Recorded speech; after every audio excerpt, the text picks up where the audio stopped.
Hello? Hello, is anybody there?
Hello?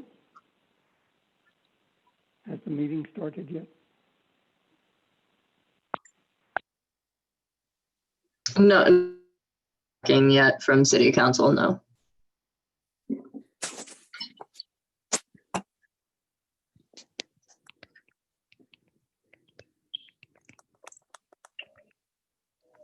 Hello. Hello, welcome. This is a opening the Grand County discussion on conversation on race and justice. I am excited and my heart warmed by the amount of interest that our community has put forth. And I've been very, very pleased with how our Sheriff's Department has stepped forward and spent time organizing and planning and getting ready for this meeting. Thank you very much. I know it's taken a lot of time and a very busy, hard job to even before that starts.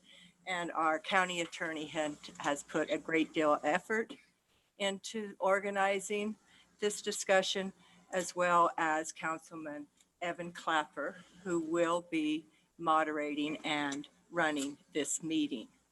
So thank you, everyone, and I'm going to hand reins over to Evan Clapper. Thank you.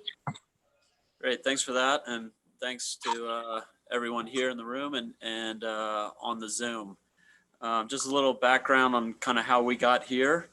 The kind of call for a conversation was it was 100% response to the protests that were happening in the street. As a local elected official, it felt like there was a big call to action, and it'd be irresponsible to ignore that. So to the people that have been gathering, to the people that have been spreading messages, you know, it has all been respectful, it's been nonviolent, and most importantly, it's been inspirational. So thanks to everyone who's been showing up.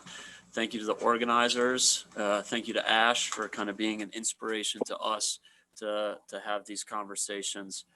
I'm not a perfect human being.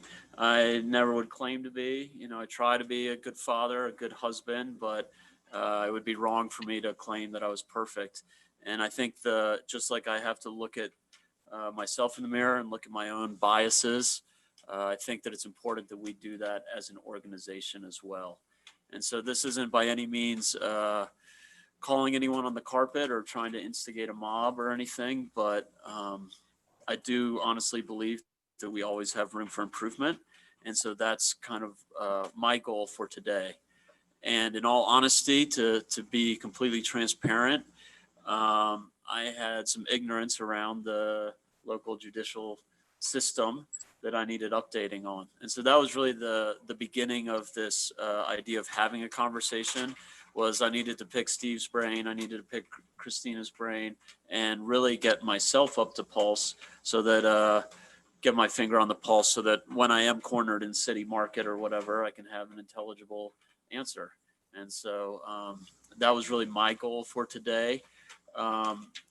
This isn't a scripted, choreographed kind of thing. It's more of just a conversation around the table. If you're expecting speeches and stuff like that, that's not really the point of today or anything.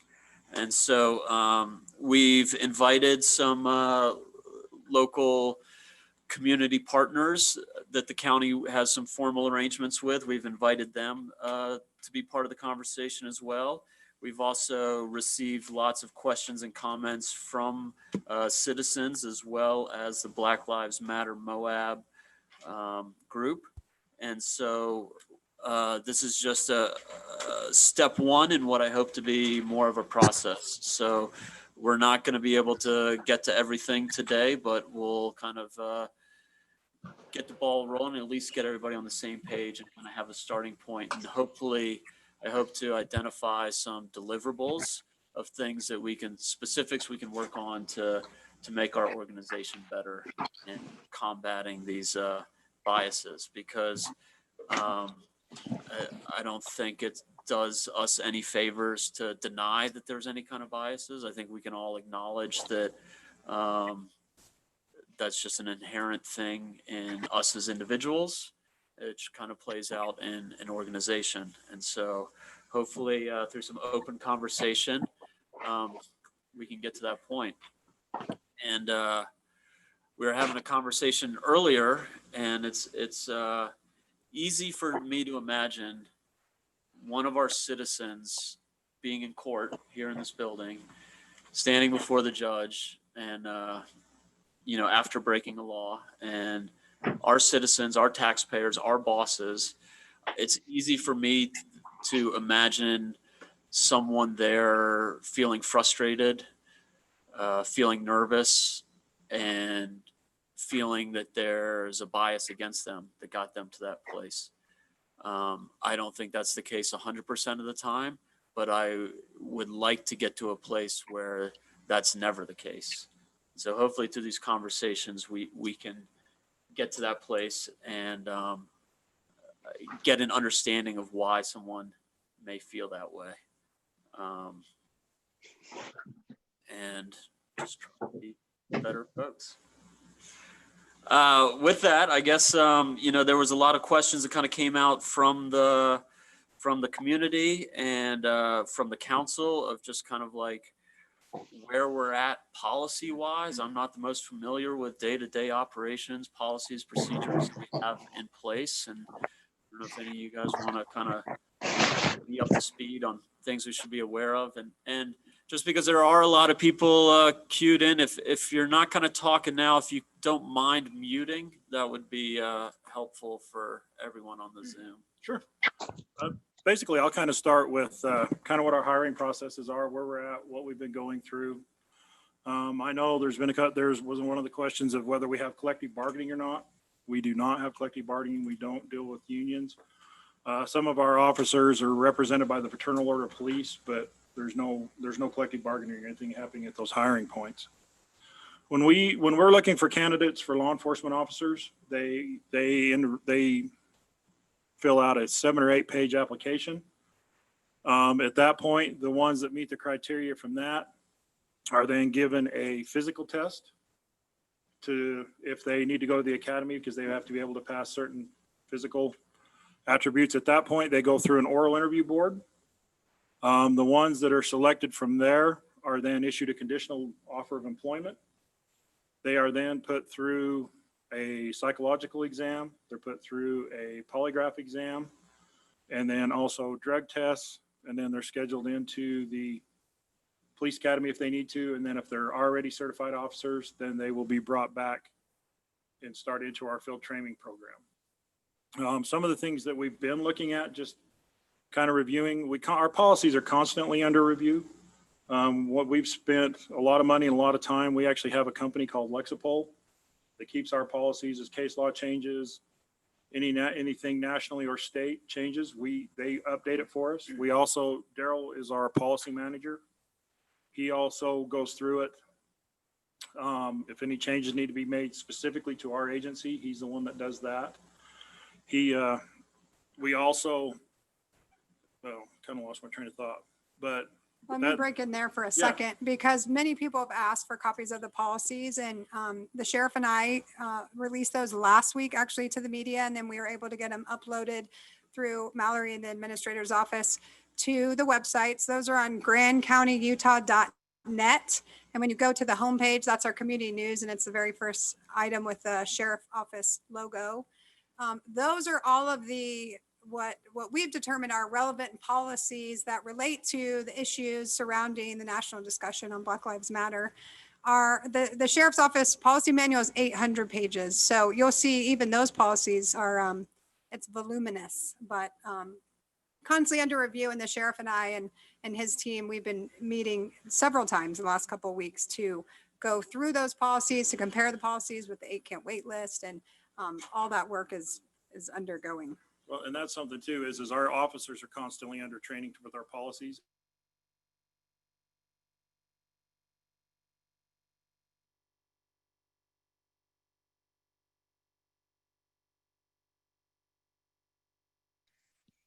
So Mary, Chair McGann. Those have taken place as well. A couple of other things, just so some of the discussions that have been happening lately is we're going back totally through our hiring process. Me and Christine are going to sit down and go through it and see what questions we need to add to our application, what we can add legally to ask questions on bias. Our polygraph exam, we've met with them or talked to them on the phone. We have a pretty good standard set of questions that they're asking. We feel like we need to tighten up maybe on our psychological exams a little bit for the new hires. We feel like on the bias training and some of that, they get it pretty good coming out of the police academy. I think they do a pretty good job, but I think after they get out of the academy, I think we have a disconnect. I think the training is limited. I think we get some through the county on a very small general basis. I would like to see, and I think you're going to see this on a statewide level as well, but I'd like to see us do more law enforcement specific bias training. I think you're going to see on discrimination and de-escalation. A lot of our officers have been through what they call the crisis intervention team training, which it's a de-escalation, but it also establishes, we're looking for issues of PTSD, mental health issues, that stuff we can diagnose them. They learn how to de-escalate from those. That's actually a 40-hour training. And then they have to recertify every 2 years on that. So most of our staff's been through that. We were actually trying to schedule a class down here when COVID hit to get all of our new staff, because we've had a lot of turnover in staff, to try to get all those guys caught up. So that's kind of where we're at for that right now. And so you're brought up this polygraph test that potential hirees take a lie detector test basically, Mm-hmm. and there's questions on there that are hoping to pull out biases or red flags on. Right. Specifically, some of the ones I'm trying to remember off the top of my head, we're looking for specific hate group affiliations. We're looking for specific social media issues, anything that we could pick up that would show any kind of a bias towards it with a new officer. And in addition to that, there's questions that get to aggression, Right. violent tendencies. Right. It's bigger than even bias that plays into this discussion. And then this metric will tell the sheriff's office low probability of a good hire, medium probability, high probability of a good hire. And so I challenge Steve, well, how many times have you actually passed on low probabilities? Because it's hard to find pupil in Grand County. And he said, oh, If it's a low many probability, times. we will, that the offers ended at that point. Great, that's good to know.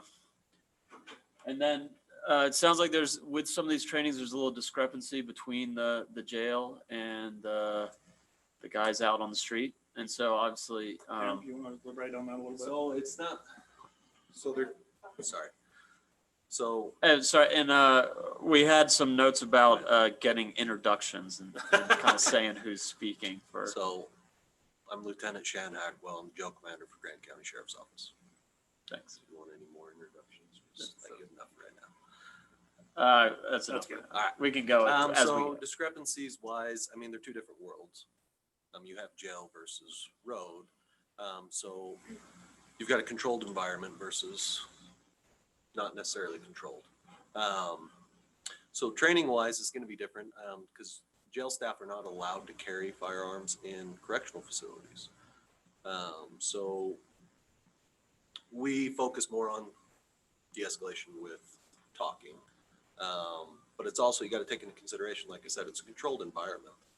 Sure. These individuals don't have access to firearms as well. So training discrepancies, I mean, they're both good. I've been through both academies. They're both good, but there are differences. They do train towards worst case scenarios and how to handle it. But you got different situations. So, I mean, discrepancies, yeah, sure, but it's not, they're two different worlds. But might you have a higher level of de-escalation tactics in that toolbox than? So define de-escalation tactics. Are you talking about me talking versus, I mean, 'cause all Just, of it's de-escalation. But, so they do focus on, like if, for instance, if an incarcerated individual is upset, I'm not going to go immediate to force. I'm going to try and talk to the individual and try and figure out what's going on. Now, does that always work? No, but they do try and focus on trying to de-escalate it at that level first, because it's the easiest way essentially to do it, but it depends on the situation that happens. So because I could have an inmate that just attacks one of my staff, I'm not going to have time to just talk to him.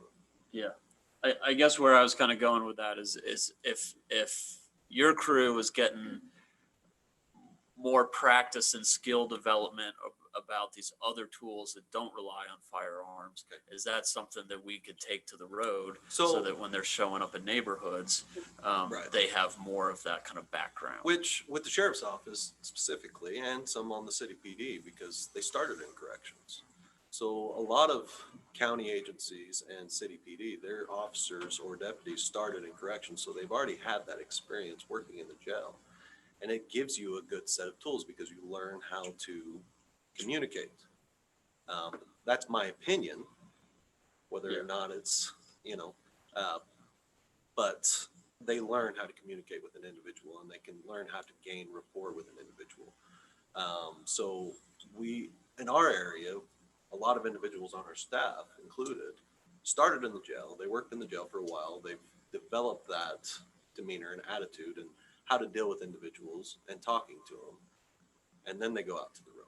So areas throughout the state, I mean, I can't speak on the other agencies. Sure. No, and with all of this, I really want to keep the focus on our local, Right. kind of where we're at.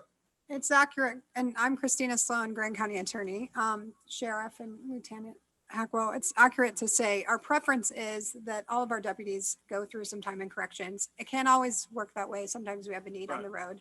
But our preference is to promote up through the jail for that very reason. Those verbal de-escalation techniques are really important. Well, it just teaches them, I think it gives them a chance to grow a little bit.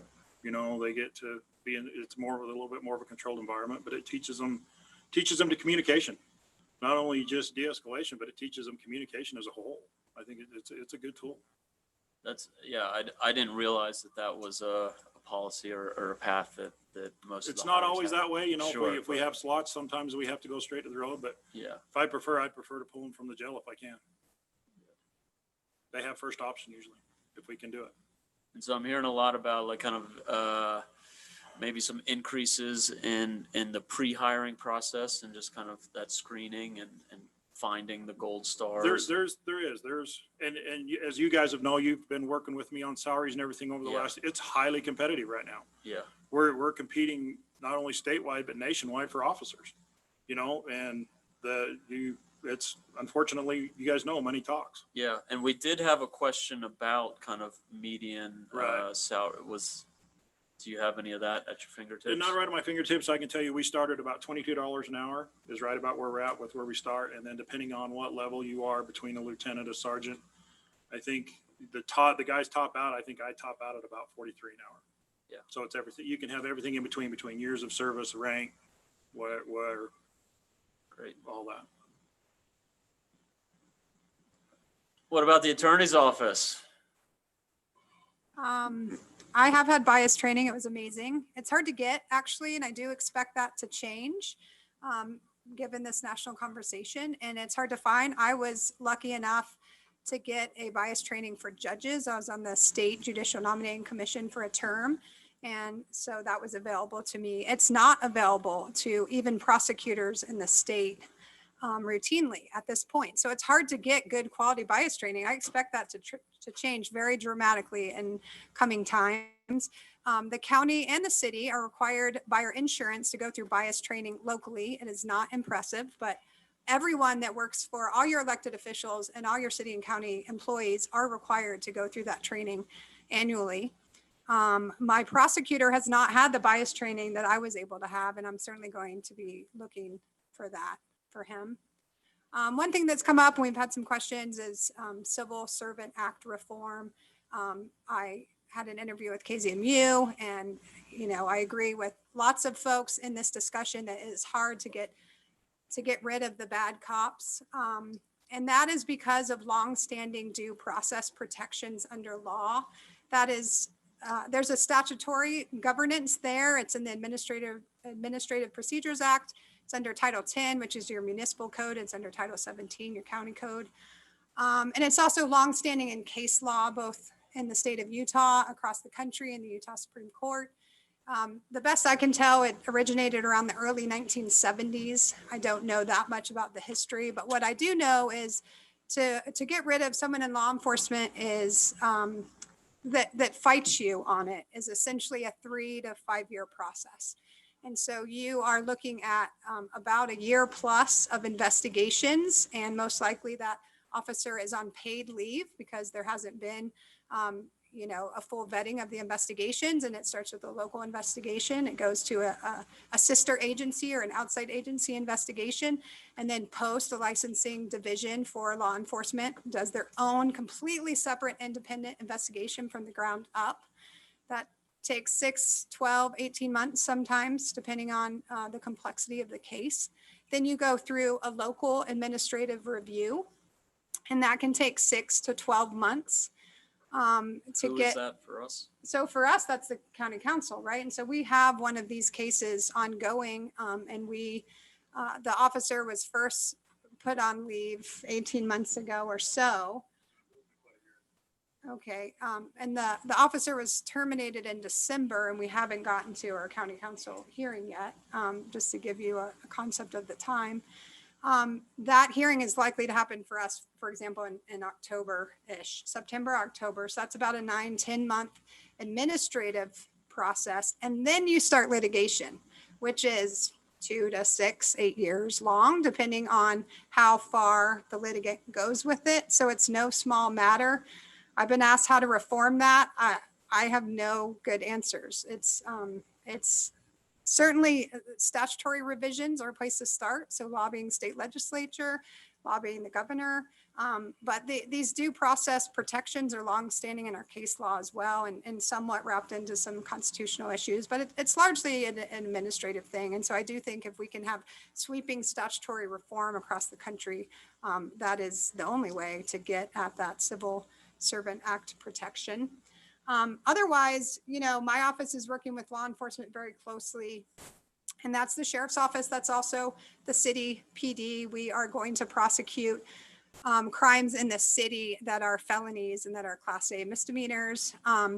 We're a team. We can only in prosecution do a good job if these guys do a good job. At the same time, we push on law enforcement.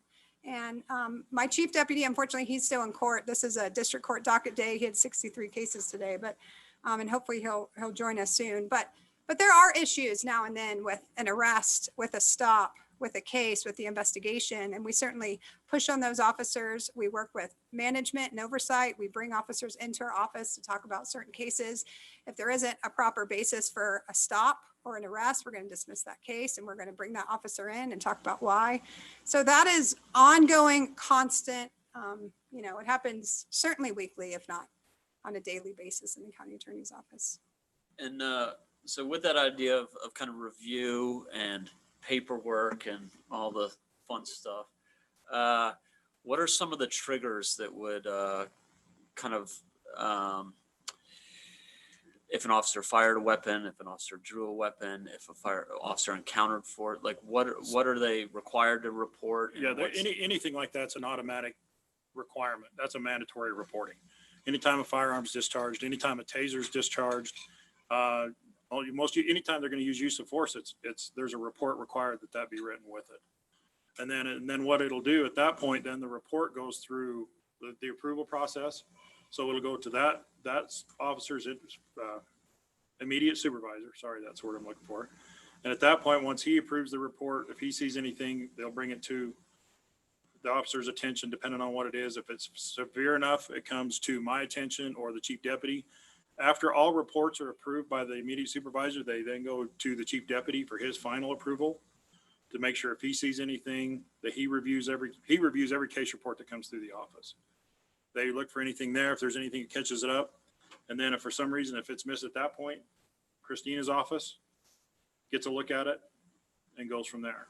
So you look at all of them or just ones that you flagged? The only ones that if it goes for criminal prosecution, those are the ones that she sees, but he sees everything that comes through. Gotcha. Great. Prosecution or termination. Probably, yeah. Yeah. Sorry, yeah. Sorry, I did. Yeah, for civil, basically in any disciplinary actions. Uh-huh. I mean, if it's considered a major, her office is going to get a look at it. We work with her very closely on anything that we do that way. But even if it's not disciplinary, if it's not disciplinary, he sees every report, but if it's criminal, then she will. Yeah. And that's all set out in the policies that we've uploaded online. Our use of force policy is 300. And then there's a use of force review policy that's separate. But you'll see these officer review components throughout numerous of our policies, including our critical incident policy, which also involves the SBI. So if there's a critical incident where someone is injured critically or there's a death, then the SBI actually gets involved to investigate as well. And that's one thing to know. I'm sorry, I didn't mean to cut you off, Evan, that there's processes of how these all take place, because we run the internal affairs investigation, but if there's anything that remotely looks even criminal, it's handed off to an outside, because that's a conflict of interest for us to look at. And usually, like she said, it's going to be SBI, because I don't like using agencies within the valley. I ship it out to somebody that's going to be very independent and take a good hard look at it. So. And SBI, State Bureau of Investigation. And then I don't review them either for officers I'm working with, because I also feel that's conflict of interest. So Steve would route a criminal issue through me, and I would route it to a sister county attorney's office. And by sister, I mean any of the 28 other county attorney's office. It all depends on who has the bandwidth to do it at the time and review it. And so with that, just back to my own ignorance and unfamiliarity with a lot of what you guys are dealing with on a daily basis, and this idea of record keeping and data. I know sometimes race is noted on some of the records, sometimes it's not. I think it's more in the jail, not so much on the roads. I can't remember. Is it documented with our Spellman? I guess, are there any kind of numbers or figures or data that, you guys have kind of They didn't hear his answer. Oh, sorry. Not totally. It goes into it, and then kind of on your report stuff you're talking about, and you're talking about interactions and stuff, because I do look at everything, and you watch for triggers, you watch for stops that aren't proper, you watch for bias, you watch for everything. Then I'll shoot that back to the sergeant. And if I have an issue with it, we'll go sit down with Christina and Matt and work through it. And as a sheriff's office, if it's a bad stop or a bad case, or there's a problem, we have no issue with dismissing the case. And then we do talk to the officer. And it works really well. Where you run into trouble is when you let things slide, let it go under the carpet. We do not do that. We have never done that. We're very open. We're very there. We talk to people. If we have complainants calling or that, we return the calls. The sheriff's really great about doing it. I do it. The lieutenant does it. We pay attention to it. We'll have them come in. We'll have them sit down. I've had upset families in my office. I've had mothers, fathers, sisters, brothers, but it's important you talk to them. I'm definitely glad to hear that. But I guess, you know, in terms of like who makes it into court, you know, and kind of like the breakdown of some of the populations that we're seeing there, that we're seeing in the jail versus like our the wide outside population. And have you had a chance to look at any kind of numbers around any of that sort of stuff? Is it like, Got to get close to the mic. question again, please? So what's your question? I guess so. I think in this whole process, it's important to look at data, to look at numbers. Right. And I know that this is kind of coming out of left field from a week ago or whatever. And do we have any numbers? Do we have any kind of data that's a starting point? Do you see gaps in the data, gaps in numbers where we could say, hey, maybe we should start tracking this as well? So our jail management system, Spillman, it does track. So I pulled a year's worth of data for the county attorney's office, and I also pulled 4 years of data. And it gives averages of the demographic factors of all people arrested and booked, essentially, in our jail. Some of them that you're seeing that if you did see these and you were saying, well, it doesn't show an actual race. So that could be on a citation side outside and not in the jail. In the jail, it's a more thorough going through the process, getting their addresses, getting their everything. But yeah, we can track, we already track it through Spillman. Like I said, it does race, it does crime classifications, it does judicial status. I mean, security classes, their marital status, their religion, their age. I mean, it breaks down all those demographics. And when you look at the percentages just based on race, does it seem to mirror our general population percentages, or do you see a disrepresentation or higher numbers? Well, our county borders the 70. So we get a lot of stops off the 70 from the Utah Highway Patrol and our county agencies and so on. So it's not going to be exactly what our population is, because Moab is a vacation town, and we also, like I said, it borders I-70. So, but if it broke down by address, and I haven't broke it down by address, that if they're actual You residents. never broke down by race though, right? Correct. Just give him those numbers. So, See 'em. well, looks like Christina did the math on it. Oh, I thought you had him on that other sheet. I apologize. Yeah. So I can't even read that, Here, Christina. I'll read it. Shan gave me the raw data and then I converted it to percentages. So in the last year, we have those numbers and I'm going to give you those, but also keep in mind we have a 4-year compilation, and that might be more representative because we do accept female state inmates here, and that's 6 to 8 female state inmates at any time, which are roughly 100% minorities, correct? Not 100%. 100%, but It's just, I don't, like I said, they said if it's, so the way the selection, I guess, or more or less approval for state inmates is we review their disciplinary actions, their classifications, their levels with the state. We just work with them, and that it doesn't. Right, but any race. the point is the state sends Right. inmates from outside the country, which lowers or outside right, the which county, skews the percentages. which skews the percentage. Right. So the 4-year percentages are more accurate, but we've had the state inmates back since the jail was remodeled, so the last 2 years. So even in the 4-year, it'd be good to get the 2 years maybe prior to the state inmate. But let's just go through these numbers. So in that 4-year period, on average, we had less than 28 people per day in the jail. 78% of those were male, 22% of those were female, 64% of those were white, 18% Native American, 10% Hispanic, 3% Black, 2% Asian, and 3% unknown or Hawaiian Pacific Islander descent. Now keep in mind, so let's talk through the Black percentage, for example. Our 3% is high compared to our local Black population. But when you break that down to numbers, it's less than 1 Black individual per day. So, you know, this is the information we have. The other piece is this is who is being punished for our most serious crimes in Grand County. It doesn't tell the full story on the arrests and the stops. So let's admit that. And those arrests and stops aren't always tracked by race. And in addition, prosecution in our county, in my office is not tracked by race. So this is our best information we have right now on what that picture looks like. And if you could have like a gold star information or beta, like, are there questions that you would like to have answers to that we don't have the data on? Any of I mean, I think, you know, full arrest records, if it's not a huge administrative burden, of course would be great. I mean, but that seems really unrealistic that we're tracking race per stop.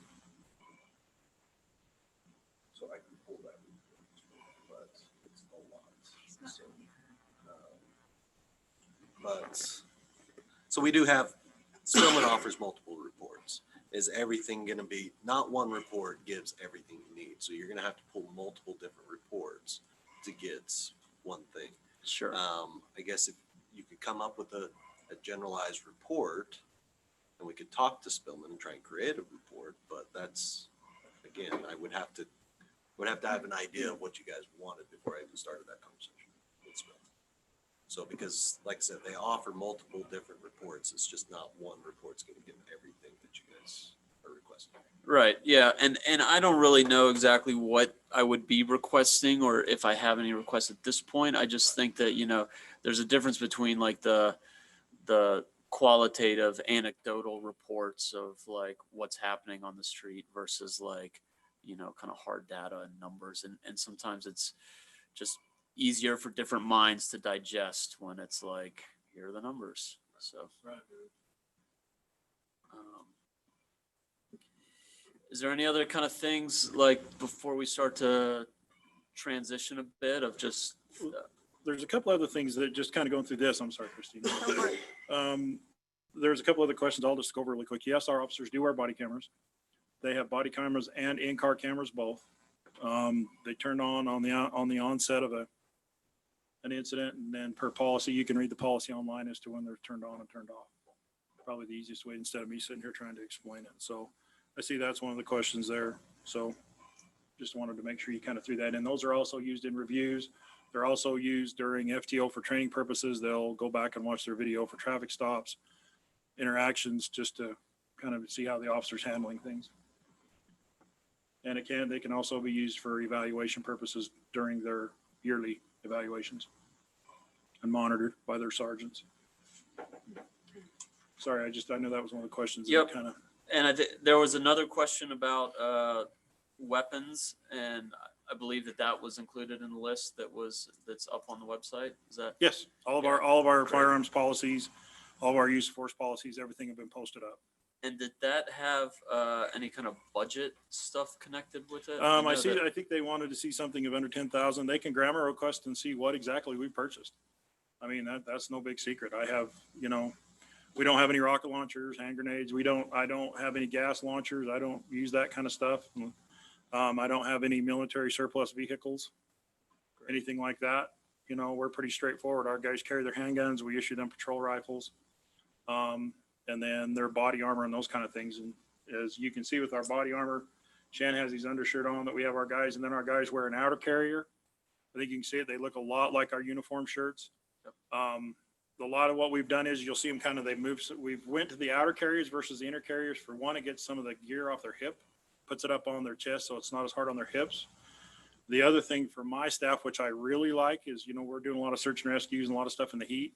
Those guys can then shed it, still be marked, and cools them off a little bit if they have to do something outside of like a rescue roll or something like that. And in normal speak, what that means, because I Sorry. often have to say, Sorry. what, Sheriff? Is we have no military weaponry. We have no riot gear. We have none of that. Well, like I said, the only thing that we have that's even remotely surplus is I have 4 rifles that we got 20 years ago. They're not issued. They're locked up in our gun safe. We have them as spares. But we've never issued them out. But I don't want people thinking we're trying to mislead them by saying that we don't have anything when we've had those 4 surplus rifles for 20 years. And that all came out of the manhunt. Yeah. Down in San Juan. Yeah, less than lethal's taser.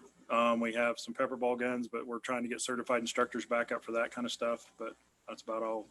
We don't run a whole lot, but yeah, if they want a grammar request, they can see it and everything we have. I think that's a good, just what you gave us, Yep. is enlightening for me. Okay. So thanks for that. It's also important to note we haven't had a use of force complaint since the 1990s. Just the conversational police brutality, in my opinion, you don't see it here. We certainly haven't gotten complaints. And what is that complaint process like? Like we kind of talked about the internal review, but if like a citizen Okay. felt like they had So a if a complaint, citizen has a complaint, they can either call the office, they can come down, they have a form that can be filled out. They can Do it verbally. or verbally. And right now we have forms both in English and in Spanish that they can have. At that point, it's brought in, it's looked at the severity of the complaint. If it's severe enough that the officer will probably be placed on administrative leave. And then the process starts we'll go through the internal affairs investigation. They'll interview everybody involved. They'll look at the body camera footage. They just take it basically like an investigation all the way through. If it reaches a point they feel like it's criminal, at that point, we'll step in. We'll hand the criminal piece out to another agency, and we will go from there and to come through to resolution. and then I in the hiring process that you were talking about before, Mhm. if there was a deputy that had already been through training somewhere else and they were looking at joining Grand County, if there's an opportunity to screen for any kind of complaints against them there. Yeah, they're back, and we have a background investigator, which is Lieutenant Kim Neal. He goes through a complete background. He'll contact any other agency that they've been affiliated with. They'll go back and look at their personnel files. They can go through them. The other thing that I'm really happy to see is last year, the state of Utah actually instigated, they're now part of a national-wide database. So anytime an officer receives a severe discipline or a termination, their name now goes on this national database, and we as agencies can have access to that database to research officers, which I think is huge. That's a good deal. And Post also reviews Right. our applications. And so it actually happened in Grand County in the past that an application that was submitted at a prior employer that Post had reviewed and an application submitted to Grand County did not match precisely. And that was enough for Post to trigger an investigation about why. And so, there is substantial review and I think procedure in place to help hire the good people here. But there's also the state process and they go through their entire independent process and check the hiring process and, prior bad acts, missing information, all of that. We have our background investigation, and then also Post does an additional background investigation on their application, because you have to fill out the Grand County Sheriff's application, and then you also have to fill out a Post application as well. So it's quite an in-depth process.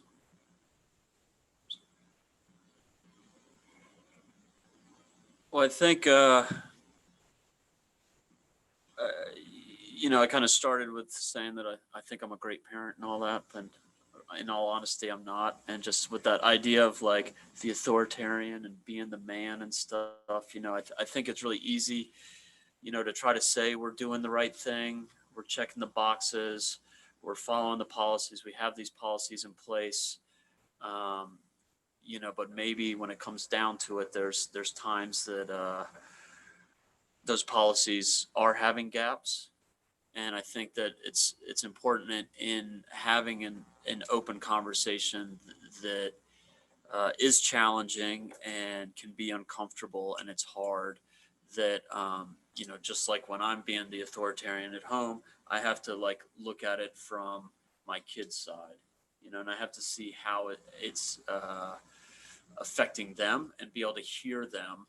And that's probably a horrible analogy, and it's probably I was very nervous during this whole thing. I was going to say something bad and like end up with my foot in my mouth. But I would like to try to transition and try to tap into some insight from the community of what it feels to kind of be on the other side of law and order and justice, and see if we do have blind spots, if there is anything that we can identify where we are off the mark, where there's room for improvement. And I would like to, I've invited Rihanna from the Multicultural Center to kind of aim to be one of our community representatives and our community partners to just, and so I'd like to loop you into the conversation. And I don't know if I don't have any specific question besides that, but maybe you could fill us in on some insight of a community vision of it. Sure. I'm Rihanna Medina from the Moab Valley Multicultural Center. Hi to everybody on Zoom and YouTube.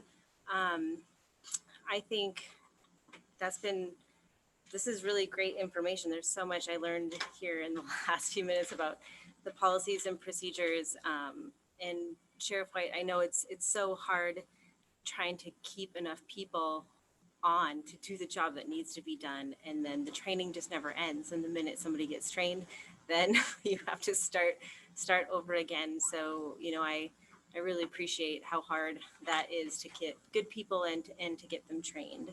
I think that, one thing that I heard from you guys is just, and from Christina, is how difficult it is to get implicit bias training. And I see that as a major opportunity for partnership with our organization and maybe some of the grantors that we work with, especially in light of the windfall and funds that we're all experiencing. Maybe that's something that we could step in and try to help provide.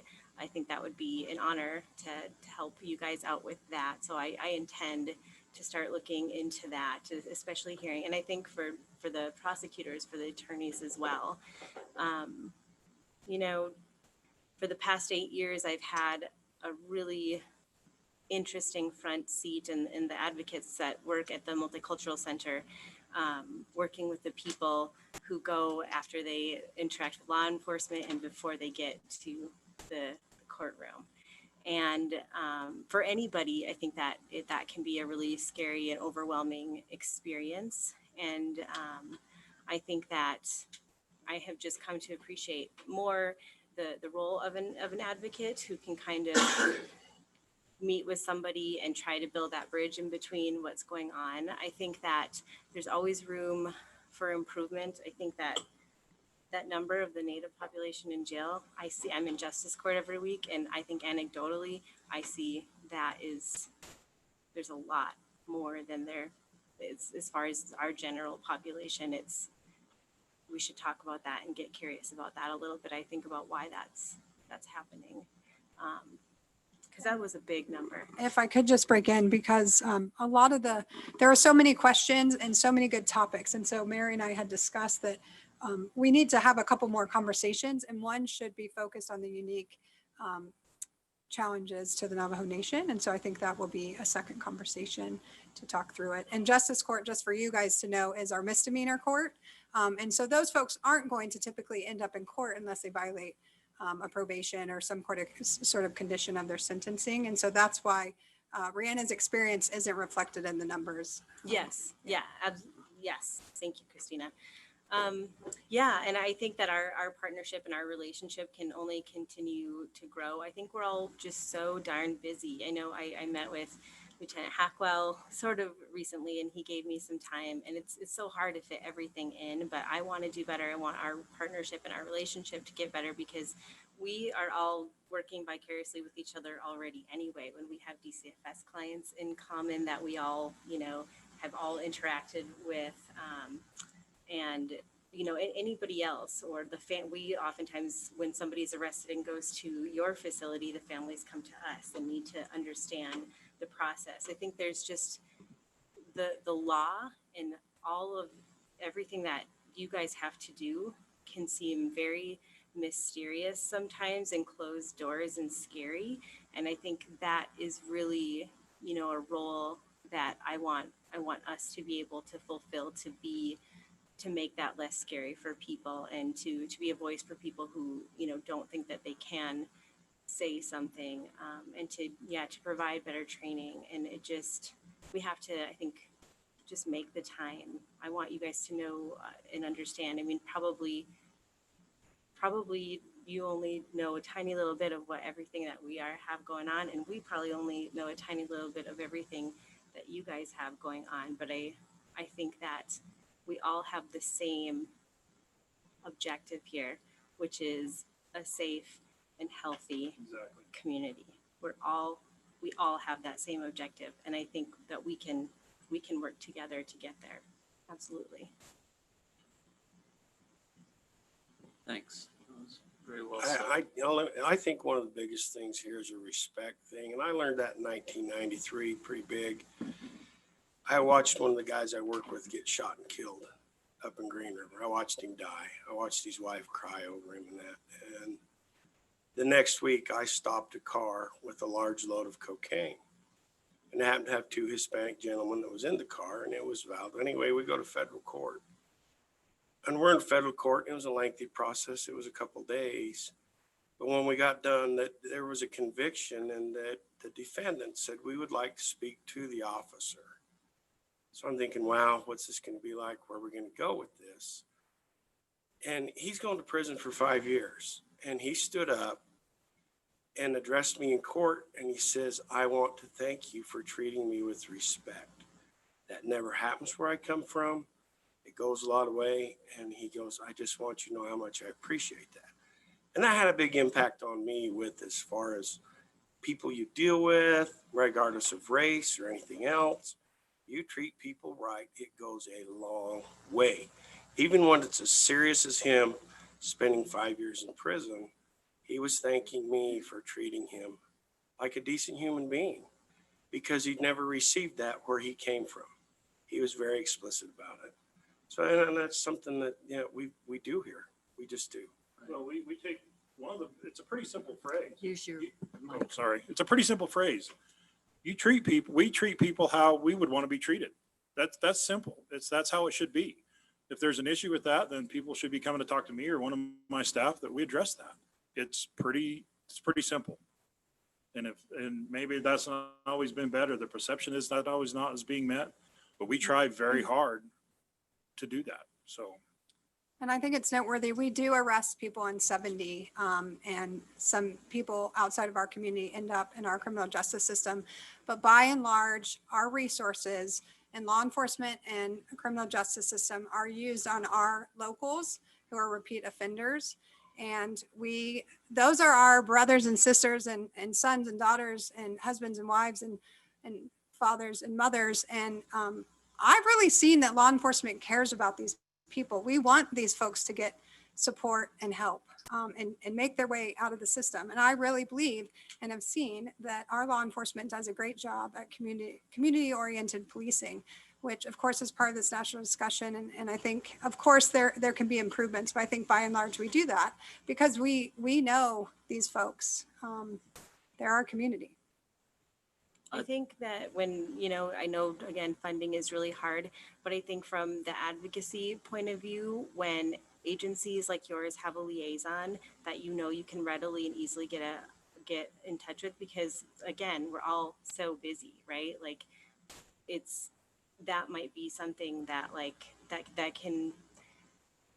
that would be, I think, something to look at is, you know, a community liaison, so they can be involved in all of these. There's a lot of things going on in this community, and we don't have the time to go to all of the meetings all of the time.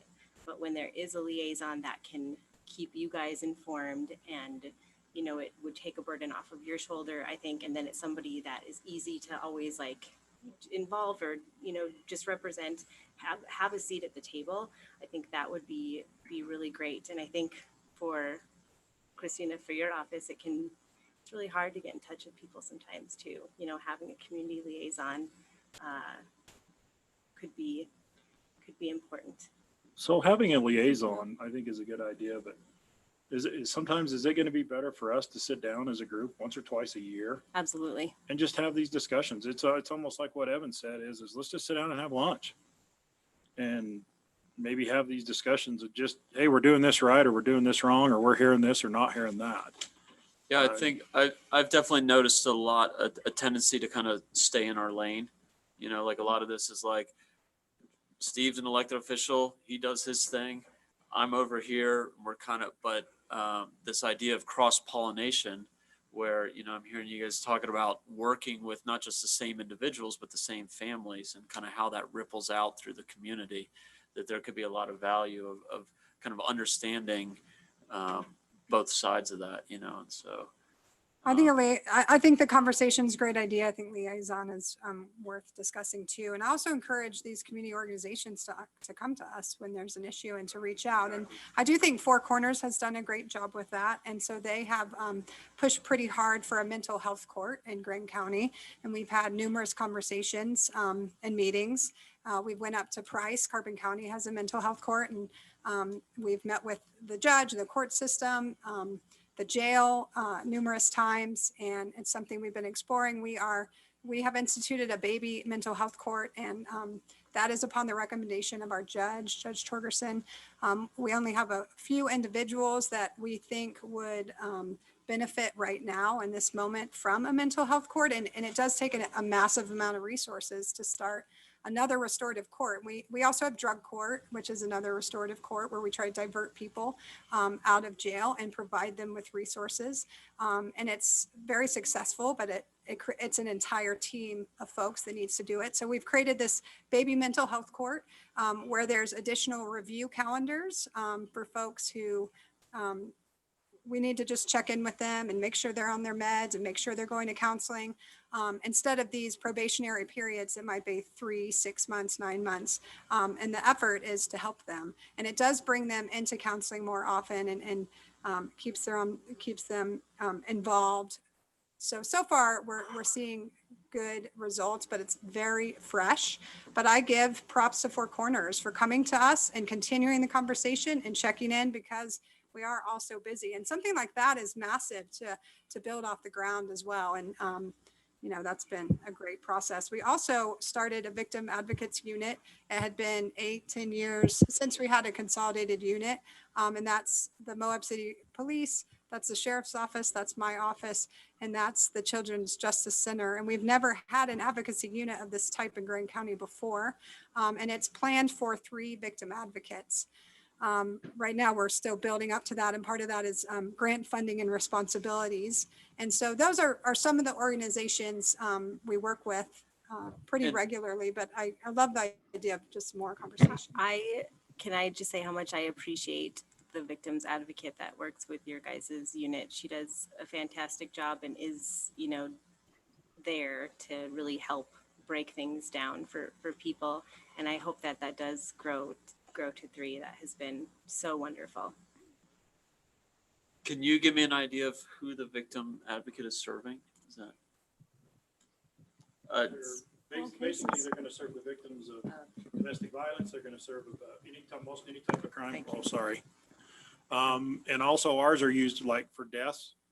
We'll have them come out if we have any kind of fatalities, drownings, you know, those kind of things. They'll come out and help the families along those ways. So basically, any type of victim you can see, we use them in that role. And then the good thing about it is not only do you see them on the scene, they will track that victim and stay with them through the court process, help them do the mediation, everything else. So it's a very good program. And I'm Yes. glad to hear it's received well by the community as well. There's a lot of folks on the Zoom. You guys are on a giant TV in front of us. This is amazing. But I did want to kind of open this up to some of the other folks. There's some council members that are on the Zoom call. I don't know if any of you had questions or comments at this point. There's Kristen. Moderate that. There's Oh, Royce, yeah. Hey, Evan. yeah. I'd just like to tell the sheriff and everybody hi, and I'm glad you're getting this today. I think it's good to go over this, and I just wanted to say that, you know, as I was listening, and, you know, and it does have to do with a lot of respect, and, you know, it's just everybody needs to be respectful, and you guys are doing a great job, and I just appreciate the sheriff's department and the attorney's office. They're doing a great job. So. Yeah, thanks. And just to piggyback on Councilman Paxman's comments, there is these guys are elected officials, you know, and so this isn't somebody that the council chose and put in this position. You know, these are the attorney and the sheriff are chosen by the citizens, and so like these are your folks, you know, and so I hope everyone has faith and respect in them, and that doesn't mean that elected officials don't need to be put in line every once and again, but you are our bosses, you know, and we're here to fill a role that the community has identified as something they want. And so, And on that point, there's a big difference between police departments and sheriff's office, and it's that elected official component. And so we did get a few different questions and comments about accountability, and I do believe the election cycle helps hold counties accountable and helps hold sheriff's office departments accountable. Whereas in a police department, that is a hired chief, and you're going to have a lot more closed door decisions than you do, I think, at the county level. And you also see in the case law, most of the case law addresses city policing. And you know, it's not a county issue, but, you know, I think that's something worth exploring is how do we get more accountability and public information on city police, which is a slightly different situation than we have here. I do feel like I had a mandate coming into my office from my predecessor who wasn't prosecuting our worst crimes. And we do have a lot of domestic violence, and we have a lot of sexual abuse against children here, and they weren't being taken seriously, and people were getting really good deals. And that was a prosecutor issue. And I felt like I had a mandate, and that happens at the sheriff level too. And I know across the state, sheriff and I talked about, there's a good bit of turnover in each election throughout the state because of that accountability. And it's just something we lose with the structure of police departments that's different than the county. Karen, I saw you pop up a second ago. I didn't know if you had anything to add. I do. Thank you. Can you hear me? Yeah, do you mind just introducing yourself for a second? Yeah, so I'm Karen Dolan. Hang on, I'm going to hang up my phone and listen on my computer. Can you hear me? Yep. Yes? Yes. Okay, I can't hear myself on the computer on the audio. So I'm Karen Dolan, I'm with Four Corners, and I just wanted to make a couple comments. So 25% of people shot and killed by law enforcement have a mental illness. And that's a very sad statistic. And so in what we've done as mental health professionals is developed this crisis intervention training for law enforcement. In the post-training, they don't necessarily teach much about mental illness or substance use disorder or DDMR. And so the Division of Substance Abuse and Mental Health has created this 40-hour-a-week program that puts officers through an intense training. They go to a tour of the Utah State Hospital. They have experiential projects where they feel what it feels like to hear voices, to be depressed, to have mental illness interference, to be impaired. And it's sensitivity training. It's also de-escalation training. And it results in, so CIT trained officers are 80% less likely to get hurt during an encounter. And it greatly reduces the amount of injury to people with mental illness and addiction and DDMR. So we've offered this, we have it every year. This year, because of COVID, we had to cancel. It's held in Price. We talked about having it in Grand County. It would be so great if we could have all officers in all of our counties trained and become CIT certified. I think it's really great that this is open. In our country, we've closed state hospitals and our jails have become de facto mental health institutions. And I think having places where people with mental illness and addiction can go instead of jail is really important, like drug court, like mental health court. And I know this crosses over with people of color and social injustice. And I think the more we all can be trained in how to handle somebody who's a little different than the rest of the population, or who's struggling with a mental illness, we'll all benefit from that. So I'd like to invite all law enforcement in Grand County to come to the next CIT training. I know it's hard because you don't have a lot of officers and it's 40 hours away from home. We will work hard to bring it to Grand County. There's also a lot of professionals come together to train. So anyway, those were my comments. And I'm also just really grateful that you're holding this, and just really impressed at all the people that have shown up. Thank you. Thanks for that. And I would be excited to see about getting some more training opportunities locally, even if it was one day a week or one day a month. I think that that might be easier to pull off than a week straight of 40 hours. But this is the training I was bringing up earlier. Yeah. That we were actually trying to get scheduled down here to get our new guys in, that a lot of our staff's already been through. So we're going to make it happen. It's just once we kind of get COVID cleaned up. And Sheriff told me earlier, and I did scan the CIT manual, and I can't hear, so I'm going to call in. I don't know if you're commenting or not. Okay. Okay. We'll talk to you in a second. The We're going to go on. The CIT manual is super impressive. The sheriff just said it was, one of his guys said it was one of the most amazing trainings he'd ever been to. Really good. That's great. I see some other community partners on there. Is there Hey, Evan? Yeah. Can I, probably the easiest thing would be if those who are participating on a laptop or something with a keyboard, if you click on that chat icon at the bottom, you can send a message. And we've got about 42 people on the meeting, so it's probably the easiest way to take questions. And I got a question from Babs Isaac. Says, Karen, can community take the CIT training and create a community citizens crisis response team to assist peace officers and Four Corners behavioral health?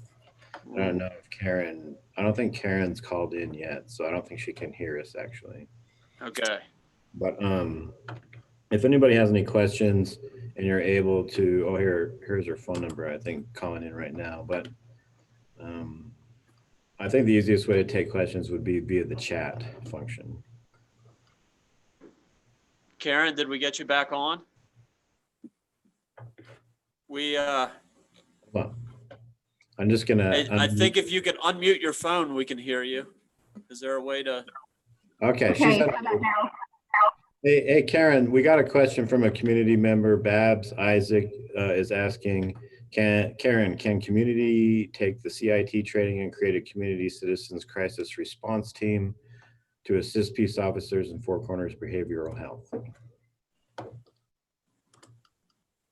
Oh, you're still muted, Karen. She is not. You're muted, Karen. There. There we go. Now, can you hear me now? Yes. We got you now. I'm on my phone and computer, so it's there's an echo chamber here. We absolutely have had community members attend our CIT training, and they're welcome to. Setting up a law enforcement related community partnership, I guess that would be, Sheriff White would probably need to work. Maybe we could sit down and talk about something that could be done. We could, have peers or certainly we could talk about it. Great, thanks for that. So that's a yes. That was a yes. That was a yes. A yes to attending the training, and let's get something formal for an actual group that might be able to loop in. With our community partners, it's really nice, when there's bylaws and we understand who the group is and they have a director and things, and then we know who to call. So that when there's some of the kind of more informal, loosey-goosey community groups, sometimes those fall through the cracks. And so if there are kind of organizers that are interested in putting together some more formal partnerships, a good way is to kind of start with those bylaws and start so the county has and all the organizations have an idea of who you are and what you're up to and that sort of thing. Okay, Evan, Elena has a question. Do you want to just unmute Elena and ask it? I'm not steering anything, but Yeah, I can just read my question out loud. Sure. So I am wondering why the law enforcement officers on this panel today and our attorney have only seemed to address the ways in which they're excellent at their jobs and have not acknowledged any problems at a local or systemic level. I don't think that this panel would be happening if race was not an issue in this county. And I'm wondering if we can speak truth to that. Well, part of it is I think that's why this discussion is happening. If people are not coming forward to us, we don't know about it. We want to take the time to meet with the public to see what the issues actually are. I feel like our officers are doing a very good job. You don't see about a lot of complaints. We don't hear about a lot of complaints, but this pops up and then it seems like there is. That's the reason why we're holding these meetings is if they're out there, we want to get them and address them. And we did start the meeting. That was actually the first question is what are you guys doing to do better? So we talked about the release of our policies. We talked about the review of our policies, talked about our screening and hiring procedures that we are reviewing again and going to improve. We talked about training, both de-escalation and bias training. We've talked about the community partnering. We talked about changes in my office as well. And I think that it's important. Grand County is Grand County. And I do think for purposes of this panel to stay focused on how we can be better, we need to keep this discussion local. yeah, I don't think anyone ever said that racism didn't exist here. And we are all acknowledging that, and when it comes to deliverables, we are trying to identify policies, procedures, practices, lobbying efforts, things that we can do to address it. So I hope that you hear me saying that there are biases present in our community, and we are trying to address them as an organization the best we can. Yeah, no, I hear that said, but I'd like to also address, I believe in the article, Christina Sloan said that racism was not an issue in Grand County. I did not say that. I said racism doesn't play out in the criminal justice system here. And I also discussed what I meant by that, which was Matt Brooks and I, who has joined us, so I'd like him to opine here as well. But we do not see in my office racism playing a factor in arrests. Sorry, let me start at stops. We don't see racism playing a factor in stops. We don't see racism playing a factor in arrests. And we don't make prosecutorial decisions based on race. And we don't see harsher penalties based on race in our court. Our district court judge is a career defense counsel. And his court holds a lot of integrity. There's also been numerous reforms across the state of Utah to keep people out of prison. And he certainly himself is reducing bail, reducing prison sentencing terms, but that's sort of a different issue anyway. Race isn't playing out. I compared that to gender bias, where I do see that play out, and I gave very specific examples. One of those, and this is an issue we've worked with the city police on, is gender bias and domestic violence cases. Police will get a call. They'll go into the house and within seconds, the man is in handcuffs. They're making assumptions. And they haven't done the proper work at that point to de-escalate or make a determination about who the aggressor is. And then the investigative reporting follows. There isn't enough information in there for us to prosecute because they've made assumptions based on gender bias. And there are other examples I've seen. So of course there's racism here. There's racism everywhere. In my opinion, it's not playing out in our criminal justice system. And before you speak, I'd like to give Matt Brooks, who's just joining us after a long day in court, if he wants to add to that, give him the floor and speak into your mic, please. As a prosecutor, if I was to see any racial biases by any of the law enforcement agencies, it'd be my job to go to the department heads, to the sheriff, the chief of police, and speak with them about that issue. I haven't seen any of those problems. I don't intend to see any of those problems now, just because there's other problems somewhere else. But I think Grand County's, I know. Okay. Sorry. So I don't see any problems with that. I don't see police officers arresting and making decisions based on race. I can say that I have had law enforcement come to me and tell me that people have accused them on the roads, arresting them for race. It's kind of funny when the facts are explained to me, the law enforcement officer didn't even know the color of their skin until they were actually pulled over. They were pulling them over before they even knew who was in the vehicle at that time, whether it was a female, male, or anybody in the vehicle. They don't even know who they are. So it's hard to say that blame it stop being pulled over for race when the officer doesn't even know who it is at that point. Okay. Yeah, you guys both just said a lot, but one of the things that struck me was there's no evidence to say that like racial profiling or bias is occurring during traffic being made, that race is on traffic stops and is not always tracked when certain arrests are being made. So is that true? And is that true? You're kind of breaking up there. Oh, I'm sorry. I remember earlier in this panel discussion, someone making the comment, maybe one of the officers or Christina Sloan, that race is not tracked when arrests are being made or traffic stops are being made. Maybe not arrests, but. Let me address that one because I got a hold of my sergeant to make sure I didn't give you information wrong. Mm-hmm. On our citations, sex, race, and gender are all tracked. Okay. So that is there.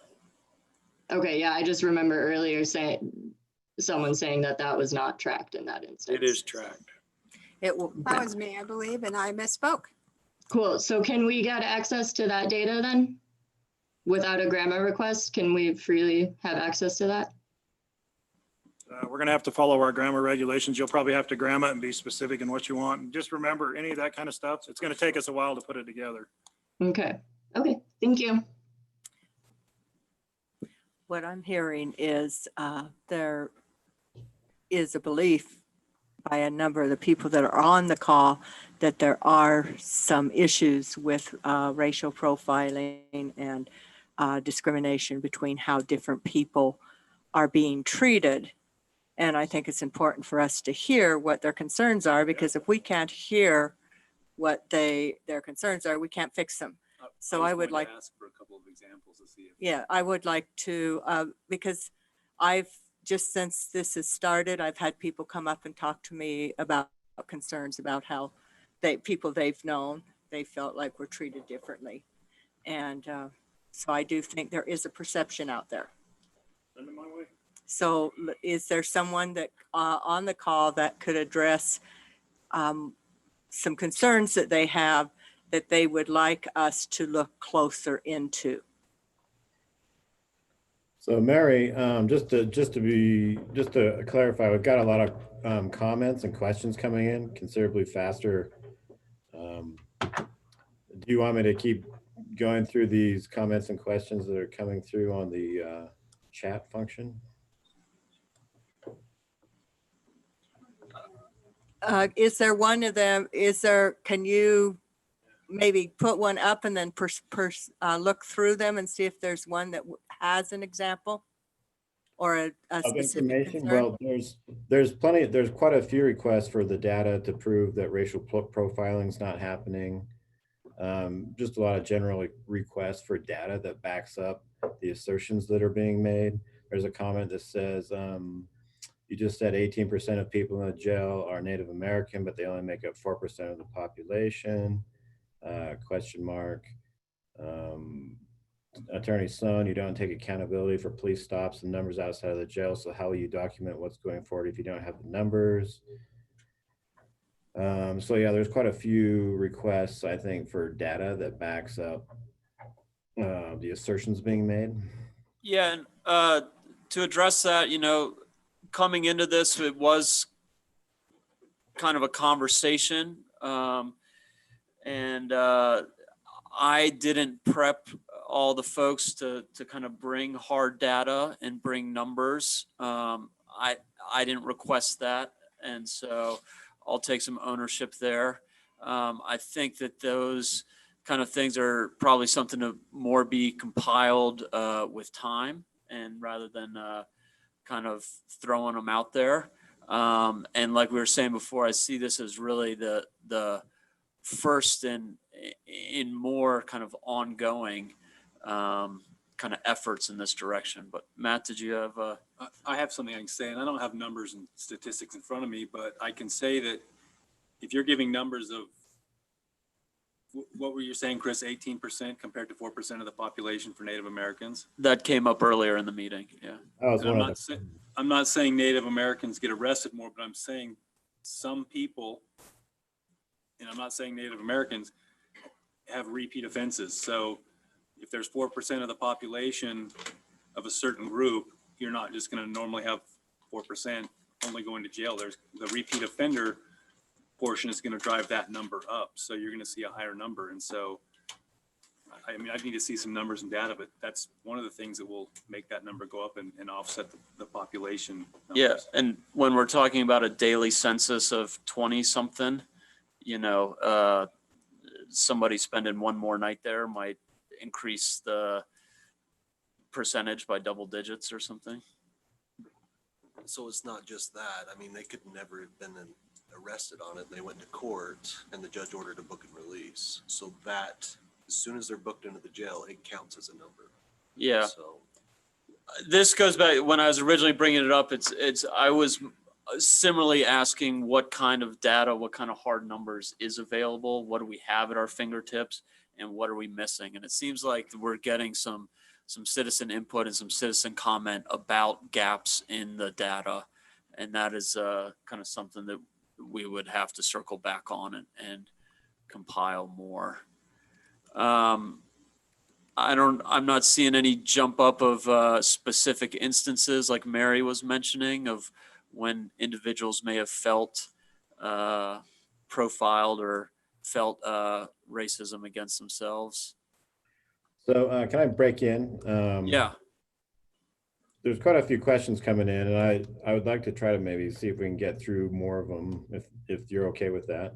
Yeah, it might be best if there's 40 something people trying to talk that maybe you could orchestrate some of that. So I'm just going to kind of go in order that they came in. Kaya, Marion Phil, do you want to unmute and ask your question, Kaya? Are you able? Yeah, I can. I just typed it up so folks could see it. Hi, everyone. Thanks for being a part of the conversation. I just had a quick question based on Chrissy, your and the sheriff's comment that Lexipol seems to be the sort of main resource that the sheriff's office uses for both writing and updating policies. And I did have a specific question about that, where I realize Lexipol, just because of, you know, it bills itself as being a way to sort of streamline policies based on current and existing law, which makes a lot of sense. But I do know that it has been criticized by a lot of legal scholars, folks who are looking at police reform, for really writing policies or encouraging policies, particularly when it comes to use of force, that are pretty vague. For example, there's, you know, less use of the word shall than there is when reasonable, which leaves things a little bit squishier. And I was curious if just because we are a small county with, I think, the ability to make some big changes without a lot of fuss, if potentially your office would look at not using Lexipol at least for the use of force policy going forward. The thing about it is even with Lexipol, we can go in and tighten up even more, loosen up, depending on what we want to do. We have access to our policies we can change them to whatever we want them to be. I like using Lexipol for the fact is that before we had Lexipol, our policy got updated maybe once every 7 to 8 years, just to do, if you don't have a full-time person working it, that I felt like we get behind. You get behind on case law, you get behind on what national averages. I do like Lexipol for that. But like I say, we also have the option to be stricter or lesser than what Lexipol sends us. It's just, that's the basic one that's sent to us, and then we adapt it for us from there. That's great. That's good to hear. I know there were some folks who were interested in maybe discussing with your office and the sheriff, or excuse me, the county attorney's office about amending some of those policies, wanting to make sure that it wasn't just going to be pushing up against, well, this is what Lexipol says, and so we can't amend it. So that's good to hear. Thank you. Yeah, we can. And we did meet for many hours last week, going through the 8 can't wait list, comparing it to policy. I talked about this earlier, and looking at places where we could change the policy. There's a lot to that.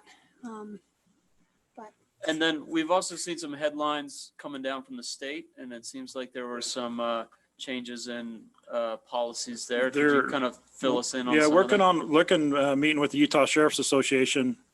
You're actually seeing them. They're proposing a group of, I think, 15 or 16 different organizations. I don't think it's been made public yet, but that the Attorney General's office will head to discuss, you know, all of these issues, police reform. They're looking at use of force. They're going to be looking at everything. I don't think it was the last I seen of it, the group was being proposed, and it was either being proposed by the Attorney General or the head of DPS. We like the idea of it being the Attorney General because it's an elected official, somebody that's accountable to the public. And so I think you're going to see more of that. I think you're going to see him work on legislative issues that are coming up. I'm hearing of multiple bills that are going to be coming out. So I think for the next probably 18 months, you're going to see a lot of change going on at the state level as well. Then it'll drift back down to us as well. That's really great. I guess just the final follow-up was there's a lot of interest, I think, in the community about looking at very specific provisions of the policies that y'all released today, and maybe making some small changes that could have a big impact. So thank you for doing that. Thank you, Kaya. We got another question from Edernanda Fudge. Does Grand County have any oversight on school curriculum and education regarding history, such as Indigenous people, William Grandstaff, and other people of color, or history, and any idea of how to implement? I guess I can kind of answer that. The Grand County School District is independent from Grand County government itself, and they have their own elected board. And so I think that you'd have to get in touch with those board members of the school district to discuss that. And so the answer is no, there's no control from Grand County to the school district. And to follow up on that, Mary and I discussed that being yet another talking circle that we would have into the future, is some of that education, the education component. But that today we want to focus on law and justice. Okay, and then we got a comment from M. Phillips. As a community with a large amount of scientists per capita, can our law enforcement provide a detailed statement about steps that are being taken to ensure law enforcement is accountable and how bias in law enforcement is addressed? This would be a big step in making Black, Indigenous, and people of color scientists more comfortable coming here. Any response to that, Steve? I guess I'd have to see something, more specific about what they want. Okay.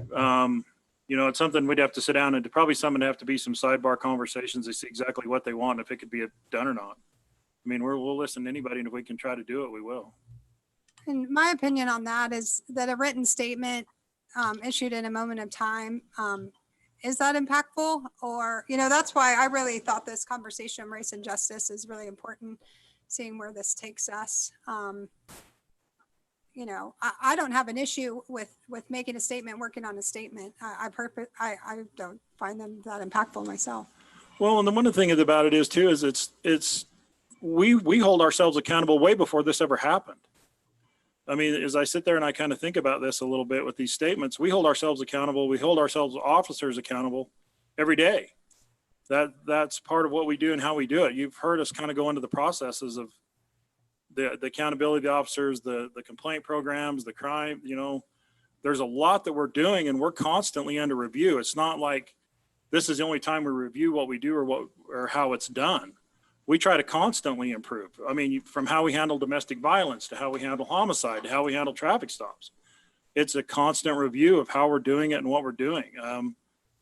A detailed statement, look at our policy. A policy is how we do it. I think that tells about what we do and how we do it. And I think that this brings up a point of, you know, for having everyone be comfortable here and in our community. I think that there's bigger things to address sooner. Maybe not bigger, but there were some questions that were kind of submitted about the travel council and promoting Moab and Grand County. And I think that that's another thing that's a whole other conversation besides law enforcement. But I think, you know, this idea of addressing education, addressing what our marketing looks like, you know, and so that we may attract more diversity, and that whether they're scientists or computer programs or raft guides or teachers or cops, that everybody feels more comfortable coming here. And I think that there's other things that people would notice that might lead to discomfort more than what's in the weeds of our policies and some fine verbiage buried in a law enforcement training manual. And so I think that there is a lot to address to make everyone feel comfortable. But when I look at our law enforcement and compare it to what we're seeing across the country, I would say that it's above average. I'm very proud of this. You know, it's like we're seeing a lot of kind of below average stuff in the headlines. And, you know, to Steve's point of that, they're not just scrambling to do the work now. They have been doing the work. They have been reviewing. They have been making improvements over the years on how often policies are reviewed, how officers are hired. All of that is reassuring to me as a citizen. So I appreciate that for sure. And I think that there's other fronts to address the comfort as well. There are a lot of angles to attack this.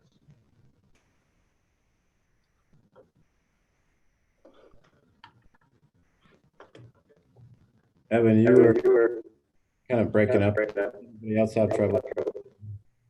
Oh, you missed it. I just said it was amazing. I saw it. I saw it. No, I think it's horrible. That was it.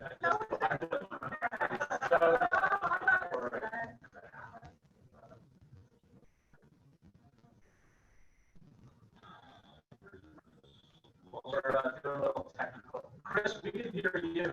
I'll holler through the door. Go ahead and read the next question, Chris.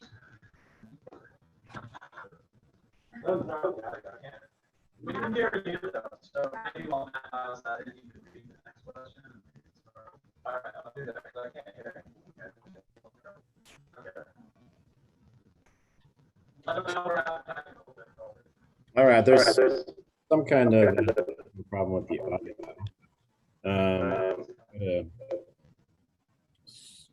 bring up some more of the questions and comments. Is this any better? Can you hear us now, Chris? Yeah, that's better. Can you hear me now? So one of the questions next up, I know you went over training already, but what is the standard amount of time for training pre and post hiring? Does the county pay for or encourage deputies to take any classes conducted by or informed by Lieutenant Colonel Dave Grossman or his Killology Research Group? They go through, what is it, 9 or 1,200 hours for the in-service academy or the pre-academy? I can't remember when they go through the police academy. And then we also make them maintain 40 hours a year. And those are anything, our certifications from emergency vehicle operations to DUIs to, what are some of the other ones that we mandatory? I'm drawing a blank. On training? Yeah.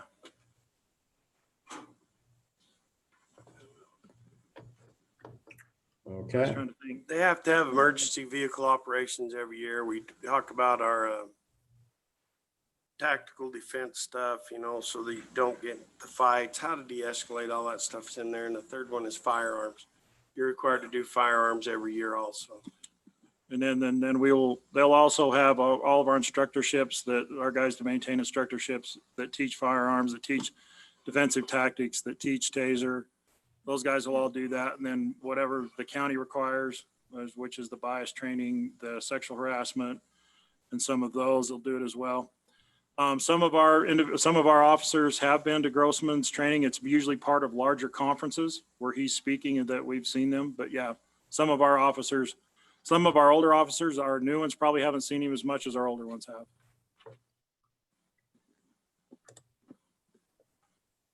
Okay, next up is a comment from Jesse Wilson. Sheriff White said they don't get negative reports, but Deputy Attorney Matt said officers are accused of racial profiling. Sheriff White said they don't get negative reports, but Deputy Matt said officers are accused of racial profiling. This isn't a conversation, it's a celebration of our law enforcement. So let's address why they are repeat offenders. Any response to that? I'll take that. So first of all, I didn't say it was the sheriff's department. I said it was a law enforcement agency, I think, because I don't remember pinpointing which agency it was, but I'll give you an example. It's not racial profiling, but if somebody gets accused, this is how it happens. Somebody's driving down the street. It's dark outside. It's midnight. They have dark tinted windows and they're speeding. Law enforcement radars that vehicle. It's going 80 and a 65. The law enforcement officer knows at that time that the person behind that wheel, male, female, we don't know the race, whatever, is speeding. So they have to make a traffic stop. The car has to go by them. It's dark. They still can't see who's driving. They pull up on the road behind them and make the traffic stop. They don't know who's behind the wheel until they make contact with that person. Then they make contact with that person and get accused of pulling that person over because of their skin color. They've been accused of racial profiling at that point. How is that racial profiling when the officer couldn't even see the person until they made the contact, but had already determined they were pulling them over however many yards down the street when that vehicle was coming towards them? That's the example I can give of the rare instances where it's come to my attention there was a possibility of racial profiling, and the facts didn't support racial profiling because they didn't know who was behind the wheel before the stop. And as to the question about why they're repeat offenders, that is a huge question, and it's very complicated. And, you know, the very large majority of our cases, the individuals have substance abuse issues, which is why our drug court and those restorative justice programs are so important. It's a bigger issue than this panel, is why we have repeat offenders. Can I follow up on that question? Because it kind of wasn't answered. Is that cool? Yeah. Okay.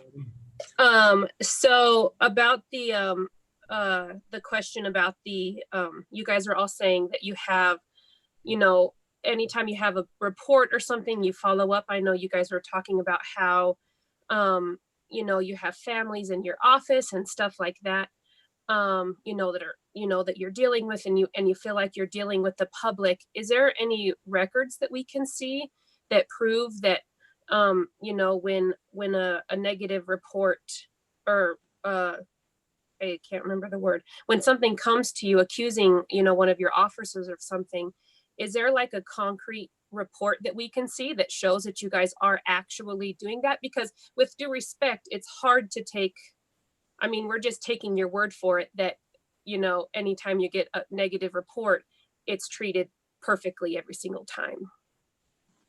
I'm not going to say that, but if any complaint is validated, yes, there's a trackable report done. It's done. If it doesn't rise to that, it doesn't always have a report. There's a lot of people that just want to talk and express their frustrations. And I don't know what you're driving at. In 10 years, I've had people in my office, just as I said earlier, everything else, and I can tell you honestly, in 10 years, I have not had one come in my office over racial bias or profiling. It's been over issues of mental illness. They thought the person was improperly arrested, or a domestic violence situation that didn't work, or that I haven't had the racial incident that I think that maybe you're driving at that you want. I haven't had those, but those that rise to the level that need an investigation, yes, there's a report written every time on those. And it's so oh, sorry. So who decides if it's valid or not? If someone comes to you and says, well, I feel like this person was arrested, or not even arrested, because we're also not just saying that it's the arrest that's the problem, or they were not racially, they couldn't be racially profiled because they were, the windows were tinted. It's also how they're treated after the fact. Well, and so what we're giving you is actual facts. What you're giving me is suppositions or analogies on what you're thinking. If the family comes in and they're not happy with it and they want it to go farther, it's investigated. If it's not, they're okay, things are fine, then it is not always done. But if so they demand an investigation or want one is done. I'm sorry. And Jesse, just to try to reassure you some, part of the reason that we invited our community partners was I really didn't want this to be just a celebration where we are tooting our own horn and standing on a box and saying, look how great we are.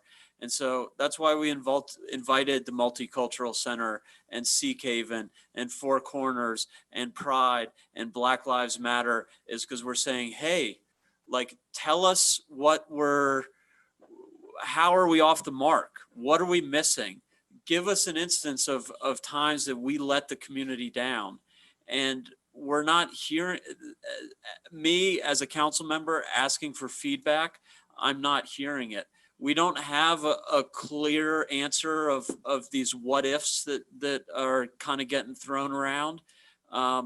It's hard to track what if scenarios. It's hard to track people in heated moments shouting and hollering. And we are doing our best. And if there's a way that we can do better, we're invested to do better.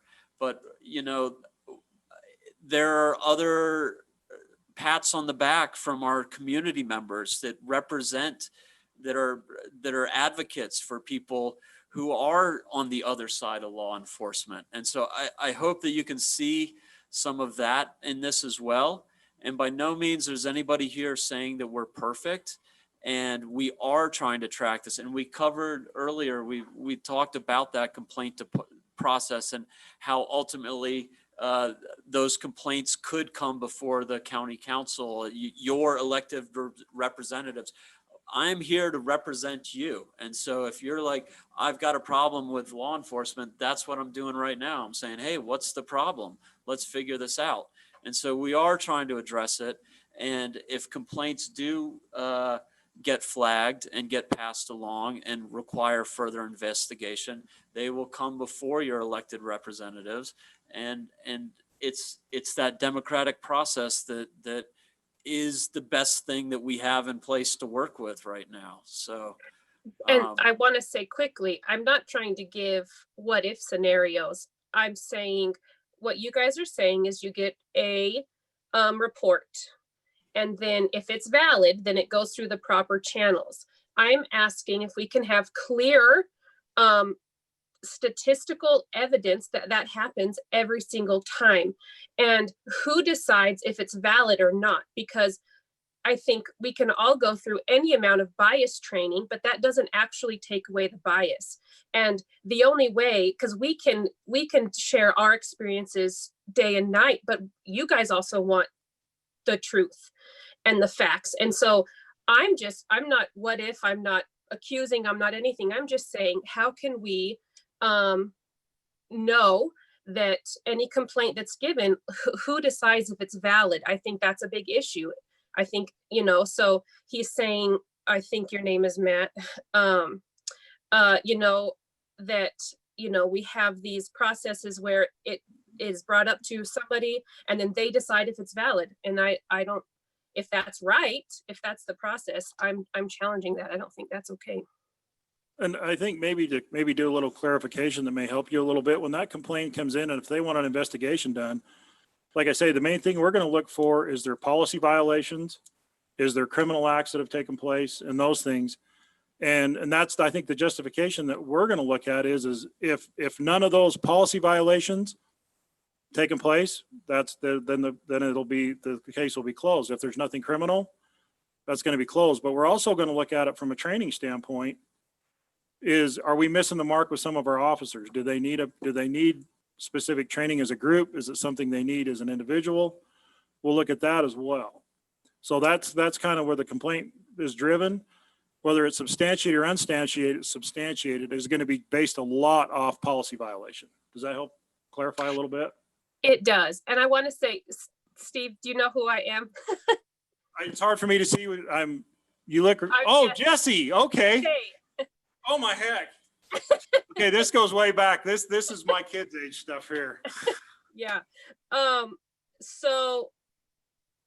Because people are asking for a specific,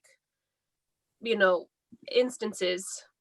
I mean, Steve, Right. I think you were accused of stuff before, and that of racial stuff and of treating a minor in the wrong way.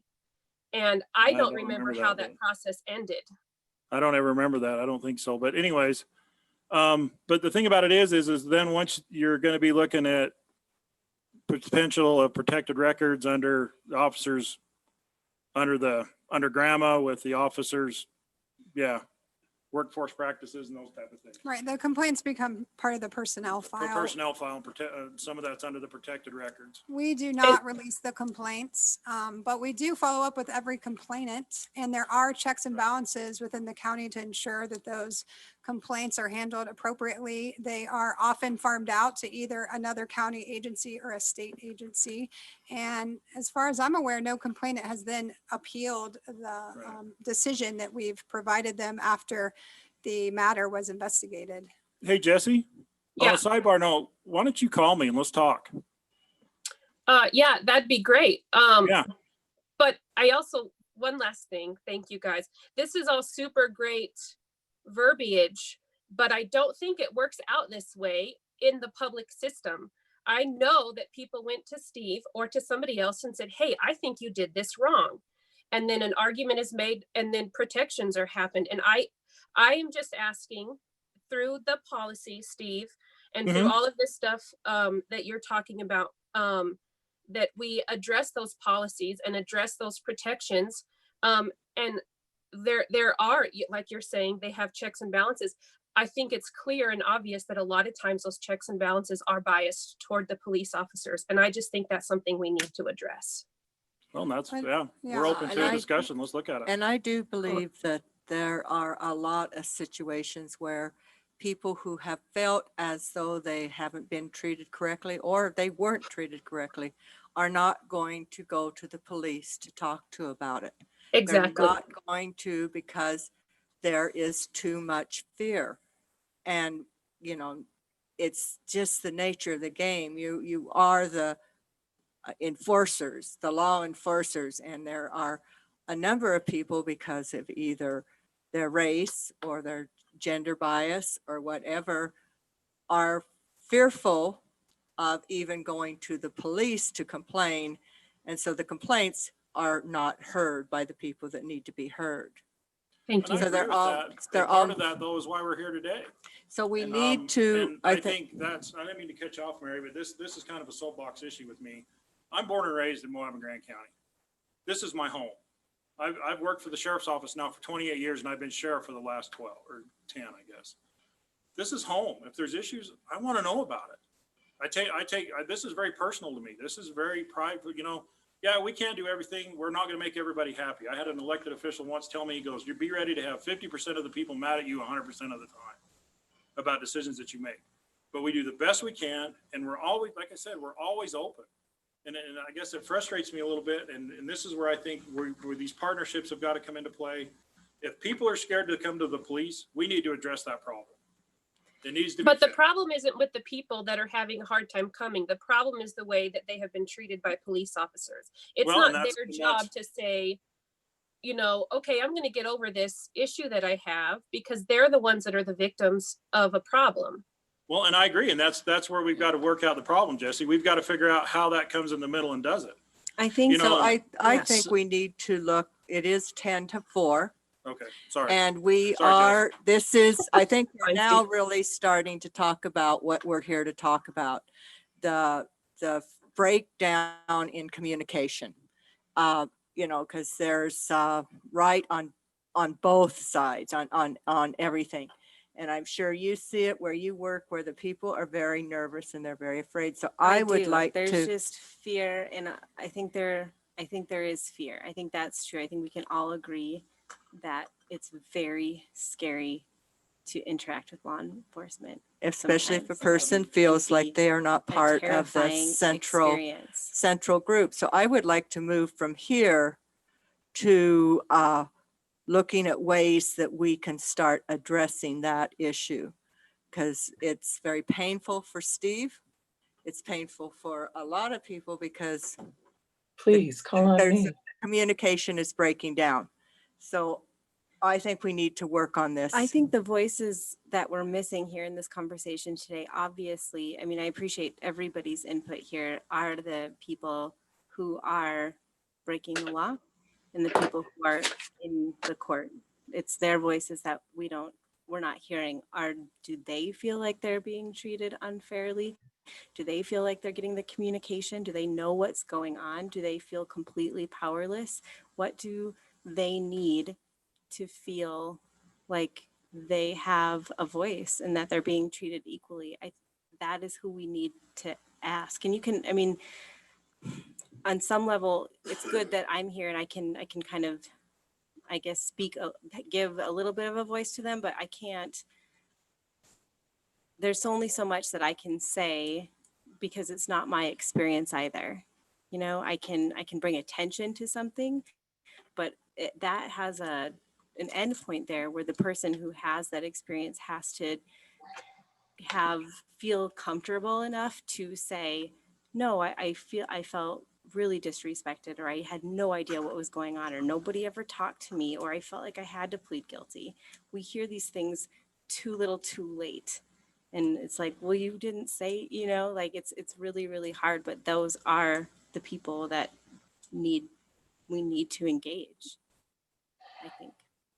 So I think this conversation has just begun. We have just barely hit, touched the iceberg.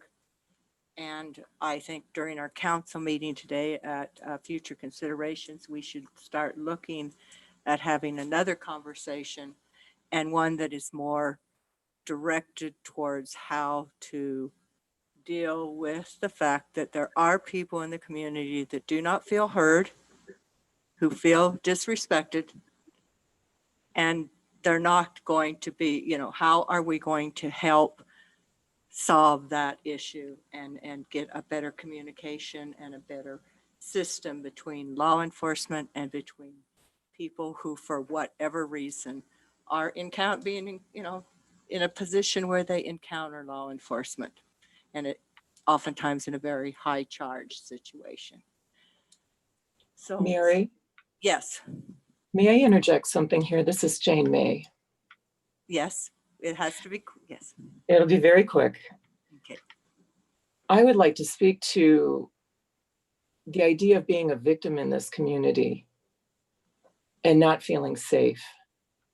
And it is founded in both the police and the law enforcement of the sheriff's office. To live here, to contribute here, and to have a life-threatening event here, to beg for investigations, to get bounced between agencies, so much so that the county attorney's office does not have the investigative evidence to represent a victim's voice in this community. I understand that Black Lives Matter, and I don't want to just take from that conversation because it's so important to be had here. But I also am listening to people self-congratulate who do not do as they say. They do not receive even pleas to follow up on investigations, playing territorial when their own policies say they cover all areas in Grant County. So if one department isn't handling something, the other department can, but refuses to do so. And so you have repeat offenders, you have felons who have firearms coming out to kill people after leaving notes. And then you have officers refusing to follow up investigatively. And so repeat offenders, you have to support the county attorney's office, number one. The work of investigation has to be done so that you give people something to go to court with, so that victims like myself aren't dismissed and continue now to live in fear because we didn't have a voice, even though we begged for one. And so I appreciate everything the law enforcement does. I never thought I'd be speaking like this, but I never thought I'd be terrified in my own community. And I believe you should hear that as well. Thank you. Thank you. So we have a lot of work and a lot of respect. I have a lot of respect for the police department, and I have a lot of respect and a lot of relationships in the community with people who have felt victimized or have not felt heard. And I'm so thankful to Evan because he has opened this door. He has stepped forward and said, let's start talking about this. And so this is the beginning. I thank you, and we can talk today in our how we want to go forward. But I think this should be the first step in a process of making us even better. So, you want to kind of, so should we, it's 1 minute till our next meeting. So I am going to draw this discussion to a close, and we will be meeting again. I give you my word to hit some of these tough topics, maybe in not such an open setting where it can be talked open, in a fair way. So thank you. Thank you everyone for participating, and to the community, we will see you back here. And I'm going to give us a 5-minute break, so at least so the county council meeting will be starting at 4:10 rather than 4. Thank you. Thank you.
checking with anybody on. We have Mark at the airport here for the Thompson Springs.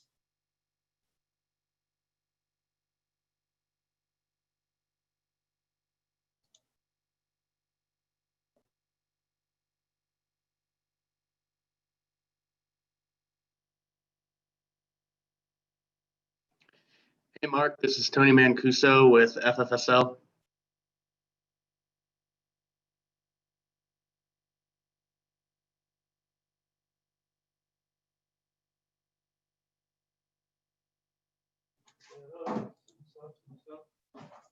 Video, here we go. You want to bring over the chair? Or you got, yeah, that would be perfect.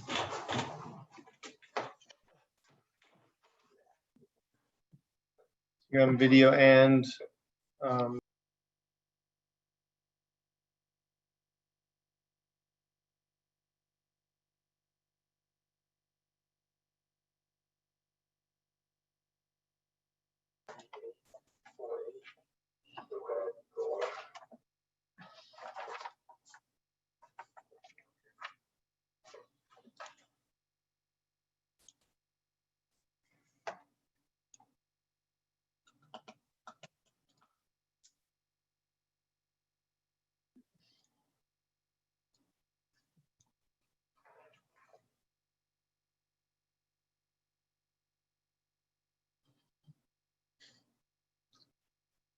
for anyone online, was there any indication when the Thompson Springs report would be, when they would initiate that?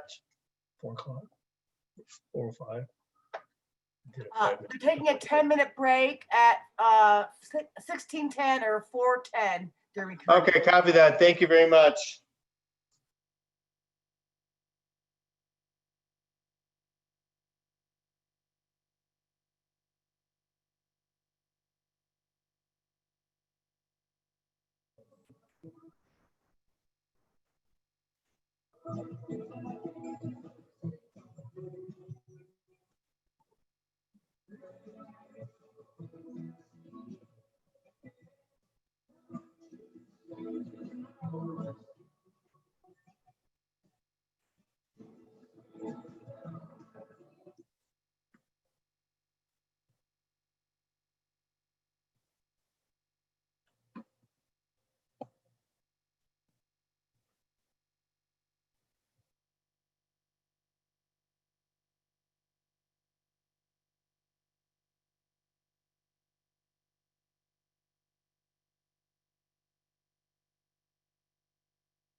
Hello, everybody. This is Aaron Wise. Can you hear and see me? We're running behind. We'll be starting in 5 minutes. Okay, great. I just wanted to make sure I had this thing working right. Yeah, we hear you well. Okay, thank you. You think I should just get on Zoom and end this? I'm asking for advice. Oh, something's feeding back. Which would be easier for me to grab Mallory's.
The time is 4:11, and we will begin this meeting of the Thompson Springs Special Service Fire District. We present are Mary McGann, Rory Paxman, Curtis Wells, Chris Baird, Greg Halliday, Jalen Hawks, Gabriel Wojtek. Am I missing? Okay, Evan Clapper will be joining us shortly. So we do have citizens to be heard. There's a phone number is 669-900-6833. Meeting ID 884-2398-5706. Is there anyone for citizens to be heard, Chris? Everybody is in the meeting. There's nobody in the waiting room. So is anybody in the meeting wishing to address the council as citizen to be heard? For Thompson Springs, not for. Thompson Springs. Okay, so no citizens to be approved. We are to approval of minutes for May 19th, 2020. Do I have a motion to approve the minutes?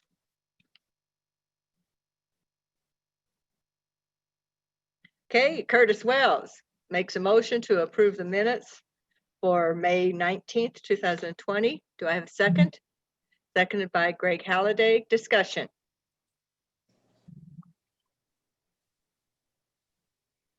Seeing none, all in favor? Aye. Anyone opposed? The motion passes unanimously 6-0. Ratification of payment of bills. They were sent to us earlier today. Does someone have them in front of them that they could make the motion?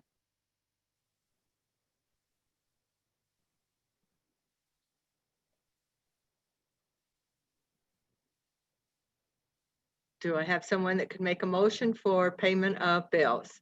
Yeah, I can do it, Mary. Okay, thank you, Gabriel. I'd make a motion to approve the payment of bills for the Thompson Springs Fire District from 5/19/2020 and 6/16/2020 in the amount of total bills $1,520.67 and total bills and payroll $2,587.33. Motion by Gabriel Wojtek. Do I have a second? Seconded by Greg Halliday. Discussion. Roll call vote. Mary McGann, yes. Jalen Hawks? Yes. Greg Halliday? Yes. Rory Paxman? Yes. Curtis Wells? Yes. Gabriel Wojtek? Aye. Passes unanimously 6-0. We are now to the fire chief report. I saw there, did I see my Down here. okay, just Yeah, with he's the here. could you give us a report, please? You bet. Chief? Thank you. Yeah, if you have my report in front of you, you'll see that we had in the last couple of weeks, we had 3 vehicle rollovers in the area, two cars and 1 semi. And the semi did have a diesel spill. On June 2nd, we also had a brush fire at Valley City. Valley City is that road that goes off 191 at Mount Margaret 153 and cuts to Thompson. Luckily, the Moab Fire Department and myself were able to get there in time to keep it at 2 acres. Otherwise, in that dry brush, it would have really taken off. So thank you to Moab Valley Fire Department. As far as equipment goes, Engine 21, which is my wildland/rescue truck, got a new battery after 7 years. And once the carburetor comes in for the pump, it'll be back fully in service. So, as far as training, I did receive my hazardous materials technician recertification, which is good for 3 years. And I am on the Moab Fire Department hazmat team. So, this weekend, I'll be assisting Green River Fire Department with training to get some of their people certified. And the last thing is I should know in a week or two if I got the wildland fire grant for equipment and training for my department. And that's all I have. Thank you very much. Thank you. Thank you.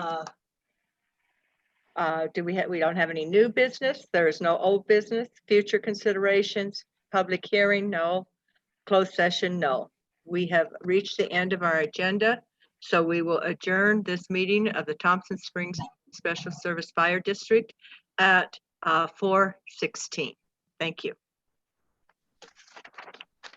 We will now open our general Grand County Council regular meeting. The time is 4:17. First item on the agenda is citizens to be heard. To begin with, we are accepting comments on item L, the adopting the proposed ordinance approving the Strawberg planned unit development. I am asking people who have commented on this before that if you do not have something new to add, to refrain from commenting at this time. But if you have something you would like to comment on item L, the Strawberg, you will be given 3 minutes to do so. So I am now opening up this section of citizens to be heard. You can dial in, and Evan Clapper has joined us. So we have all 7 council members with us at this point. The number is 669-900-6833. Medium ID 884-2398-5706. Chris, do we have any citizens to be heard? Are there any citizens to be heard? Yes. This is Rhonda Clyde. Go ahead, Rhonda. I have written letters a letter that I'm sure you've received, but I do have a main point. I support community rebuilds and affordable housing in this valley, and boy, do we need it. But that's not what this is about. This variance is of allowing 1/4 acre lots each with an AUD sets a precedent for other landowners in RRR zones to develop a higher density. Rural residential is designed to preserve agriculture. Any landowner with 1 acre can register that acre as a farm with FSA and can apply for grants, loans, etc. through the USDA. By allowing 1/4 acre lots, this takes land out of ag status, and that should not be done without an impact statement. And it does set a huge precedent that could be the end of ag for this valley, or the beginning of the end. That's it. Thank you, Rhonda. Do we have any other citizens to be heard? Here's Kevin Clyde. I'd like to reiterate that we would like to see a study done to show the impact of this proposal before a decision is made.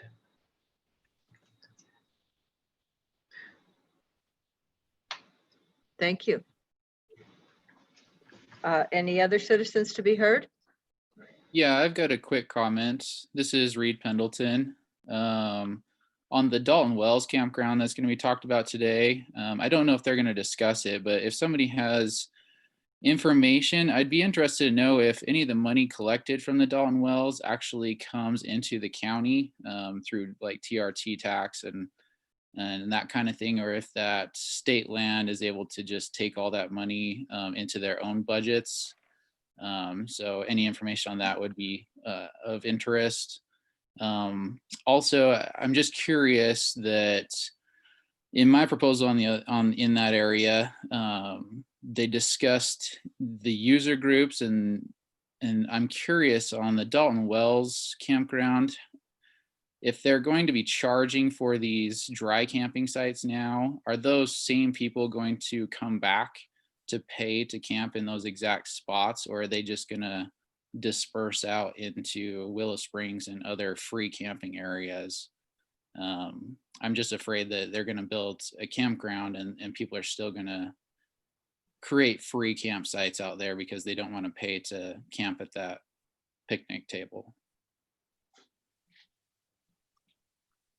I hope you stay on to see the presentation. Is that all? Yes. Thank you. Thank you.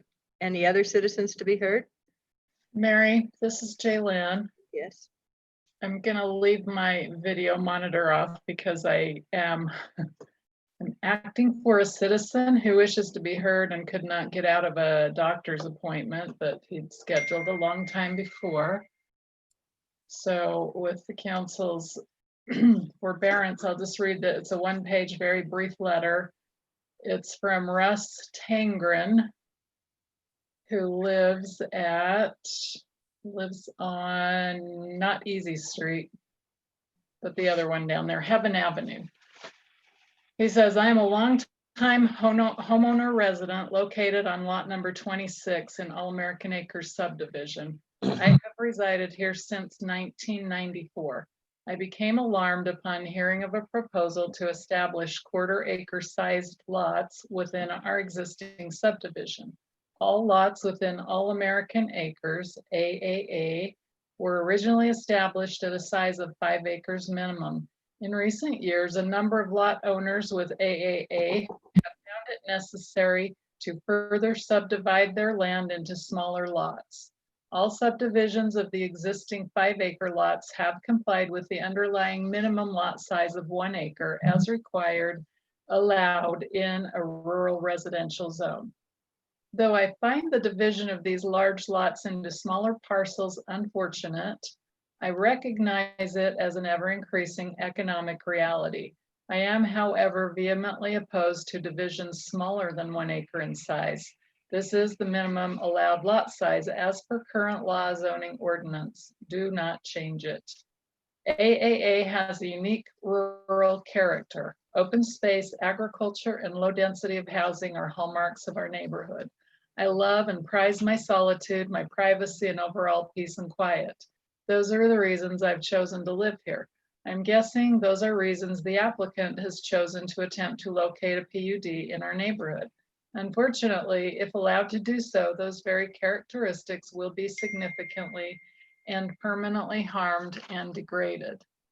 I have every expectation and believe that I have every reasonable right to expect that expectation, that the rural character nature of my neighborhood will remain minimally changed as we are protected by zoning ordinances, limitations that do not allow for high density housing in this established subdivision.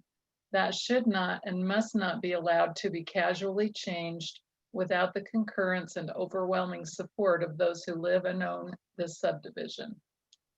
All the residents I've spoken to concerning this matter share my same feelings. All are strongly opposed to this proposal.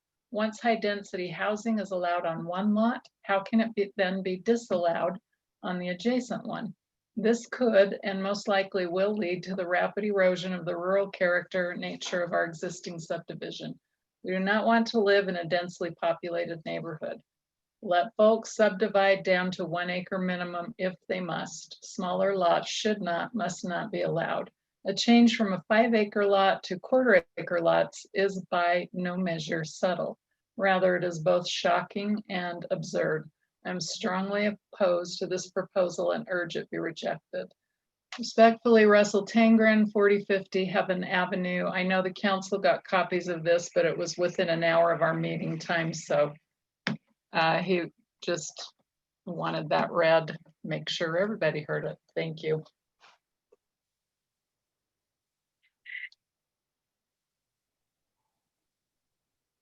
Mary, you're Any other muted. citizens to be heard?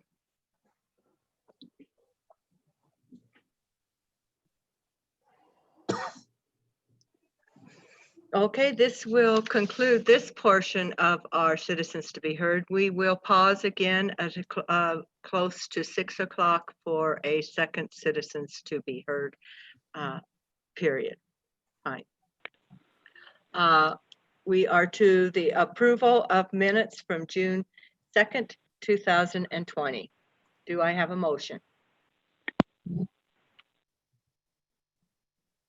So they'll do another one at 6 o'clock. So moved. Okay, Gabriel moves. Do I have a second? I'll second. Seconded by Jay Lynn. Discussion.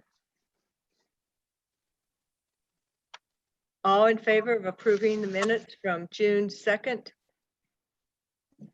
2020, say aye. Aye. All opposed? Yes. Passes unanimously, 7-0. Ratification of payment of bills. I need a motion. Jaylin? Yeah, let me just get to that page. Okay, I got it. I move that we ratify the paying of the bills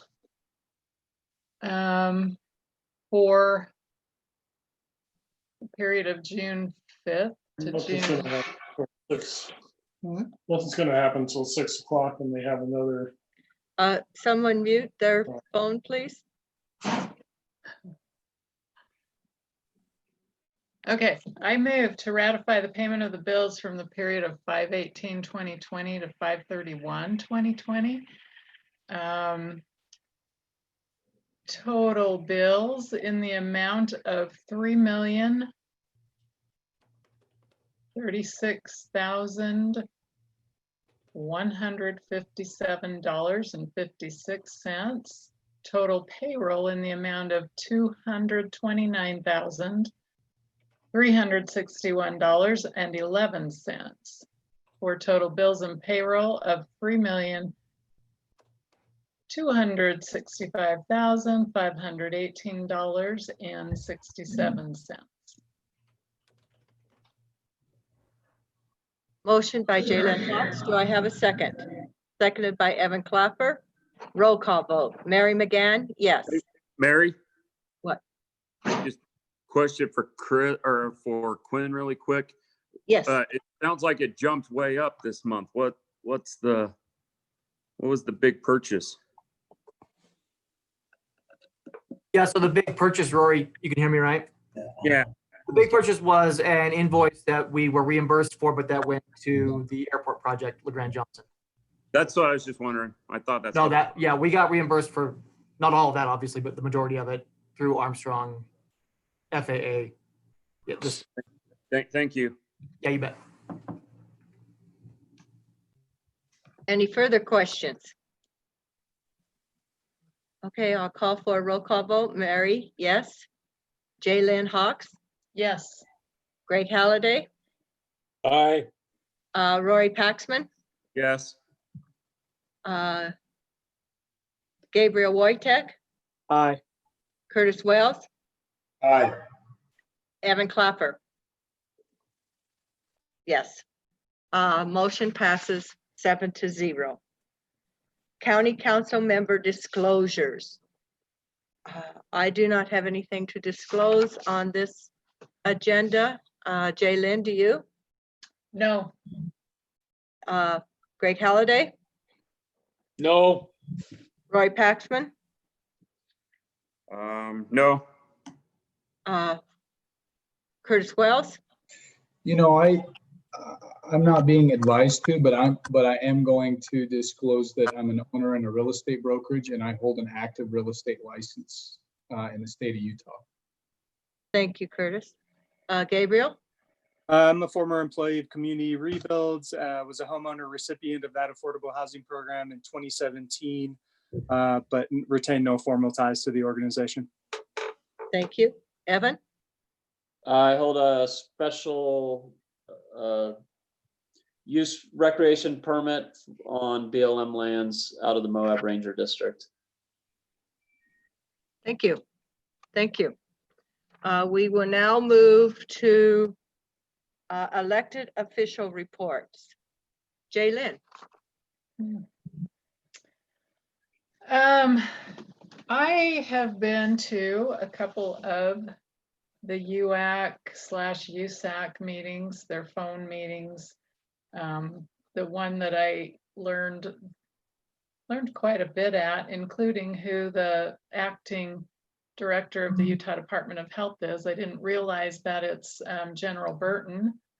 And apparently other commission members did not realize that either. So anyway, he went through the process. We're getting variances on the governor's new directives that are coming out roughly every other week, or maybe even every week now. And been to Arch's hotspot meetings, and I will let the chair of that committee report more fully on that if he wishes. And that is it for now. The Housing Authority meeting was canceled last month. We are meeting in 2 days, so hopefully I can report on that next time.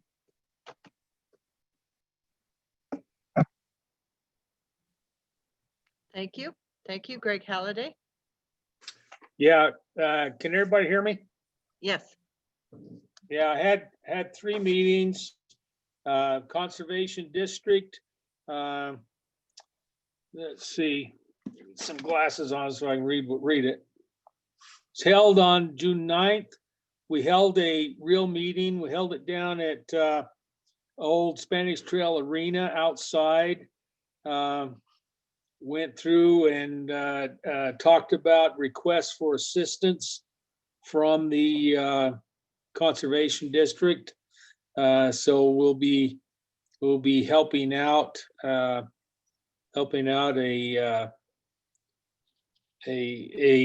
group with that. I won't list the groups that request that at this time. Went through the budget, talked about the chipper status. The Conservation District purchased a chipper with help from the county. It's being taken care of by the Moab Fire. They're going to work up a MOU so that can be taken out to Castle Valley as well. So they're be working with a MOU between Castle Valley and Moab Fire to work with that. And that's all I've got on that one. After that, we had the transportation, Grand County Transportation Special Service District. We went through it. We had enough to hold a meeting. We got a check from the Forest Service Secure Rural Schools Fund to the tune of about a little over $13,000. So we're working on these things, and at some point we'll be able to do some things with some drainage issues. The last meeting was held on the 10th. It was Thompson Special Service Districts, which is the water board up there. They got a new member on the board, Les Thane, I think his name is. I attended that by telephone, so I hope I got his name right. There's having some difficulty collecting bills, and they're working on their employee hours. As far as I know, the springs are still producing at approximately 100 gallons a minute. And that's all I have at this time. Thank you, Greg. Rory?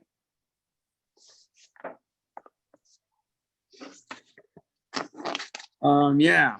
So I missed airport board last week, and but Andy's going to be talking to us just a little while. But the asphalt is being put down, and it should be complete by June 25th out at the airport.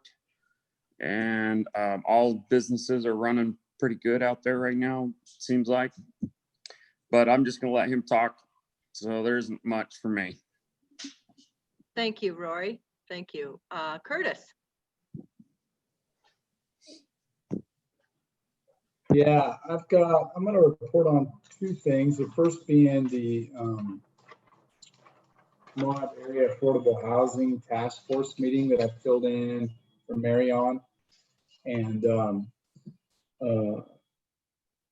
we talked about kind of getting an update to the city and county council members as far as continuing to provide frames of reference for the affordable housing pipeline projects that are coming through the pipeline, and just kind of ongoing market assessments,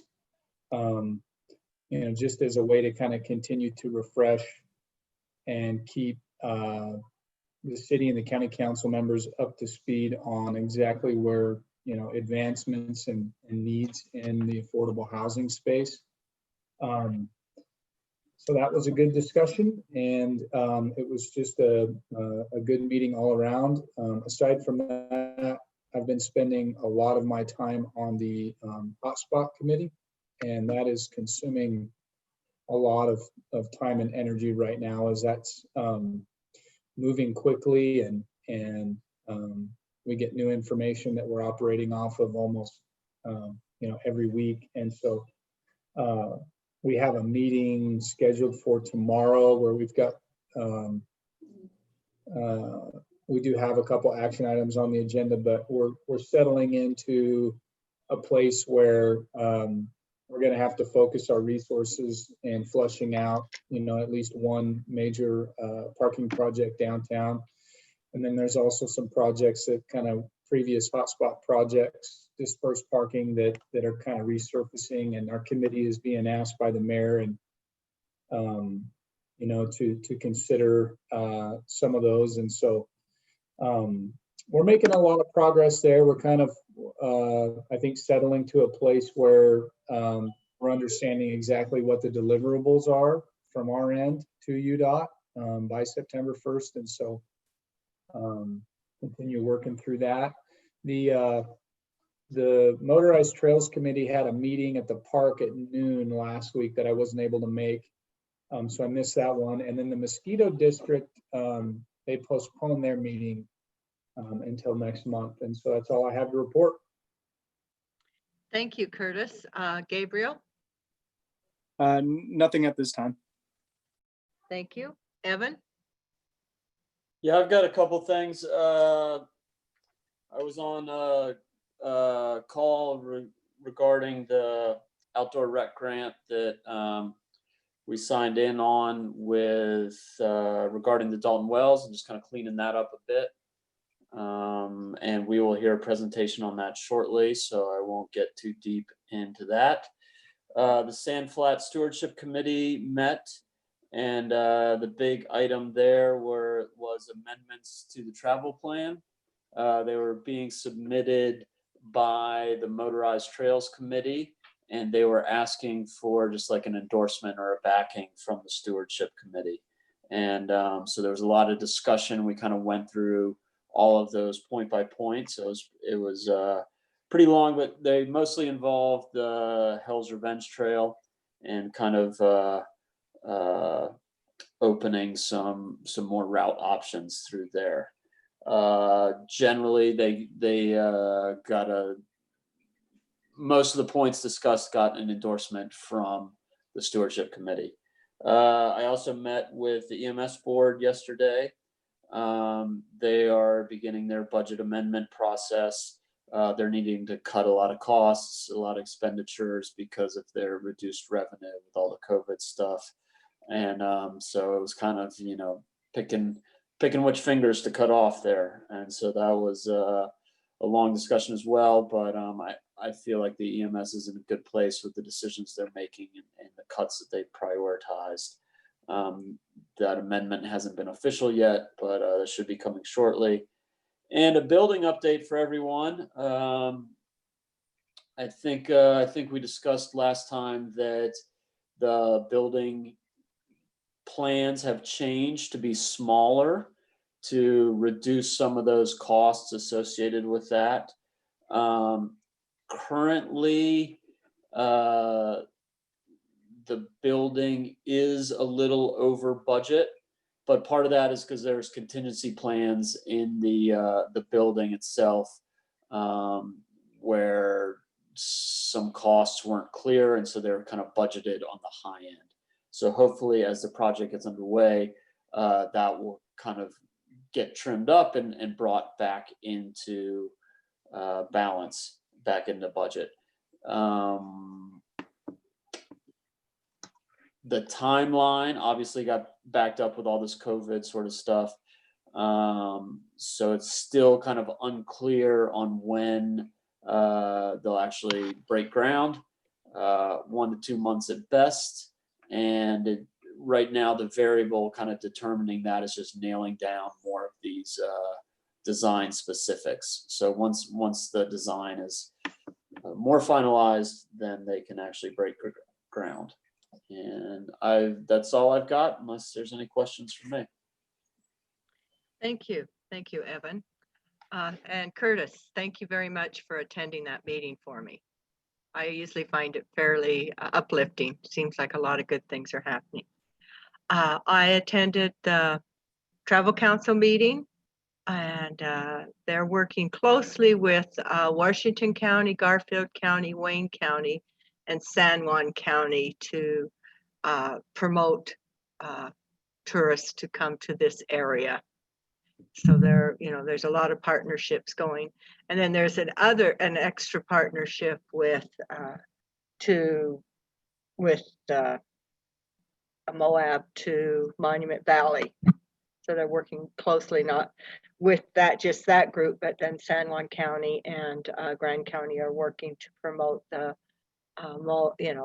Arches, Canyonlands, and Monument Valley. The Moab Free Concert Series has been canceled. The money will roll over into next year. So that was, it was a busy meeting. The Utah Homeless Network has, most of the homeless networks in the state have used up their CARES funds, but they were very helpful and very appreciated. The Moab Area Partnership housing apartment building has furnished a house for a homeless individual in Moab, so that's good. So we'll have one less homeless person on the street. That's all I have to report. Thank you. We are now moving to council elected officials report. Do we have anything? Quinn, do you have anything to report? Ballots went out last week. I think Friday they went out. Everybody should be getting ballots if you're registered to vote in the Republican primary for governor. We really haven't gotten too many of them back yet. If you know anyone, tell them to mail them in. We're trying to push that pretty hard, but we still had a few people try and drop off ballots here at the clerk's office. We will have a ballot box set up on election day, but we would obviously prefer that they mail them in. I think that's about it for me. Thank you. Is Christina Sloan on? I don't see her. I don't see Chris Kaufman or any other elected officials. So we are moving to Council Administrator report. Chris Baird. Thanks, Mary. I'm going to give just a real quick rundown on a lot of the executive actions that I've been working on. As I recall, you authorized me to take care of executive actions through the duration of our emergency, local emergency. So starting off with Sand Flats, they got their building in, and I approved a couple independent contractors agreements for the concrete for the driveway and also for their ramp to their building. Renewed a business expansion and retention grant. Approved a search and rescue carport project that was paid for out of their donation account. Approved 3 new weed grants and weed budgets for weed control. Also, just want to make it clear that we did go out to bid for the fireworks this year, and got one bid in from the folks that did it last year. And so the fireworks will be happening this year on the 4th of July. And so Mallory and I have been working on that. In the roads department, approved a loader purchase, which was within budget. We actually sold back 2 motor graders and didn't repurchase them immediately. The purpose of that is to conserve some financial resources in the roads department because we're not really clear yet on what the impact to B road allocations are going to be due to COVID. Approved an MOU with Forestry, Fire, and State Lands for road maintenance with roads department. Approved the Granite and Hastings Road right-of-ways or renewed them. And also, I don't know if you remember, but the CIB approved about $166,000 contract to pay for Grand County's purchase of easements across public roads on SITLA parcels. SITLA actually reviewed all of the roads that are in our travel plan and across their property. And they actually came back with several roads that they would not like Grand County to purchase the easements on. And so Bill Jackson and I will have to put together a presentation and do some review on those roads. And then ultimately, I think it's probably a decision that the county council needs to make, whether or not they want to request the easements from those roads or let them go. Doesn't necessarily mean that SITLA will close the road, but if we don't get the easement, then we don't have any right to keep it open. So that'll be something that Bill Jackson and I will probably be bringing to the council at some point soon. Moving on to the airport, I negotiated the final task, which is archaeology for the phase 1 of the airport's runway project. We decided between the FAA, the BLM, and Grand County a few years ago to get all the archaeology for phases complete in the first phase. And so that's really the last component still outstanding, and that's in process right now. So we're doing archaeology right now on the realignment of Blue Hills Road. And that kind of dovetails right into the grant, AIP 34 grant that we got, an FAA grant. I don't know if you recall, but last year, I believe you approved, or earlier this year, perhaps even approved moving forward with that grant application.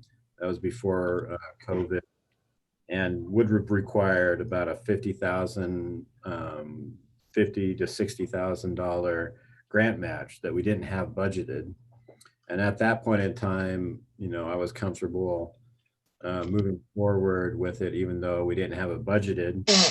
When COVID hit, then I kind of put the brakes on that, and I didn't sign any task orders with Armstrong or anybody for that project because I didn't know for sure that we'd be able to make the match. And so Andy, the airport director, and I worked with the FAA to get confirmation that we would be able to get that grant for 100% FAA contribution and no local match. So I kind of held out until we could get somebody from the FAA to give us confirmation of that.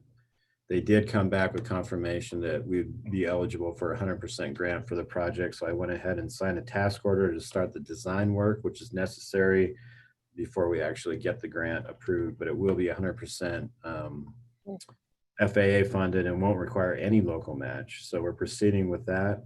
We also signed and were approved for the AIP 35 FAA grant, which is the CARES Act funding for $1,065,000 to help out with the general operations of the airport. And lastly, at the Grant Center, we got an increase in funding for senior meals and also saw some decreases in other grants. So some good news and bad news as far as grant funding at the Grand Center goes. And then also been working on the Dalton Wells grant agreement with Utah Office of Recreation, but we'll hear more about that and discuss more when we get to that presentation. Any questions for me? Questions? Thank you, Chris. Thank you. I was just gonna say, at one point we were talking about discussing how long we should leave all those duties on your desk. Thank you for doing all that. That sounds like a lot, and I appreciate that. And I was just with the COVID and stuff, I was curious your take on how things are framed now organizationally. So I think that the way that it was passed was that it lasts for as long as the declaration of local emergency, which is extended through the end of July at this point. Okay. And that, that dovetails in with also the temporary personnel policies that we passed, which, give more flexibility for department heads with regard to making budget cuts and personnel reductions, workforce reductions. So that will last, through the end of July, which coincides with the federal increase in unemployment insurance benefits. And so that's kind of where it's set up right now. Certainly we can change that around at any time, but right now it's tied in with that timeline for the declaration of local emergency. Great. Thanks for that reminder. You're welcome. Any further questions? Okay, we are moving to department reports. We have a report on Canyon Landsfield Airport. Andrew Salvik, are you there? Good evening, everyone. Hopefully everyone can hear me. Thank you for the opportunity to give the annual report. I will share my screen here momentarily. So council members of staff, and the community. Each year, the airport provides us a summary of what the previous 12 months looked like. So I'm going to touch on that, some of the milestones and some other information, and then look at what we're doing now and moving into the future. And then we'll open it up at the very end for any questions. So just bear with me a second. I'm going to share my screen. Whoever's hosting, I think you may need to give me access. I'm not sure. Host disable. So whoever is the host, if you could share the screen, please. This is my first time doing this, so just bear with me a moment.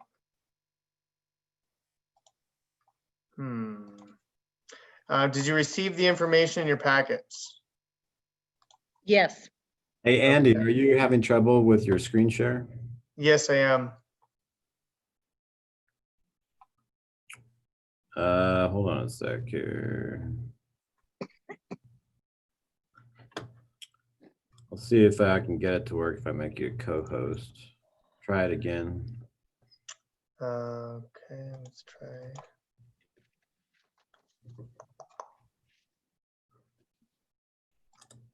I think, are you able to see it?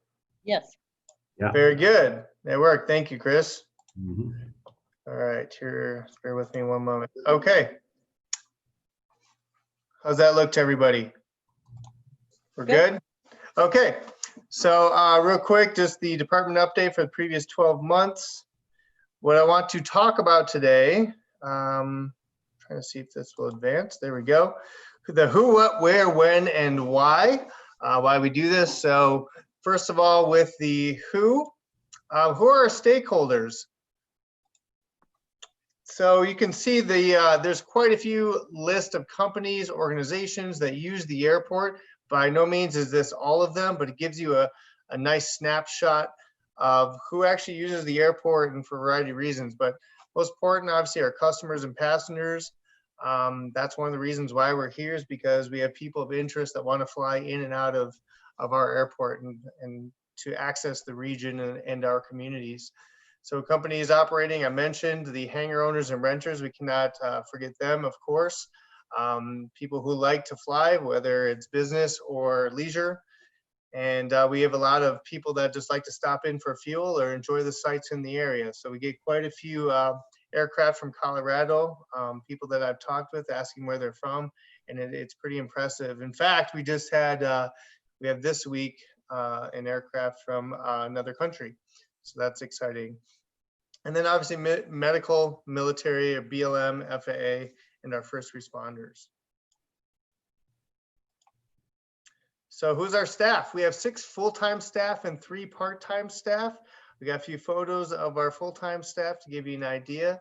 And we realize that organizationally we have added over the years, but each of those positions is very critical to our operation, and we are definitely keeping them busy, especially when we're in the downtime the last 2 months. It provided us an opportunity to work on a lot of maintenance items that may sometimes get pushed off. So I'm really happy with the team on taking not only COVID seriously and figuring out ways on what we need to do for social distancing and cleaning, but also tackling some projects that, what we do each week is we take a look at what needs to get done, that we make assignments, and then they take them on.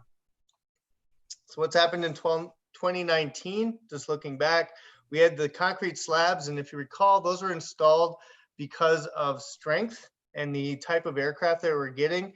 As it gets really hot here, asphalt softens up and tires can sink into the asphalt. So what they need to do, knowingly that it was going to be temporary until this year's project started, that they put in some concrete slabs for the larger aircraft. They also expanded the apron. We, at the end of the year, agreed to a 5-year consulting services agreement with Armstrong. They are doing a fantastic job.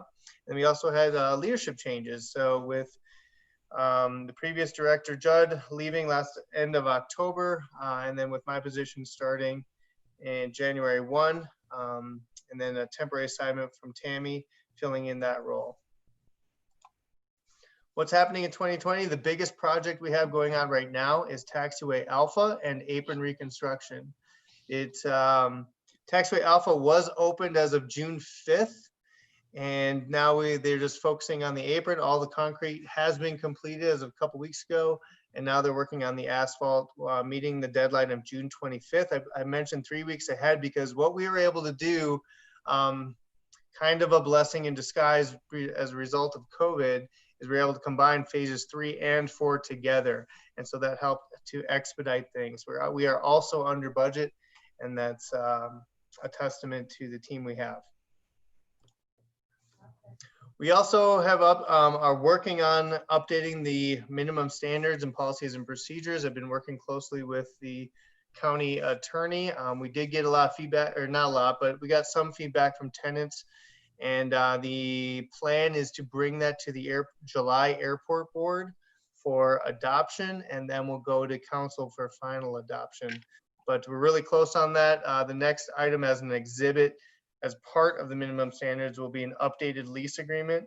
So we'll be expecting that very soon.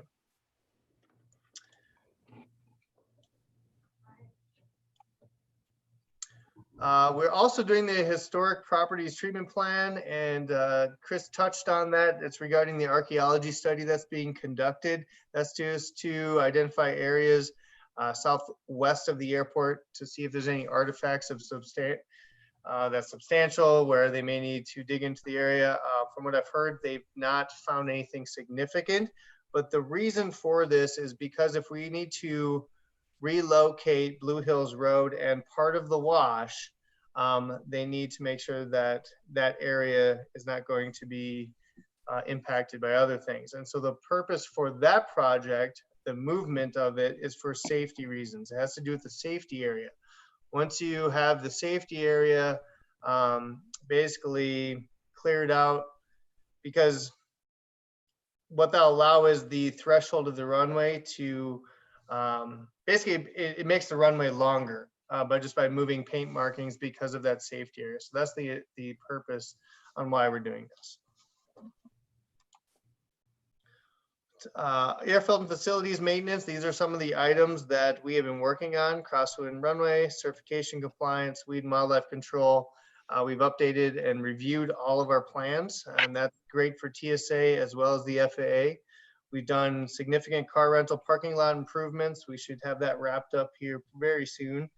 Water pump system controls, things malfunction, so we've been able to get some work done on that. System was working great now. We are working on the development of a marketing plan. We've identified areas in the terminal that we want to eventually reach out to local businesses to see if there's any interest in advertising or doing some sort of display within the terminal building now that we're seeing more passenger traffic. We're obviously keeping COVID-19 compliance, being clean and safe at all times, and then we're constantly working with our contractors on the projects that we have going on. It's a lot of communication involved with that. We also have essential air service. From what I know, our contract should be renewed. I just am waiting to hear back from the DOT. I sent them a note late last week, and so we should be okay on that. I haven't heard anything otherwise. The FAA stimulus grant funding, Chris mentioned that. That was really, I mean, that's just an assurance from the Department of Transportation to keep the economy going. I mean, with air service, whether it's passengers, goods, cargo, in general, airports are significant to a community and to a region. And so those stimulus grant funds to help the operation and maintenance of our budget is significant. Also, one of the to-do items that I have is a passenger facility charge application. For whatever reason, historically, this airport has never had a PFC. But what that does is once you get the application submitted and approved, there's a review process. Then there's a local tax that goes on to the ticket, which helps to, when you look at local match dollars, PFCs help to reimburse those dollars. But the great thing is that we're looking at probably about 20 years worth of projects that are eligible. So we should be in good standing to be able to collect those PFCs for quite a few years moving forward. So that's good news. It's just the application itself is pretty extensive. Lease agreement updates as we go through. You know, I mentioned updating our just template lease agreement. It is a little outdated, and so the county attorney and I want to get that more up to speed with today's standards.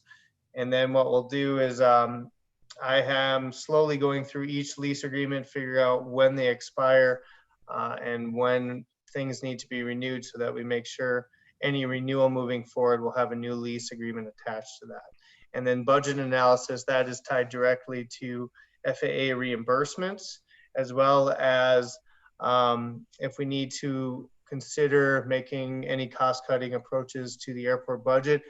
For the past two and a half months, we've said on a need-to-have basis only, and so we've kept our budget very tight. That is the intent for the rest of this year, and then moving into next year as well. So speaking of budget, the end of year 2019 budget, this is how we ended up.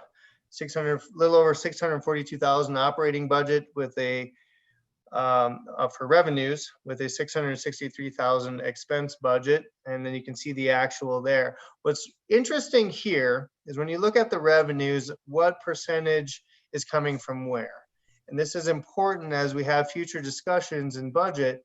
So 1.6% is fuel tax, almost 51% is TRT funds, and then almost just under 48% is airport fees. What this tells me coming in is we need to take a closer look at our airport fees and find other revenue generating areas. And because as much as we appreciate the TRT funds, as we've seen this year, they can be significantly impacted. And if the funds aren't there, then I'm not sure how we're going to operate, or we're going to have to cut staff or find other ways to cut the budget. So again, this is another reason why those FAA stimulus funds are so important right now. And we're very grateful for those. But we will continue to analyze that. And then again, yep, go ahead. I just want to make it clear that it's not TRT, it's TRCC funds. TRCC, thank you. I apologize. I'm new to the TRT, TRCC. Thank you for the clarification, Chris. Okay. And then the balance, the good news is we ended 2019 in the with a little over $15,000. So that's good news. Any questions on the 2019 budget so far? I'm gonna jump into the 2020. I did not get into as much detail, but I wanted to point out a few things. First of all, the revenues, the balanced operating budget that was approved. Some businesses have dropped since 2019. One example would be the concessionaire. And then we've had one business drop from the billboards. They just found that they weren't getting much traffic from the billboards as it was more online for them. We are reviewing agreements, mentioned the FAA CARES Act funds, and then tenants are continuing to pay, and I'll touch on that in a little bit. So as far as expenses, we are over $700,000 operating budget. And in addition to that, there are capital purchases that were approved, which involve terminal heating project, just upgrading that for the winter months. Tow behind lawnmower, which has been purchased, FOD boss, and that's something that gets dragged around so that we can pick up debris on the apron, runway, and taxiway. It is actually a nice piece of equipment that we purchased. Also generator, and then the one thing that's pending is if we want to consider getting an operations truck. Although it was budgeted, I'm putting that on hold until we know how our budget's going to look, maybe in the next few months. So percentage to date, we've spent approximately 65% of our budget. Actually, I think that number was wrong. I think we spent 35%. I used the wrong number, so I apologize for that. Okay, passenger activity. This tells a little story here. So once the runway and the terminal were opened by May of 2018, you can see the passenger traffic that occurred. So we go into 2018, we got through an entire year of 2019, and then the blue color will show 2020 through the months of May. So as we look at the impacts of COVID, what that did to our passenger traffic, you can tell significant hit. And so we'll see how June and July end up playing out. We have seen our numbers increase, but we won't know what kind of percentage until we get more reports moving forward. So the good news is from a tenant perspective, the skydive, helicopters, even Redtail a bit, their activity has increased and they're pretty happy with the numbers so far, but we won't know how the summer will play out just yet. So hopefully things will start trending upward again. Where to travel? I threw this in here again to show what the quick flight is. From what I've heard from others, prices are reasonable to go to and from Denver, which is great connection. It only takes 70 minutes. So using your local airport, if you can, is a great way to get out and about if you are needing to travel or wanting to travel. And then the great thing is about Denver is the connectivity. You can get anywhere in the US and quite a few places in the world once they open up. So I wanted to show this map to show that's just United on where you can get to, and it's pretty much anywhere. So last 12 months, annual milestones, you can definitely read through this, but I'll highlight a few of them. As mentioned, last October, the manager resigned and we had an internal person step up for the next couple months. Did a fantastic job. I started by January 1st, and luckily it was a downtime, helped get my feet wet and understanding the operation here and kind of moving forward. One of my goals was establishing a 90-day plan to kind of get things in order, get some things figured out, what the game plan was going to be moving forward. So I think we did a good job of that. And then moving forward to the next, for the rest of the year. Then it came down to project preparation and figuring out the changes on how to handle COVID and the impacts to the operation. So it did change things for the most part. We were not as impacted as quite a few airports out there nationwide, especially medium to large airports. Some airports are losing service altogether. A little blessing that we have is because we are essential air service, those are guaranteed contracts through at least the rest of the year. And so I know SkyWest prior to all of this was very happy. The Department of Transportation's happy with this route. So I'm hoping, I'm not concerned, but we should be fine moving forward. And it was a 3-year contract, if I recall correctly. By Apron, taxiway and apron project continued in May. The businesses started slowly opening. And then I've been trying to do a good job of communicating to the tenants about what's going on, not only operationally, but mainly project related and impacts to them. So I think that's been going well. We do intend to have an all tenant meeting here before the end of the month, just to kind of touch base, get back on track with things. And then again, as I mentioned, for June, we're noticing increase in activity across the board. So why do we do it? It's not just about the flying and getting to and from here, but there's so much more activity. Airplane tours, helicopters, skydiving, balloons. So a lot of people are coming in and out here, and not only to have some fun, but maybe just going cross country, or they want to see the sights in the area. And then these are all shots that actually I took, or except for one.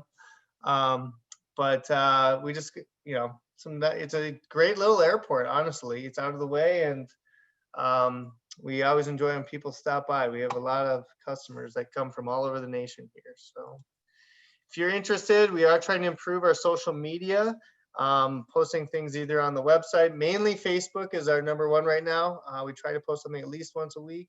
And then as far as Twitter, we'll get more active on that. But I'd like to open it up to any questions. I actually took that photo too. So. Do we have any questions? I've got a question. Okay. It's more sort of I guess a bigger picture question about the airline industry. What seems to be the industry consensus with regards to the safety of airplane travel, in these next couple of months, and what sort of measures are the airlines taking to, and with regards potentially to how they're booking flights, to sort of mitigate the risks with regards to COVID? Well, I'll tell you, the airlines are taking flying very seriously. Some of the turns are a lot longer than they have been in the past. Sometimes they used to do 30-minute turns. They're doing an hour to 2 hours now, just to clean the aircraft between each leg. I've flown a few times so far. I've had no issues. They do require a face mask for passengers to get on the aircraft. And even TSA is encouraging it. As I've gone through different airports, I've seen a majority of people wearing masks. So I think even the travelers are taking it seriously. I feel perfectly, this is my own personal opinion, I feel perfectly safe flying at any time. Thanks for that info. Yeah, and the industry is doing what they can. I mean, they've had to cut routes. Some airlines are still reducing employees. It's just a different ball game right now, and until people feel comfortable flying again, and that's an individual decision, of course. So it'll take time, and then how the economy, the travel is economic related. So we'll see how things play out. Thank you. Anyone else have a question? Yeah, I've got it. Andy, could you put down your screen so I can see the people? Yeah, I'm trying to figure out how to get back onto the onto the screen. Hold on 1 second here. Oops, excuse me. Is there something I need to press, Chris, to get back onto the video? Yeah. Sure. There we go. We're There good. we go. Who, was that you, Curtis, that said you had a question? Yeah, I was just going to ask, it's been some time since we switched from our connection to Salt Lake City to Denver and the circumstances there. But when we were having that, to make that decision, there was an insinuation that potentially we could get back to a connection through Salt Lake and even expand from there. And they were referencing potential like Las Vegas and San Francisco markets at that time. Okay. And it's just been years since we've had that conversation. And I'm just wondering if there's any kind of like update, for the public or any information related to that possibility that you could share with us. Right, and that's fair. I have tried to do some research on when certain routes were looked at, discussed, when they occurred. You're right, it was years ago.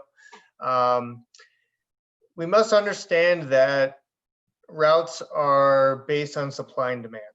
And I understand that there, at least with the Salt Lake route, SkyWest serves multiple airlines. They serve United, American, Delta. And my understanding with the Delta route had to do with number, I don't know if it was slots or had to do with pilot union. There's a few things involved with getting that, let alone now you're bringing competition with United. Since we're essential air service market, bringing in competition that's not subsidized would be very difficult. And that could be another reason. And I'll be very frank here, is that right now in today's environment, we should honestly be happy with what we have. With everything going on nationally, let's just hold on to what we have for as long as we can until things change and things pick back up. Because like I said, some small communities are losing service altogether, or they're losing a competitor. For example, I'll take a North Dakota market where they had United and Delta. Delta decided to pull out entirely from that market. They're not coming back as far as we know, or when. And so that is what is happening nationally. And we must be cognizant of that. So do we want to continue to pursue that? Absolutely. Do we want to have those conversations? Yes, but when the timing is right for that, and when the economics make sense.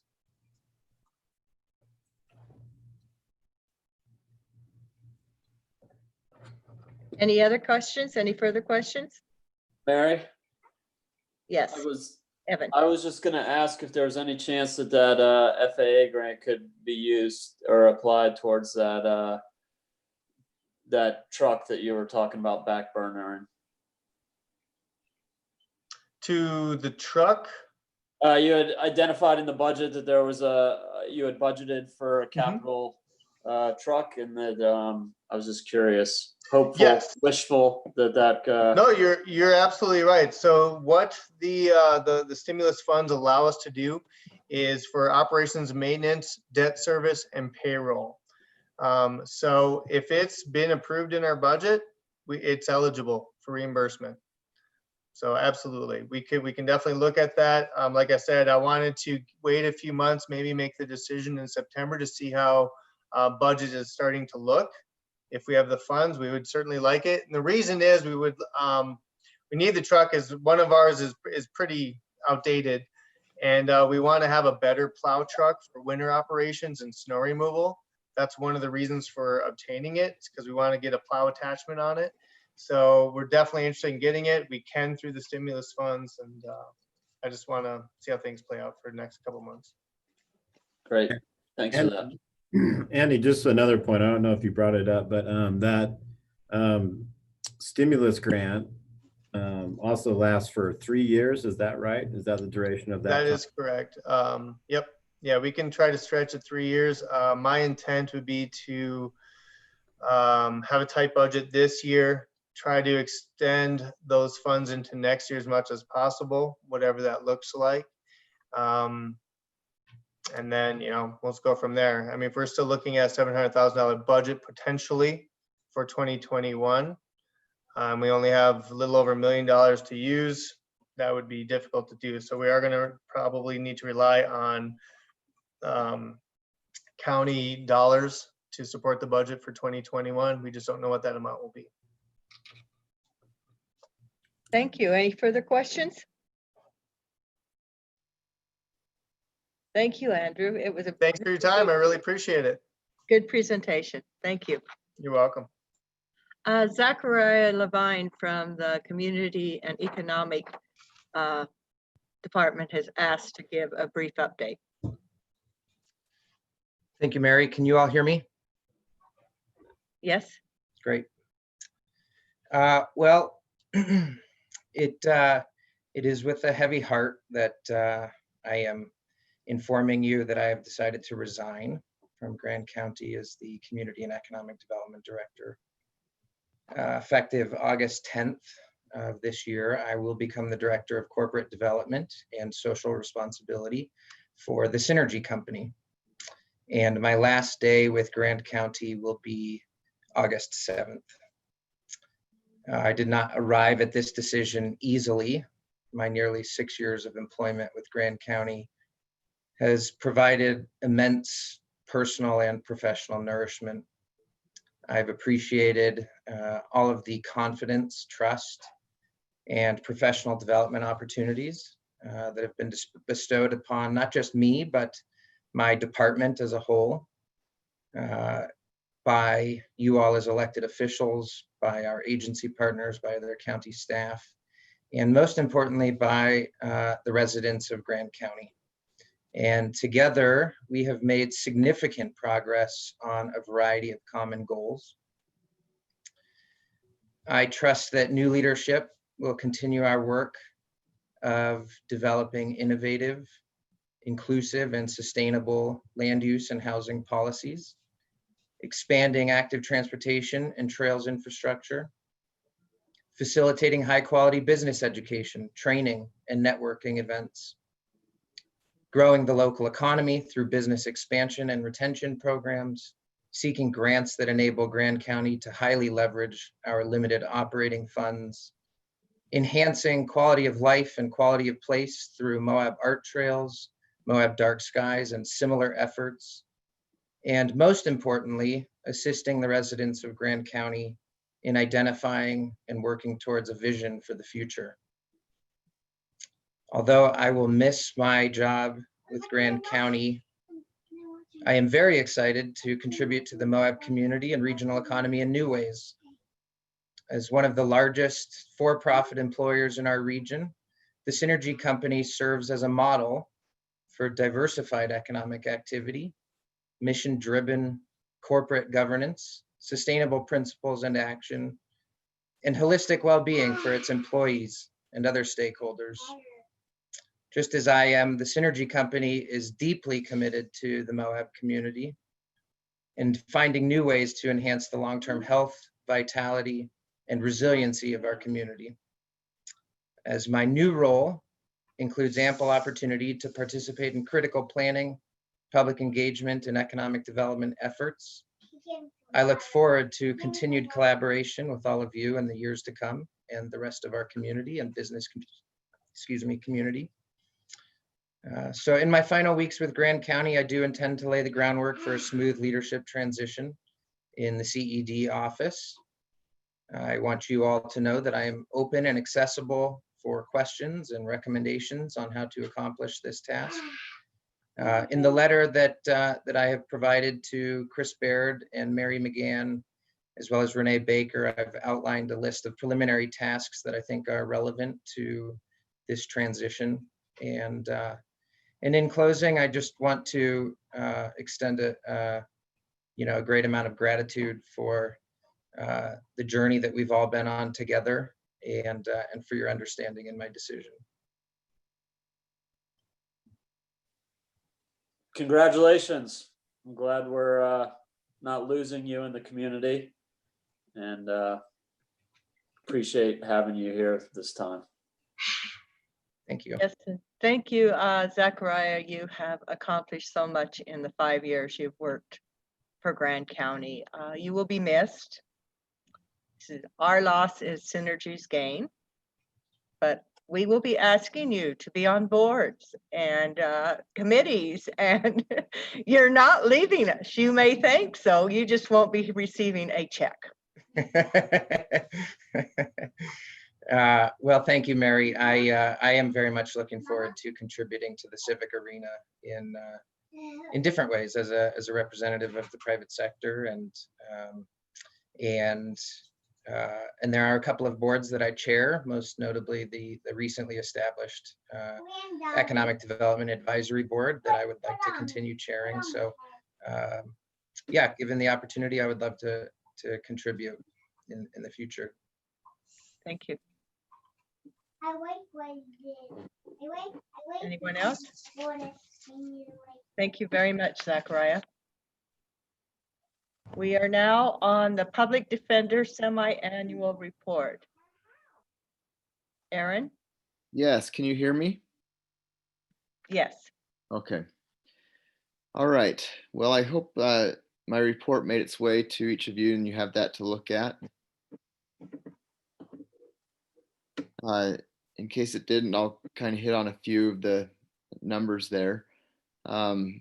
Reporting on year 2019, the cases did go up a little bit. There were 263 district or cases filed in district court, 35 that I was appointed on in justice court, 6 first-degree felonies, 26 second-degree felonies, 95 third-degree felonies, and so on and so forth. 86 orders to show cause. And there's some other numbers on how those cases unfolded and were resolved. Some were dismissed, of course, but cases have gradually gone up. There's that trend across the state and likely across the country, seeing more meth use, certain areas more heroin use, and then of course other crimes that accompany those, drug use, domestic violence, thefts, and other things attributed to dependency. Looking at, if you have it in front of you on page 2, at the bottom, there's some comparison looking at previous years and how it's trended. 2017 to 18 and 2017 and 18 were about even, about the same anyway. 18 cases that I was appointed to per month. You'll see that in 2019 that went up on average to 25 cases a month that I was appointed on.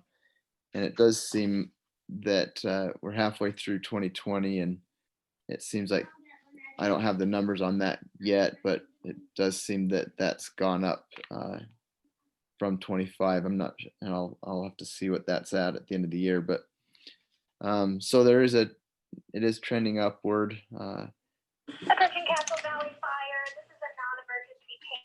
We're busy. We're getting through it. We're presented with some unique challenges, as with everybody else with coronavirus. It's been interesting doing court.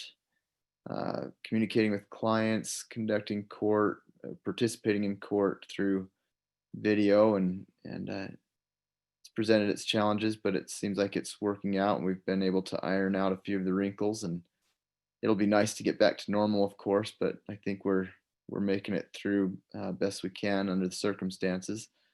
It's been nice to certainly have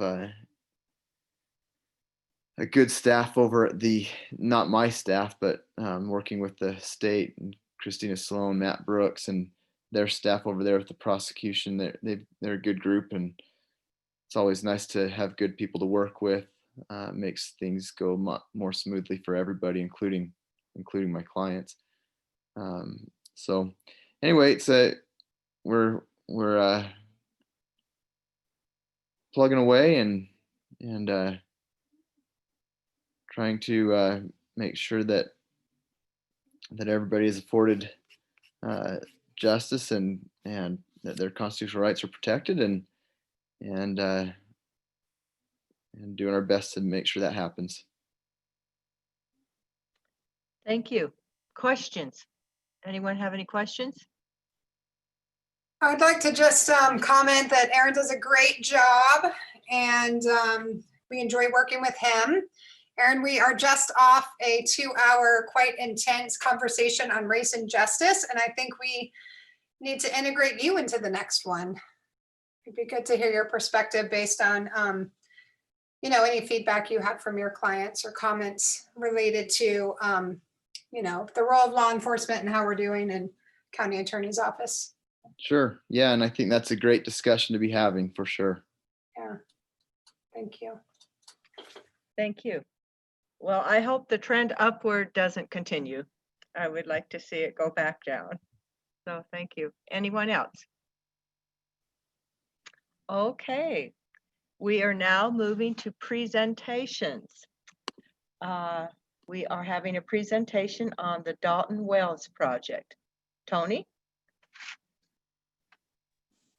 Thank you very much, Mary. I do have a PowerPoint that I am going to do my best to share with you.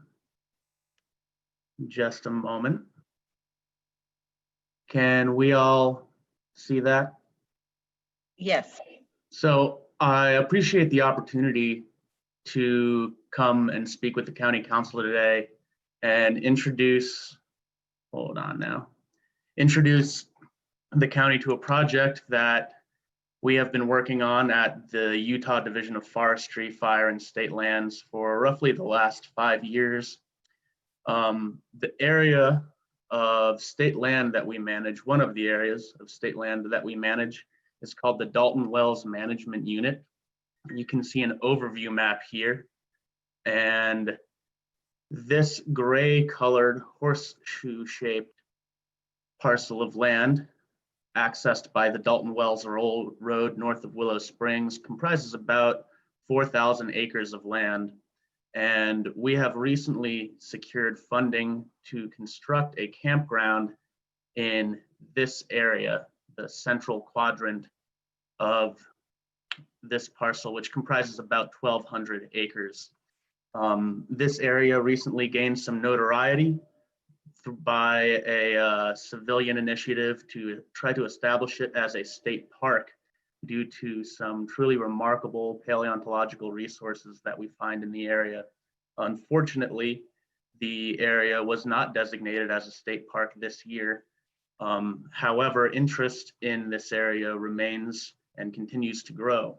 And so in order to address the increasing use, we've been allocated some money to build this campground. You can see here some examples. These are all going to be photos I've taken in the area, by the way, of off-trail riding and generally inappropriate campsite management. Litter and sanitation issues are one of our biggest areas. Our hope is that by having organized campground facilities, we can maybe counteract some of these problems. Our goals at the division are to establish some guidelines for recreational use in the area, try and organize the traffic, provide a quality visitor experience. We've been in contact with a lot of the recreationists who use this area, and they talk about how dust management and litter and human waste are big concerns. This picture on the right-hand side is an example from the Ledge A campground out on Cane Creek Road, which is a rough analog of the facility that we plan to build in the area. Picnic tables, fire rings, and vault toilets. One of the major issues for the Division of Forestry, Fire, and State Lands in managing this area is that we do not have the statutory authority to collect user fees from a campground facility. And so we would have no way to operate the area without the collection of user fees. We'll get into that in the next couple of slides, but we're hoping that the county may be able to integrate with us to provide some solutions there. In 2017, we conducted several site planning analyses for the Dalton Wells Management Unit. Beginning with internal vehicle counts, we would send our rangers, volunteers, interns along the area to assess the numbers of use that the area sees and when the use is the highest. We then consulted with Utah State University, their recreation department here in the Moab campus, to develop a survey implement, and we went out and talked to users and saw what their needs, comments, and concerns were in using the area. And to answer some of Mr. Pendleton's questions, that survey showed that 83% of users in that area would be accepting of fees, if they were used for recreation and infrastructure amenities were provided. Following that, in 2018, we contracted a graduate student from the USU Landscape Architecture program to do a very thorough bioregional planning analysis of the area. And that's a 100-page document. So I didn't include all of the information, but this is a couple examples of the final product that she delivered to us in 2018. So some design specifics. We have been allocated internally through DNR $350,000 for the capital improvements to this area.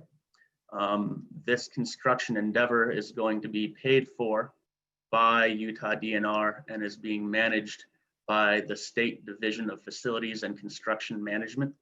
They sort of act like our general contractor.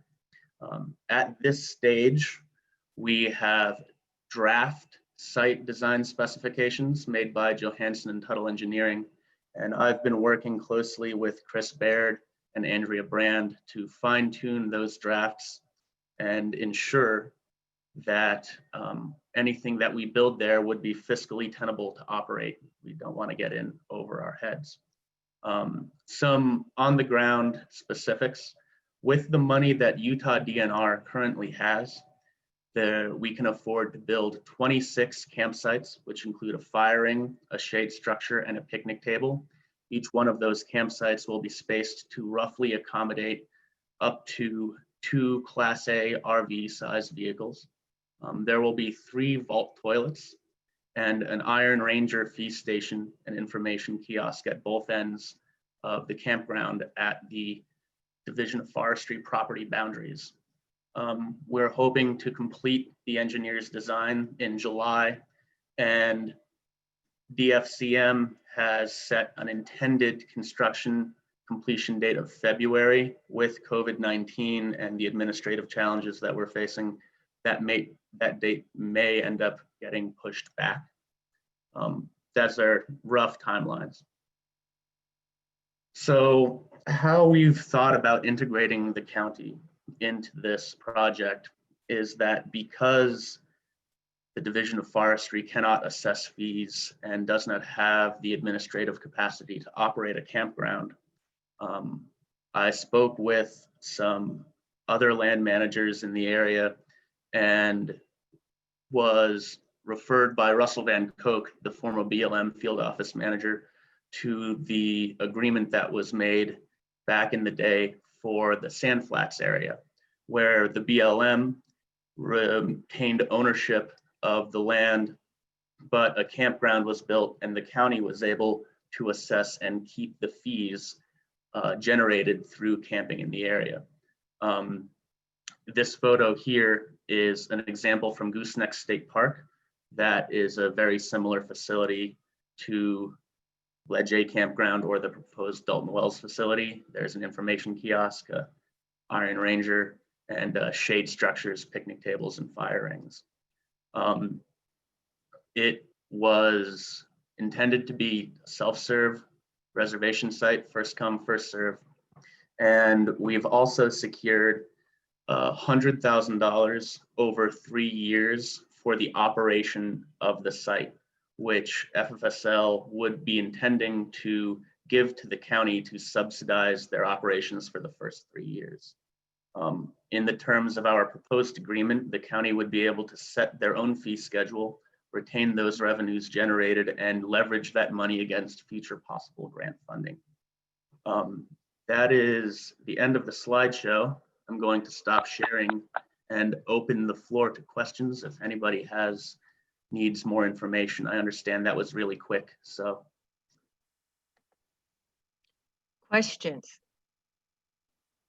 Questions from anyone? Yes, Rory, you need to unmute. Thank you. Sorry. Hey, Tony, I was just wondering, so if you're going to work with the county, is there something in the future that maybe we could still turn that into a state park if we wanted to, or is it always going to be, I mean, I love the idea. I love Sand Flats, so.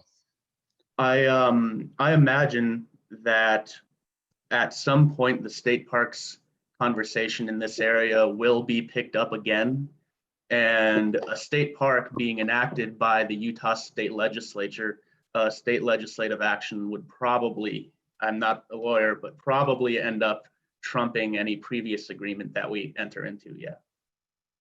One thing that they are doing is they are working with the engineers that do the state park. So if in the future, and there's talk about, the talk to turning it into a state park is not banished, it will be a real easy transition because they're building things in this with the same engineers and doing it in the same manner that state parks in this area are being.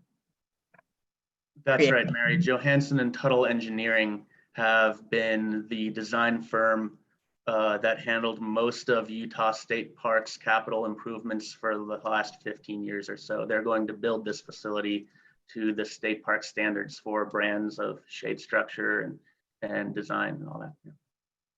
I think it will probably become a state park at some point. Anyone else? Yes, I have a question. The USU Moab Recreation Department survey, is it possible to get a copy of that, first of all? And then second, tell me about the sample group you were talking to. Are these dispersed campers, dry camping people? Is that who you talked to? Yeah. Or who they talked to? Yeah, I'm happy to send all of this information. I've already begun a conduit of information sharing with Chris Baird and Andrea Brand. So we can definitely include that 2017 survey in our data set. Off the top of my head, the majority of users in the Dalton Wells area are campers, RVs, and the more improved forms of camping. You see a lot of motorized use. The Dalton Wells area also sports 40 miles of the Sovereign Trail system, which was designed by Cliff Kuntz. And that is a multi-use trail, so dirt bikes and side-by-sides. The busiest weeks of the year in the Dalton Wells area by our numbers are Easter Jeep Safari, obviously, and also Rally on the Rocks are the two major use weekends we see at Dalton Wells. Thank you. Anyone else? Mary? Yes, Chris.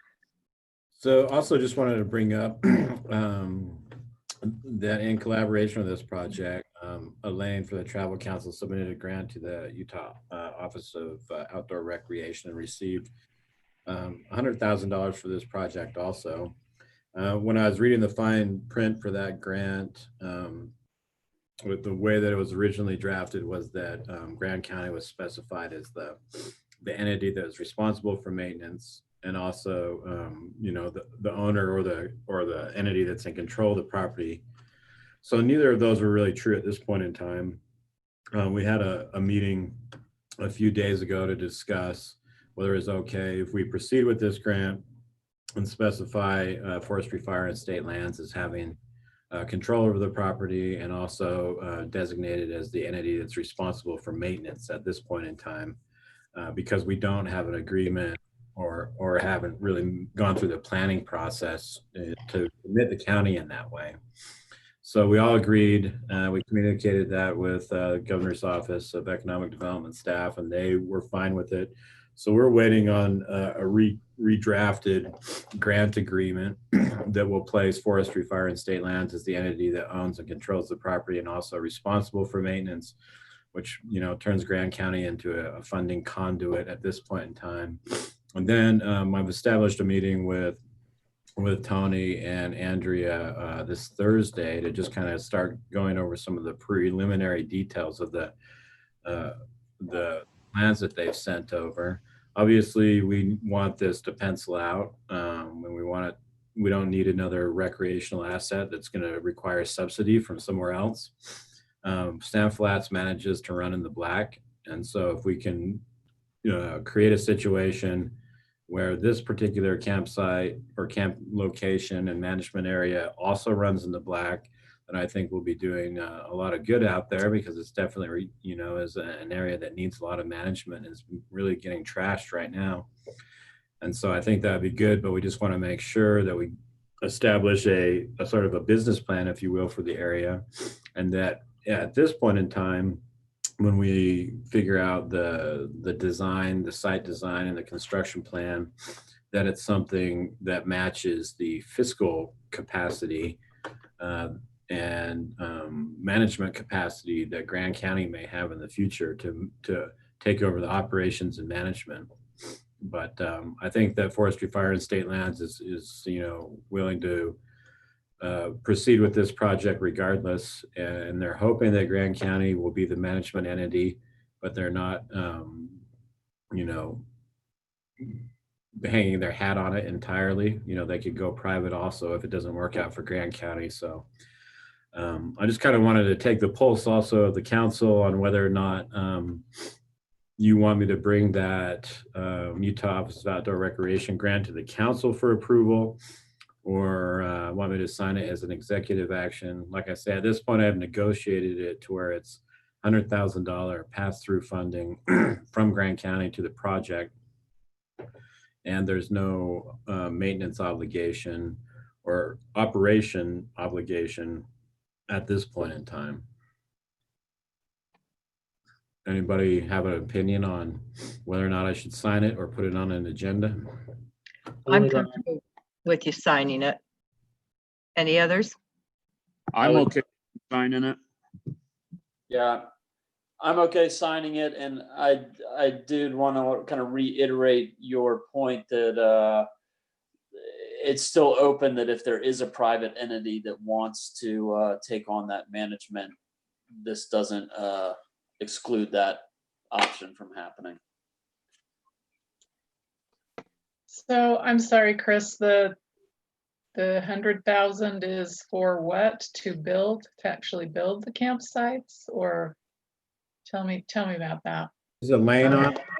Can you go over the details of the grant application? I think it's predominantly for construction, right, Elaine? Oh, I can't hear her. Hold on. I can jump in there.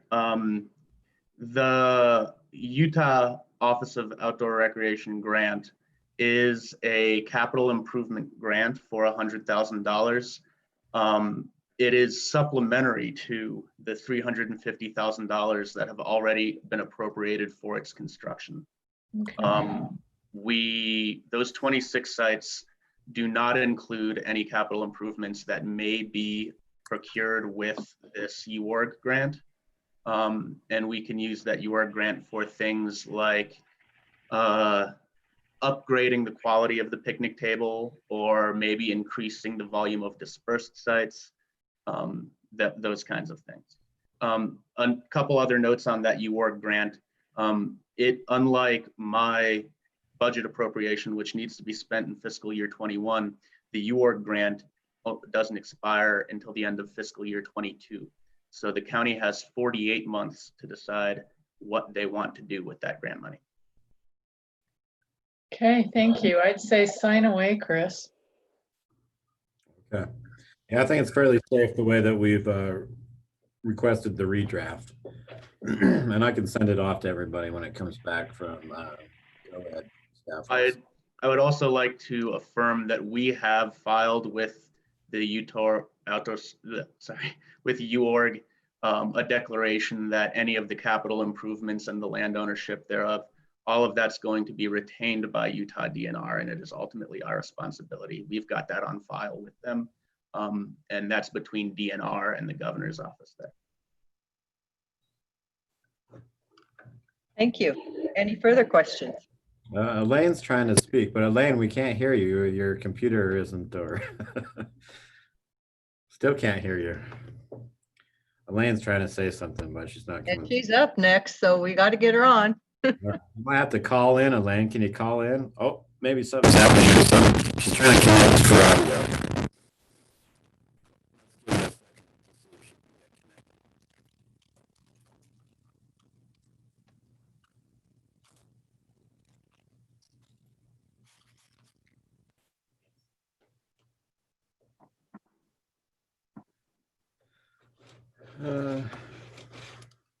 Still having trouble, looks like. Anyway, yeah, we'll work closely. I think, Andrea Brand is obviously kind of our expert on these subjects. And so I'll kind of rely on her for a lot of the advice on, how these plans look. Thankfully, it sounds like, an agreement with forestry, fire, and state lands could be a lot easier than our cooperative management agreement with the federal government for Sand Flats. And every time we have to amend the fees at Sand Flats, it's a real onerous process and requires, federal legislative approval. And so we don't do it very often. But it sounds like we would have a greater degree of flexibility to manage this place and to update the fees as needed to make sure that we weren't running. Chris, can you hear me? Yep, you came through, Elaine. Okay. All right. What we did was we said that this was going to be part one, right, Tony? Because then we would be able to apply next year for part two and a subsequent year for the next part, so that when they revise the contract, it'll say part one, so that we can continue on this much needed project at Dalton Wells. So I hope we can get started on the 2021 request for grant as soon as they allow us to do that. Thank you. Any further questions?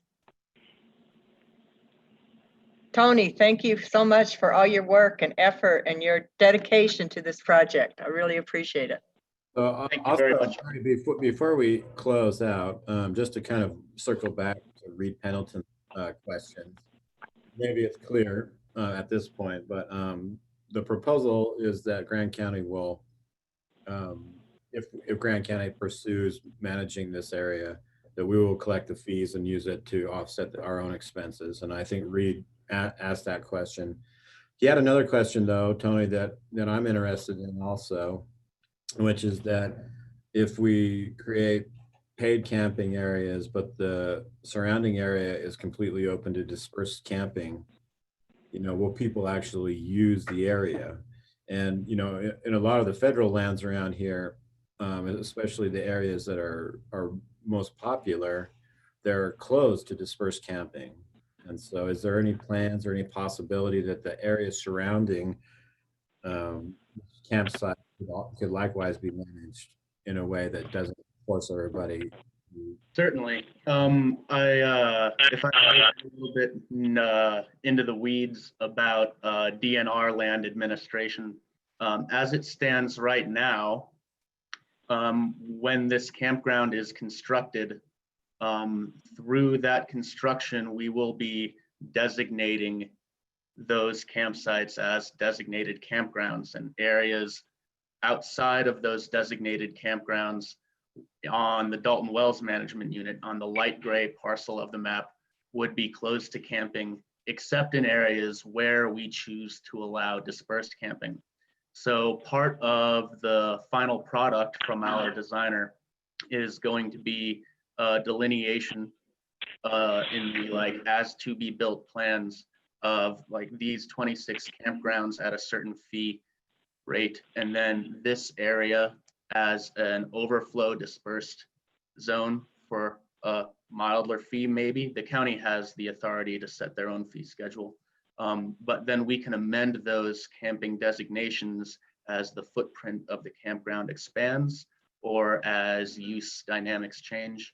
We have pretty wide berth in our policy for where and when camping is designated on sovereign land. That answer your question? Yes, that's great. Thank you, Tony. And I just want to, say that Tony's been really great to work with, and I, have a lot of optimism about this project working out for all entities involved. So thanks, Tony. I appreciate you. I appreciate the opportunity to come and sort of get everyone in the loop I will be sending Mallory my contact info so that you all can reach out via call or email if you can think of any other questions or concerns that you may have. I'm always available. Thank you. Thank you.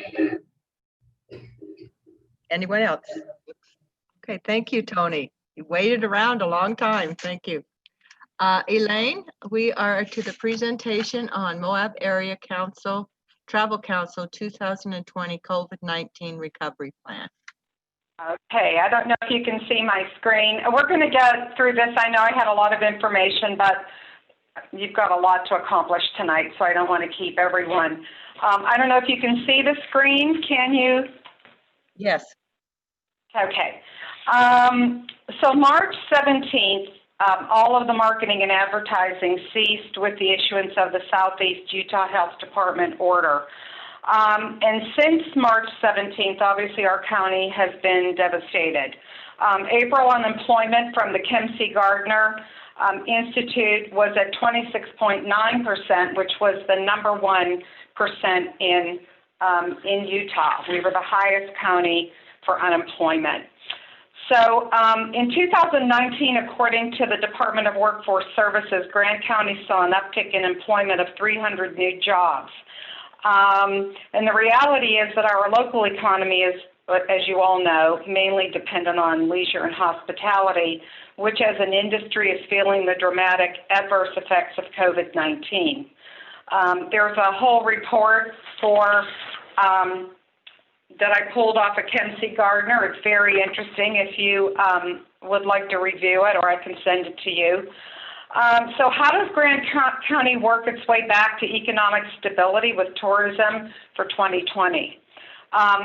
We can sustain Grant County with reasonable TRT looking forward to 2021. So how do we sustain 2020 and how do we move into 2021? We as a community have responded to the Southeast Utah Health Order. How do we restart tourism in a way that shows that we care? These are just some of the questions I have. And how do we reimagine looking at what we were before the COVID now and during, after the recovery? So taking this approach, I worked with Love Communications and they provided a lot of information that we're reviewing because we definitely are trying to look at how we can move forward to help our local community with bringing people back to employment, bringing people back into the county to be employed, and really just sort of getting back to not exactly what it was before with tourism, but somewhere that could be a sweet spot. So what we reviewed, we reviewed the measurement of the partner pixels, and what this is we provided a pixel for each of the businesses that partnered with us so that we could review information when people are seeing our advertising and responding with timing, market rationale, defining sources, resource rationale, web traffic, measuring return on investment, channel rationale, paid social, et cetera, et cetera. So this analysis brought us to the 2020 COVID recovery. This is a plan that is a roadmap over the next 5 to 6 months where we would be targeting the Wasatch Front, Denver, and the Phoenix area. Further review from the Utah Office of Tourism board meeting. I am a board member for the Utah Office of Tourism. Last Friday we had our meeting and Love did confirm the following, that people are becoming more realistic about how long the COVID recovery will last, lasting more than 6 months. 47.4% of the people plan to avoid areas of hotspots hit the hardest, mainly larger cities. Out of 112 locations around the country, we're 19th, Utah ranks 19th in destinations discussed as COVID-19 hotspots. 61% of people plan to drive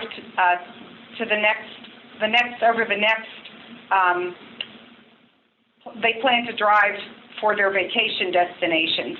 And this is actually similar, we look back to 2008 during the Great Recession and the recovery.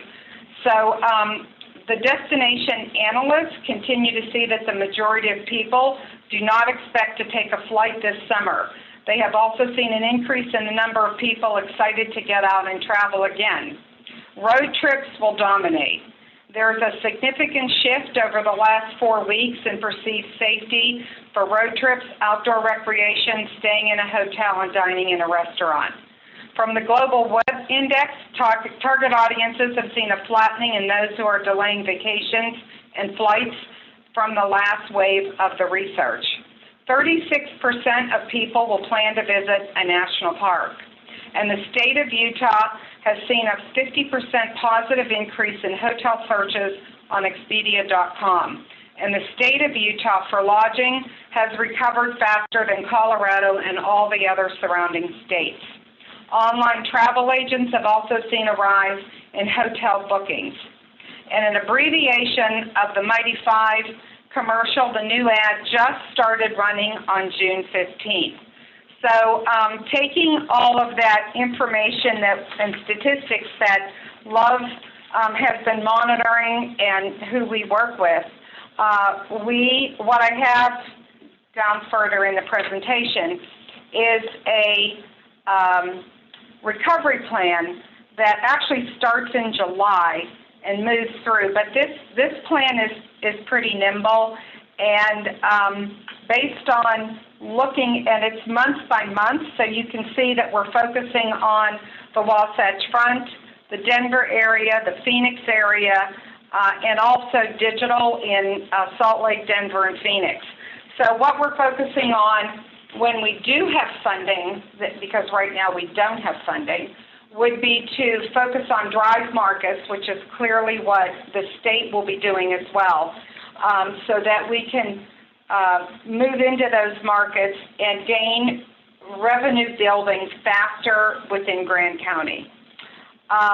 However, before we would move into a targeted recovery marketing program, we did eliminate one position for the rest of this year, which would be the special events and information specialist position. And that would be a cost savings, according to Renee, of $45,000. And what I'd like to propose is bringing back the admin who can help to share some of that responsibility, because right now there are two of us who are Robert Riberia, who's managing the website and managing the social media, and I'm managing everything else. And it's pretty busy, and we'll get busier with the fact that we've got special events coming up and have to monitor all the permitting and the COVID recovery planning for special events. So there's a lot happening. And the cost of bringing her back from furlough at the beginning of August would be $27,607. So there would be an adjustment and savings based on the fact that we eliminated one position, and if we could look forward to bringing her back. And that amount, of course, could be deducted from the proposed recovery marketing program in the drive markets. So what I did, I put together a forecast for Chris based on the worst case scenario. I reached out to all the lodging properties to find out what their occupancy rates are over the next few months. And based on the information I received, did a calculation, which I don't want to go into now, but I just wanted to give you an understanding of what I'm looking at in this office, how we are approaching, you know, if we can look toward spending marketing month by month, not the program is $500,000 for the rest of the year, which is far less than we'd normally spend, but however, knowing that we don't have TRT coming in right now, we would be working month by month by month to target these drive markets to bring in revenue. So I just wanted you to be aware of how we're approaching this. I'll be working with Chris. I am going to make budget cuts where I can, and I'm going to start working on that. But I do hope that we will be able to bring back one of our staff members to help facilitate everything that goes on in this office.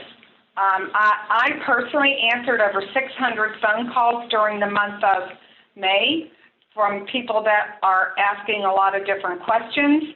The phone calls are continuing because we answer everything, all the phone calls that would go to the MIC. They do not. They come to this office. And Robert's answering hundreds, about the same amount of emails every month. So we're trying to make sure that we are really educating the visitor, giving them the right information, making them feel comfortable about coming, telling them to wear a face covering, talking to them about social distancing. And we've also upgraded our website and social media to reflect everything we could advise visitors to do positively. We also delivered about 60,000 masks that we received from GoEd. We delivered those to the mailing center. I took the last delivery over on Friday, and they've been delivering to businesses so they can hand them out to visitors. So does anyone have any questions?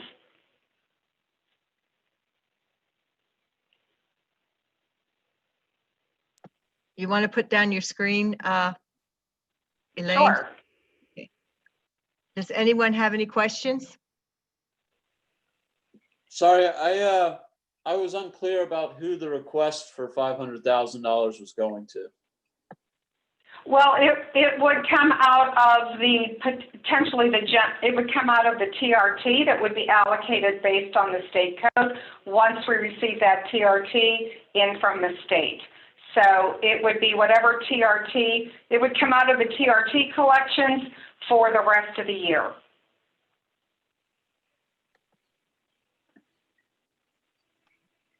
Any further questions? Any questions? Oh, it sounds good.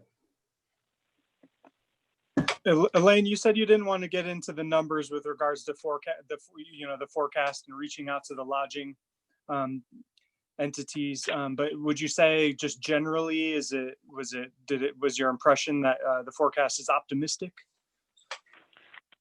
Well, I did a worst case scenario of the 20% of the 2019 revenue for the fall season, which would have given us 537,000 plus.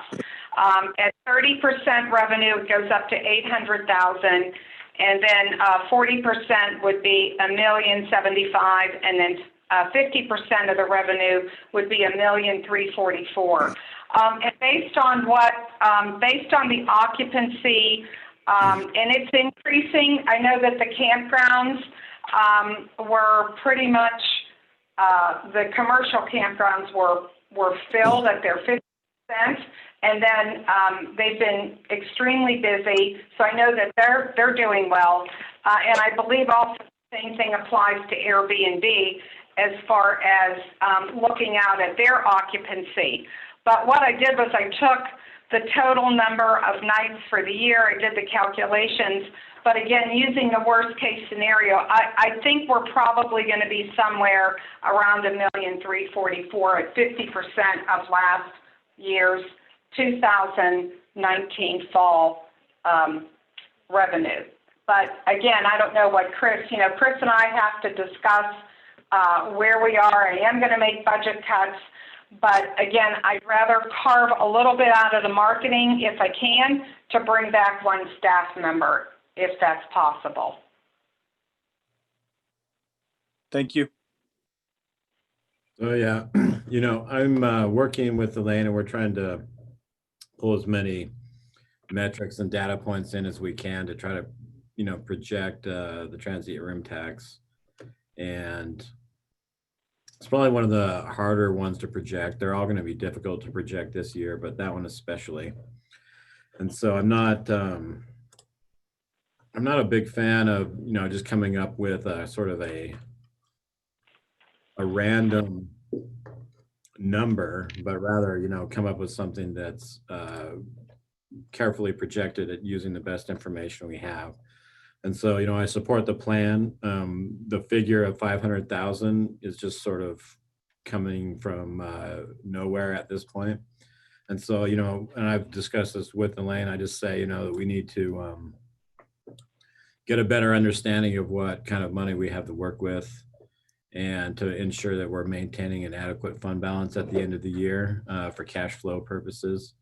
And so I'm kind of trying to prioritize projecting or reprojecting the travel council's budget so that we can move forward with whatever we're capable of moving forward with in terms of staffing and advertising. But you know, it's pretty ugly. I think we were down to about 30% TRT in March, and then April and May is going to be virtually 0%. And so then we'll use the occupancy data and some other data points that we have to try to project through the remainder of the year. And then that will give us, you know, some indication, hopefully, of what we're going to have to work with. And then we start paring the budget down to match that revenue.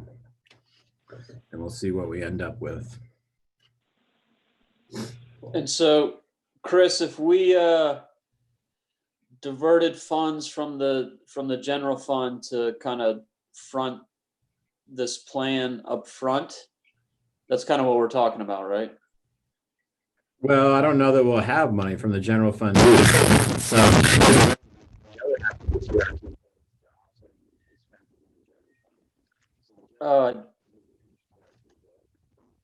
I lost you there. Your sound went out. You've lost you, Chris. Sorry. You come back, it's still weird. You're real garbled. Pretty much your whole response was garbled. No. Still garbled? That's a little better. That's better. All right. I don't know, some kind of internet connection. Can you hear me? Yes. Yeah. So yeah, it's just a matter of working out the figures. I think in terms of, you know, the capacity that the general fund has to loan money to the travel council, that's all up in the air also. You have to remember that the other half, 52% of the transient room tax goes into supporting the general fund operations.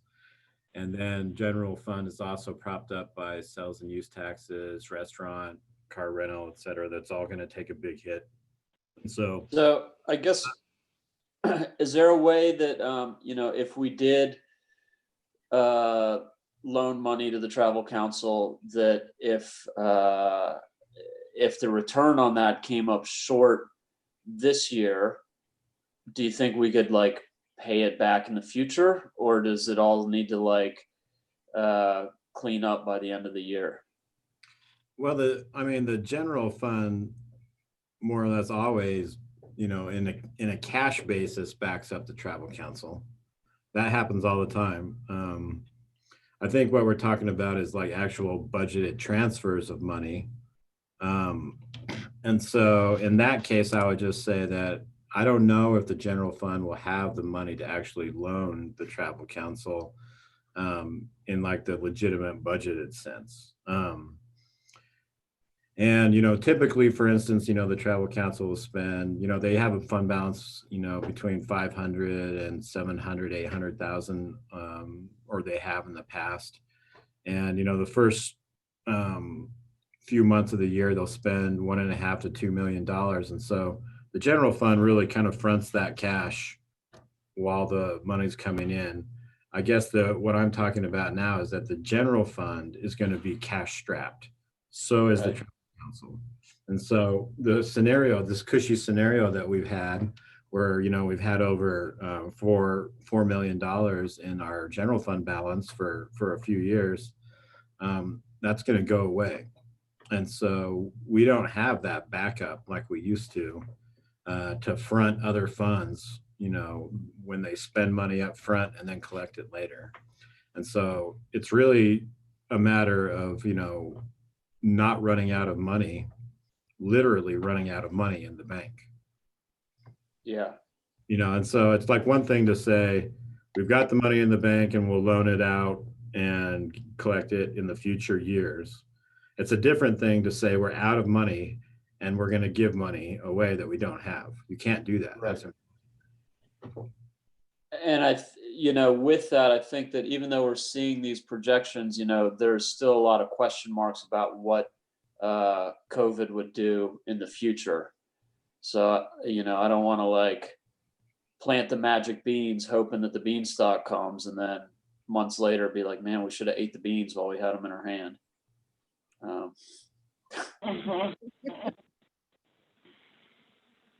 So- I would say, I wouldn't be asking for the 500,000 all up front, but what I'm saying is I think we need to see what rolls in on the TRT. It comes in about the 25th of the month. It's 2 months, behind.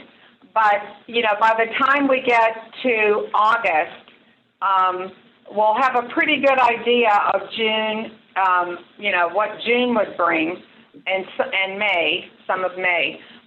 We didn't receive anything from Airbnb, so I don't know what the delay was in the March distribution.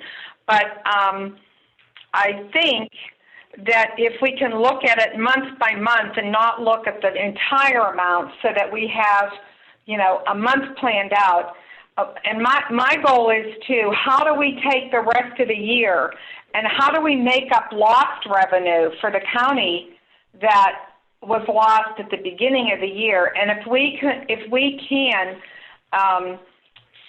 increase drive market activity into Grand County for the October, November, December time period, then we may have a chance to help make up some of what we lost.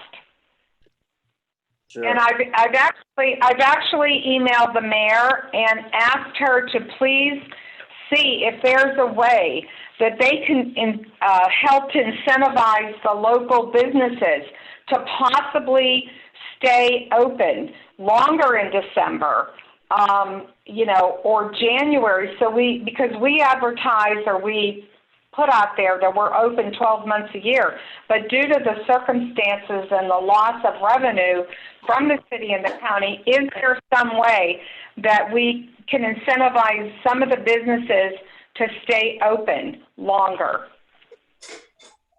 So one of the things I want to bring up also is, we've got 3 tranches of CARES Act funding that will be coming, and we've received the first payout. But we'll ultimately receive, this is, what's planned is 1.2 million in CARES Act funding. Not all of that, I don't know how much the county will be able to spend out of that according to the restrictions on expenditures. But it is expected that some of that money will be converted into local economic stimulus. And so I think we need to start working on that side of things also. And maybe we could say, well, we're going to do, the Travel Council may not have a lot of money for itself from TRT, but we're going to have this CARES Act funding that we can provide to private businesses for economic stimulus. And maybe, we need to start working with local businesses to say, maybe we should come up with, some supplemental advertising campaign that this money can go to, pass it through the Chamber of Commerce or whatever. But, I think that that's another thing that we need to start thinking about in terms of leveraging the resources that we have, and factoring that into the equation as well. But I'm going to probably make it I'm going to try to make it a priority to nail down a revised budget for the Travel Council within the next couple of weeks so that we can know for sure, or as sure as we possibly can, what kind of funding and budget we're looking at. And then hopefully, we'll be able to communicate that to Loves and come up with a business plan and an advertising plan that reflects the reality of our financial position.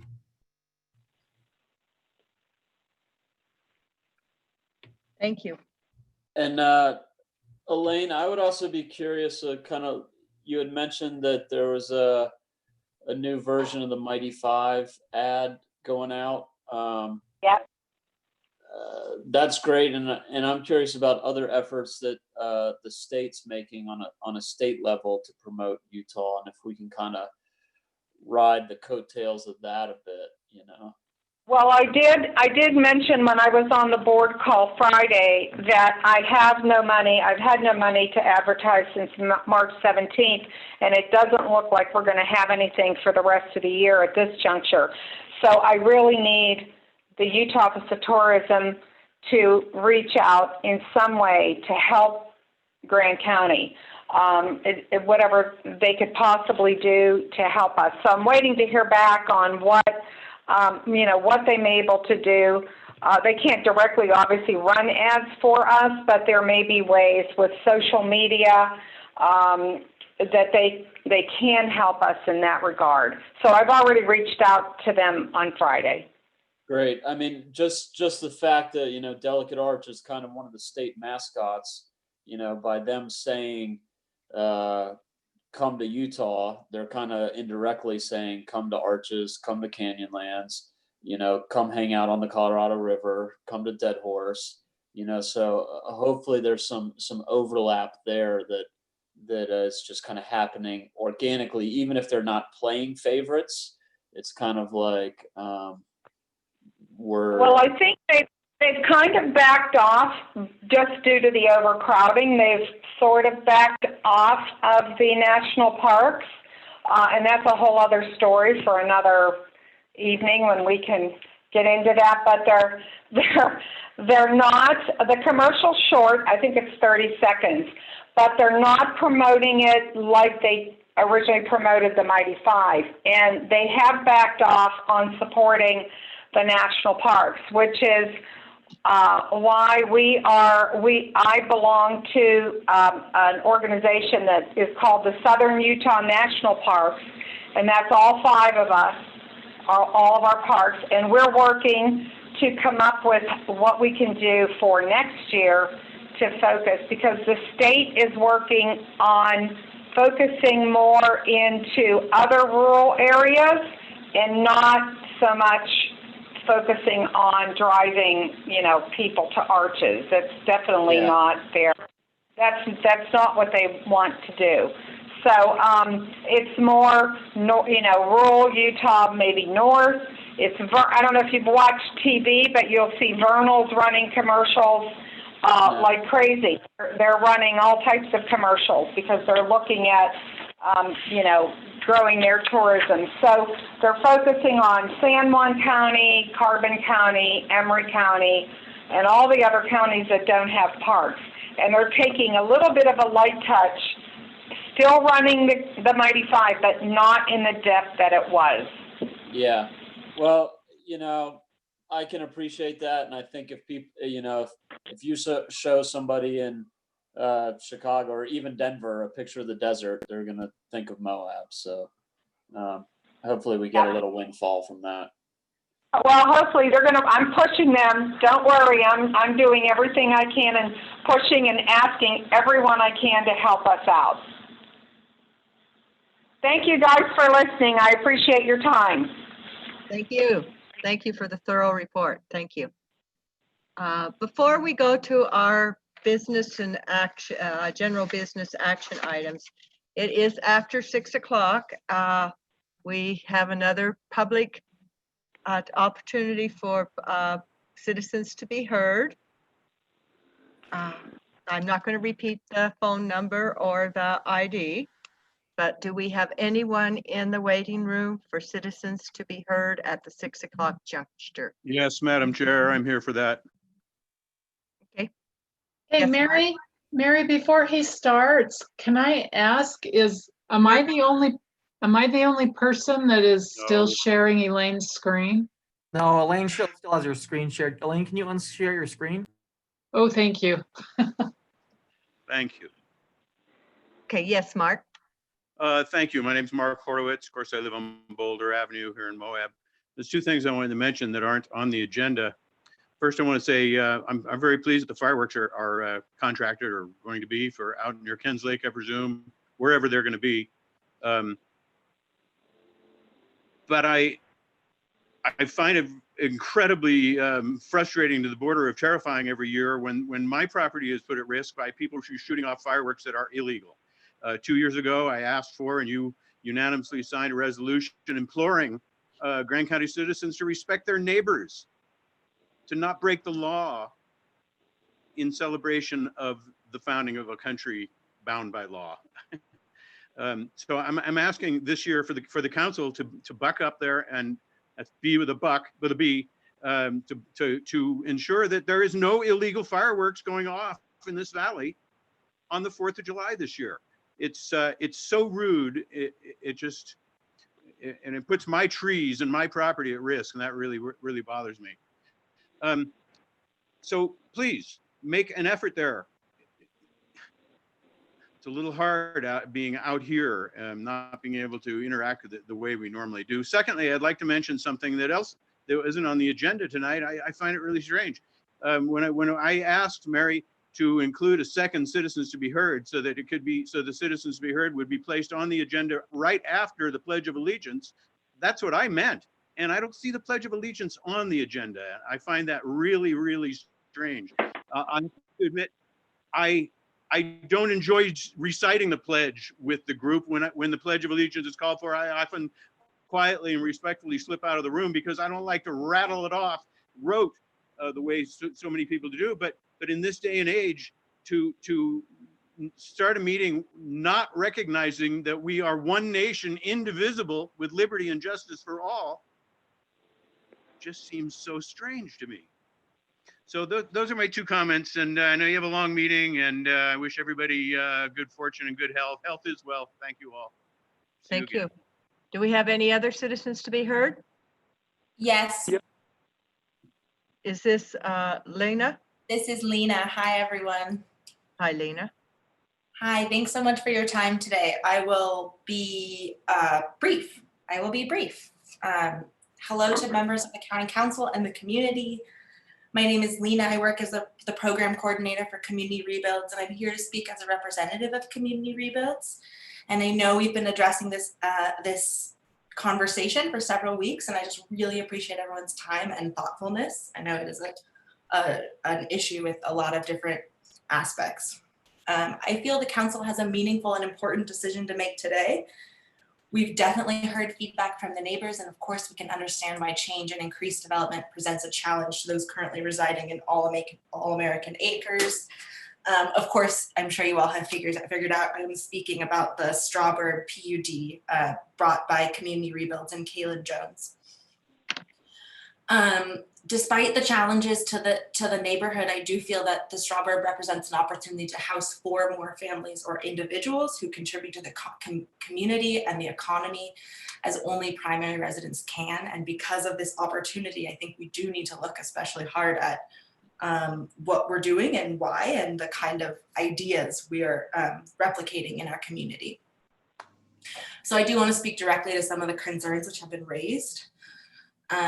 I think the first thing that's important to note is that the proposal really represents no change in the density, just variation in lot sizes. Clustering some lots while sizing up others allows us to preserve the rural character that currently exists in the neighborhood. We feel this plan is better for the character of the neighborhood than what is currently available to Kaylin Jones by right, which is 5 1-acre lots. We designed this development in order to do what is best for our community, including those who currently live in all-American acres. I'd also like to address the request we heard earlier to prevent lot sizes below 1 acre. I feel concerned about this idea just because I feel that we could be inadvertently accepting the idea that only those with a high income and above are able to live in Moab. 1 acre lots are expensive, and if we're saying we can't do any lots smaller than 1 acre, I feel we're promoting the development of the neighborhood by second homeowners, and we're pushing residents and essential workers of Moab outside of the valley, likely to other communities entirely. As I mentioned, I work as the program coordinator. Currently, I'm working a lot with our homeowner applicant list. So currently I have 60 individuals and families, paramedics, teachers, construction workers, nurses, and staff at many essential businesses in Moab on the list. The self-help model attracts those who are dedicated to being good neighbors, dedicated to their community, since they are asked to invest their own time and energy into building a place that they want to live. I feel that these people deserve to an opportunity to be the good neighbors that they can be. This subdivision represents an opportunity to welcome those who contribute to our communities, even and especially those who might make less than us, for whom a generous quarter-acre lot is absolutely appropriate. Lot size for their use do help prevent sprawl and allow homeowners to better maintain their property rather than having large lots unmaintained and unoccupied for most of the year. In my job with community rebuilds, I hear from people who expect to leave Moab if they're not able to secure an opportunity here to own a home. Developers rarely consider these people, and I would ask the council if we can afford to lose our EMS staff, our teachers, our restaurant managers, and more. Thank you. Can you draw this to a close? It's been over 3 minutes. Yes, I can. Thank you. As council members, you are leaders in establishing who the Moab community is for, who is welcome here, who can build a life here.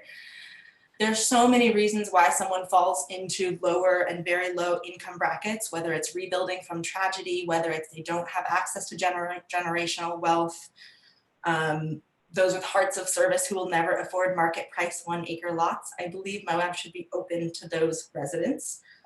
The Strawbird can be a vibrant and responsible community of neighbors, families, and individuals, ensuring that Moab remains a thriving and supportive place to live for years to come. Thank you so much for your time and consideration. And of course, I would urge you to support the Strawbird. Respectfully, Lena. Thank you all. Anyone else, Chris? Yes. Hi, Mary. This is Dave Early in Castle Valley. Can you hear me? Yes, yes, I can hear you. I had a neighbor bring by a letter dated Monday, June 8th, endorsing Spencer Cox for governor, and it has Grand County on top of the letterhead. It's signed by Curtis Wells. I just wondered if the county council endorsed Spencer Cox for governor, or what the status of this was.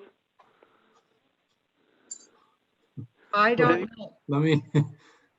Let me speak to that real quick. I'm a supporter of the Spencer Cox campaign, but that letter came from their campaign and not from me. So I'd have to see that, but I didn't authorize any letter that had, Grand County or Grand County letterhead on it. So I've actually yet to see it, Dave.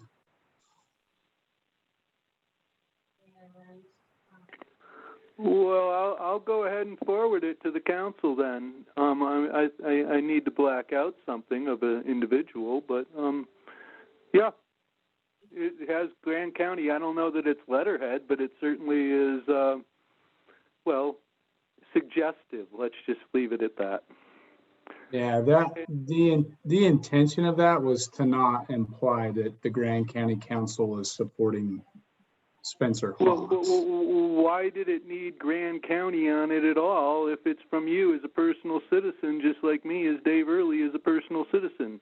It's actually from his campaign, but like I said, I haven't seen it, so I can't really speak to the portion that says Grand County. But the content of the letter doesn't go anywhere near, referencing the Grand County Council. And the portion that I authorized is just a letter from me. I think you're just being a little bit hypersensitive to some previous concerns related to that issue, Dave. That wasn't the intention. Well, it says Grand County clearly on the top of it in bold letters, all caps, twice the size of any of the other fonts. So I guess it wasn't really meant to be from Grand County, but somehow. Thanks, Curtis. I'll send it along. You guys can figure it out, but I think it deserves some sorting, and your ethics deserve sorting. Okay. Well, we'll look forward to we'll look forward. Yeah. Any other citizens to be heard? Yes, can you hear me? Yes, Marty? Yes, this is Marty and Chuck Bauer, 3970 Heather Street, and we live on 2.5 acres, adjoining 5 acres that is farmed in alfalfa. And I'm speaking to the Strawbird proposal. Our deeds does say American Acres on it. And earlier today, a letter was read for Mr. Tangren, and whose family has lived in this area for many decades. And it said that this Strawbird PUD proposal is not in keeping with American Acres' intent for agriculture. In this proposal, the wording is very nebulous regarding agricultural use on the remaining 4 acres, leaving it open for further development.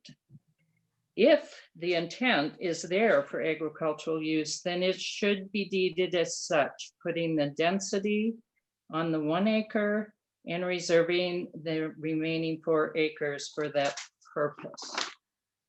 Also, the density, there's wording in here that says accommodating accessory uses such as ADUs, and that would increase the density, that would double the density.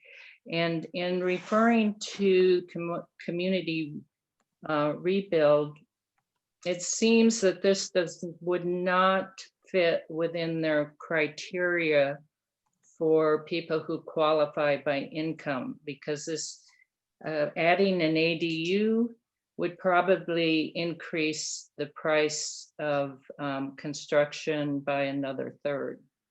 So that is a bit confusing.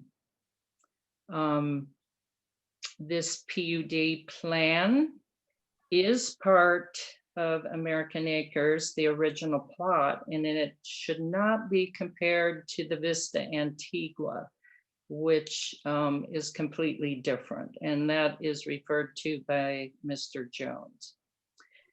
This PUD needs more work, and the residents of American Acres need their concerns addressed. And further, we're very unhappy with this even being brought back to your agenda. And we question the ethics here by doing this. And it seems to me that you are setting a precedent that whenever an issue at a meeting comes up and one of your council members is not present to vote or hasn't voted, that then you can bring this back up. I'm asking that Mr. Wells should recuse himself, and I'm also asking that you, the rest of the council members, please be accountable and do not allow this revote. Thank you. Thank you, Marty. Any further discussion? What is Miss Sloan on? Pardon? She was here a minute ago, Miss Sloan. Come on. You want me to speak to that? Yeah, I didn't quite catch the rationale or justification for asking council members to recuse. I don't either. I did reach out. We had some comments directed at Councilman Curtis Wells in advance about this disclosure issue. So I did reach out to, and that was based on my understanding his status as a realtor and a potential implication by some of the folks that are opposing that Curtis wants this brought back up so that he can vote yes, so that he can get a listing on the lots. It was pretty clear to me that these lots had been committed to community rebuilds. So I did reach out to the developer, Kaylin Jones, to confirm that, and he said that is true. So there is no listing agency component. There's no conflict of interest to even disclose, in my opinion, and certainly nothing that would require Curtis Wells to recuse himself. Ms. my Sloan, God. I did disclose my interest in real estate at the beginning of the meeting, just out of good Sure. practice. Great. I like it. Thank you. And I would just say there is precedence of a split vote that wasn't in full attendance by all council members coming up on a later agenda. So it's not like it hasn't happened before. It probably happened again. Anyone else in the waiting room, Chris? Oh, Cindy, are you waving? You're muted.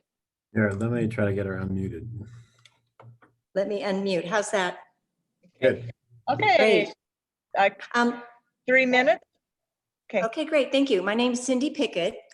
I live on 4146 Lepasan Jump. And the thing that really bothers me here is we have rules for rural residential, but they're being flaunted and you kind of wonder, what is this all about? Because there are places in town. And for affordable housing, the homes should be adjacent to public transportation, should be close to jobs, should be close to services. And being out here in American Acres, they're so far away from any of that. It makes me wonder, well, what is this all about? And it seems like there's this foot in the door kind of thing that if these 4 homes on just 1 acre get approved, this makes it easier for the next layer and the next layer and the next generation. And why we live in the county is to get away from that density. So there's really no reason for the council to accept and pass this sort of thing because they do have places in town where these homes are more appropriate. And having to do this vote over again is really bothersome. The vote was done and now coming back and saying, oh, I want to do it over. So what transpired? What would make Mr. Wells want to come forward and say, hey, okay, I want to vote now? So I want to thank you for your time. Thank you, Cindy. Thank you. Anyone else?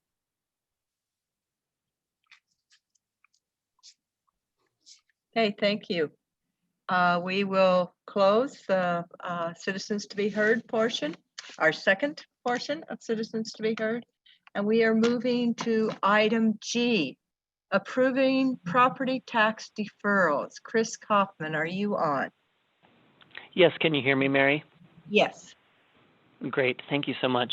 I know we've got a lot going on the agenda tonight, so I'll try to keep this brief. I think most of the council members have been through this process before. Every year we identify the parcels of property in Grant County that are 5 years delinquent on their property taxes, and those properties are eligible for tax sale. We have had very good luck this year in getting folks to pay. And at the current time, we only have 5 parcels that are delinquent 5 years or more. 2 of those have already been deferred by the council for various reasons. 2 of them are under bankruptcy protection, so we can't sell those properties. And then we have 1 remaining property, and that property has applied for a deferral for 6 months to the end of November. And the council in the past has granted deferrals to folks who are having a hard time paying when it's their first time up for tax sale. And it's something that's done in a lot of counties in Utah as well. So I'm bringing this one application to the council for approval, and I recommend that the council go ahead and grant a deferral for this parcel. I did want to mention as well that we were able to get a parcel off of our delinquent list this year that had been on there for quite a while. And I wanted to thank Christina Sloan for working with me on that, and also Quinn. We were able to get an agreement with the federal government to subjugate a loan or a lien that was on this property that was preventing it from going to tax sale. So we got that agreement in place, and were able to tell the property owner that it was going to sale, and they were able to come up with the money to pay it. So thanks to everyone who worked on that. It had been an issue that had been outstanding for several years. But are there any questions on the deferral that I'm asking you to approve tonight? Questions?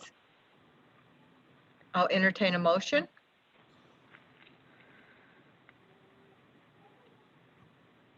I'll make that motion, Mary. Thank you, Jaylyn. I move to approve the property tax deferral as presented. Motion by Jaylyn, seconded by Greg. Any questions? Discussion? Call for a vote. All in favor? All opposed? Aye.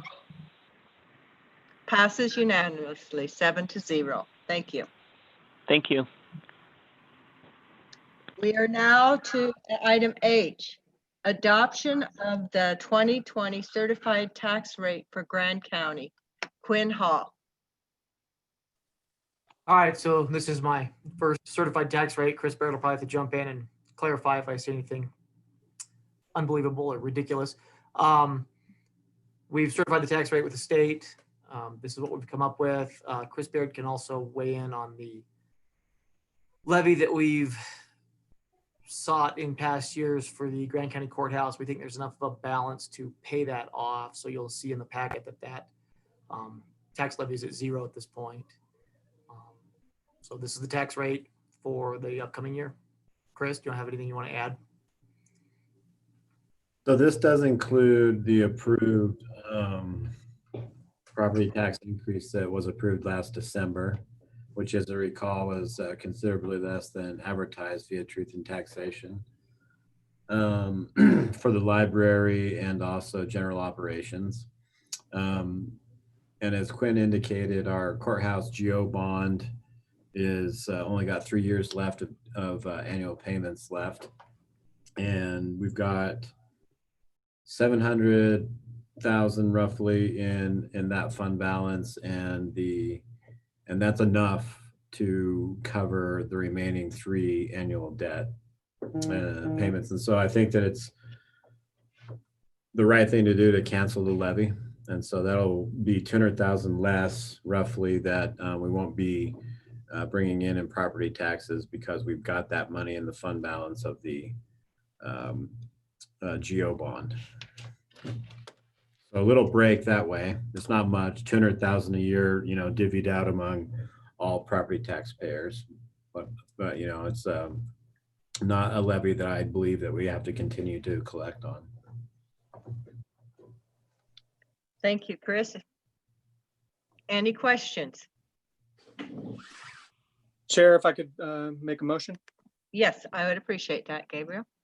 I would move to approve the final 2020 Grand County certified tax rates as presented on proposed forms PT 693 for Grand County operations, library, assessing and collecting, and general obligation bond debts, and authorize the chair to sign all associated documents. Motion by Gabriel Wojtek, seconded by Greg Halliday. Questions?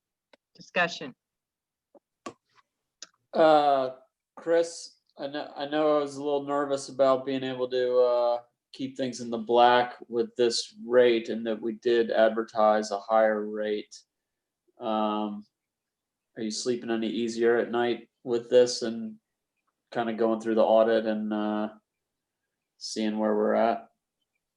Or Quinn, either one, sorry. Yeah, as far as the budget goes and finances, it was fortuitous that I think that we closed out 2019 a little bit higher than we were expecting in terms of the fund balance. As I indicated in recent meetings, however, the actual impact to our revenue stream for this year is even greater, though, than I was anticipating. And so I wouldn't exactly say I'm sleeping well, but I do think that between using a couple million of fund balance and the CARES Act funding, both for the airport and for other things, and in association with FEMA, et cetera, that we're not going to become completely insolvent, but it is going to require still some considerable budget cuts, I think, in order to make it through. And but as I indicated in the prior meeting, I wouldn't recommend increasing the property tax to try to offset COVID related losses and stuff. I'm still of the same mind that we should continue on as was approved in the budget for 2020 back in December. And the courthouse levy couldn't be applied elsewhere, correct? That's correct. No, it can only be used for the courthouse bond. And like I said, we've got just enough money to make those last 3 payments. And so it doesn't make sense to continue to collect on a bond if you've got enough money to make the final payments. Unfortunately, we can't pay it off early and save ourselves interest, because that option doesn't exist on that particular debt. But, it's the right thing to do to cancel the levy, in my opinion. And so. All right, let's go for it. Okay, thank you, Chris. Any further questions? All in favor? Aye. All opposed? Motion passes unanimously. Okay, we are now to item J. No, item I, approving the deferment of rent for Canyon Landsfield Airport tenants for 60 days. Andy. Good evening, everyone. Just wanted to touch base on what the proposal was. We did bring this to Airport Committee for discussion and recommendation. What this is related to is to look at or consider a 60-day deferment of payment for those businesses who may have been struggling financially. Now, keep in mind, a deferment is not a waiver. Deferment means they will still need to catch up to payments by the end of the year. Which would allow some flexibility on time for hopefully business to improve. An actual waiver would be a waiving of a monthly fee altogether. So the recommendation was a deferment up to 60 days. Having talked with some tenants, there is one, possibly two, that is making the request for it. Others have their business has improved enough to where they will continue to make payments. So unless there's any further questions. Do we have any questions? Yes, Rory. Sorry, I got to unmute, but my question was, I missed that meeting and because they brought it up, like we've been doing this Zoom meeting. It's been tough to communicate, but did they file for PP loans or Had to? It was brought up of that some businesses could file. Now I don't know which ones have and which ones have not. And that's why I think it was mentioned as a deferment, saying, hey, you know, there's other loans out there that these businesses can apply for, rather than a full waiver. So, I mean, it didn't change the decision by any means. What was the vote? Can you tell us what the vote was?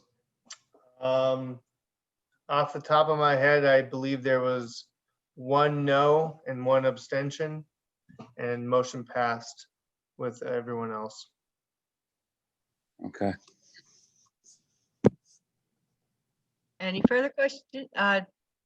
Could I have a motion? I'll make a motion. Okay, I move to approve the optional rental deferment of businesses operating at the Canyon Landsfield Airport for up to 60 days, at which the business must pay in full by the end of the calendar year. thank you, Gabriel. Do I have a second? Seconded by Greg. Any discussion? All in favor of the motion? Oh, Rory, did you have a discussion? Or are you raising? All in favor? Wait, one question. Sorry. Sorry. I can't find my mute button. But so what happens if they don't make their payments? Then they could be in violation of their agreement. Okay.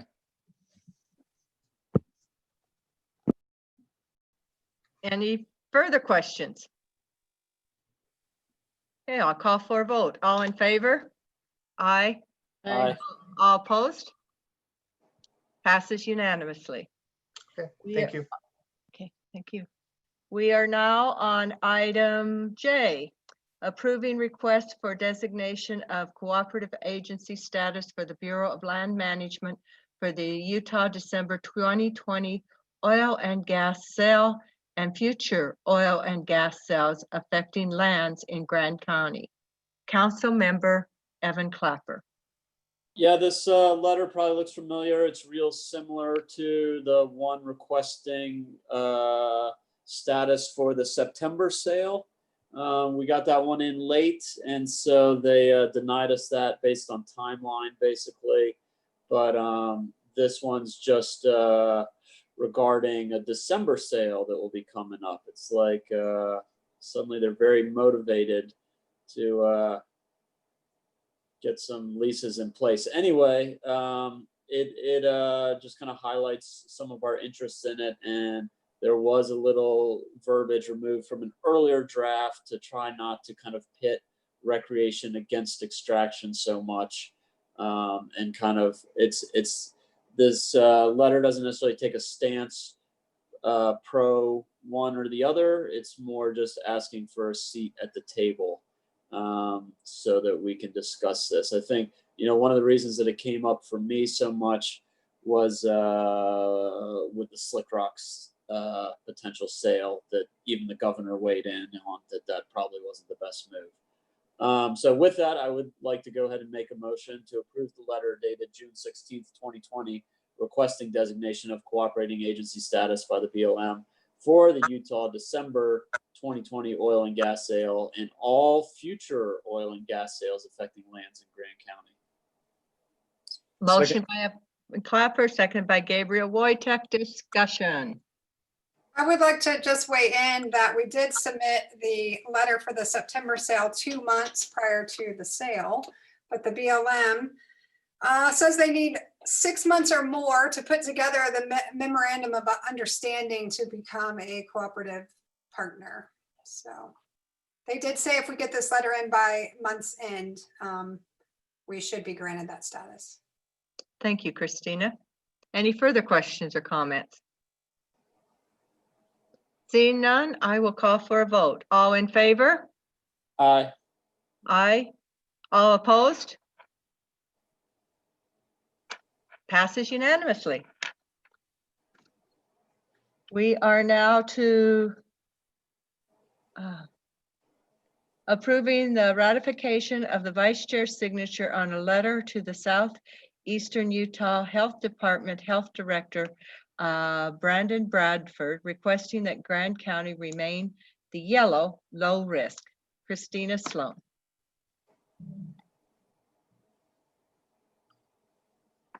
You're muted.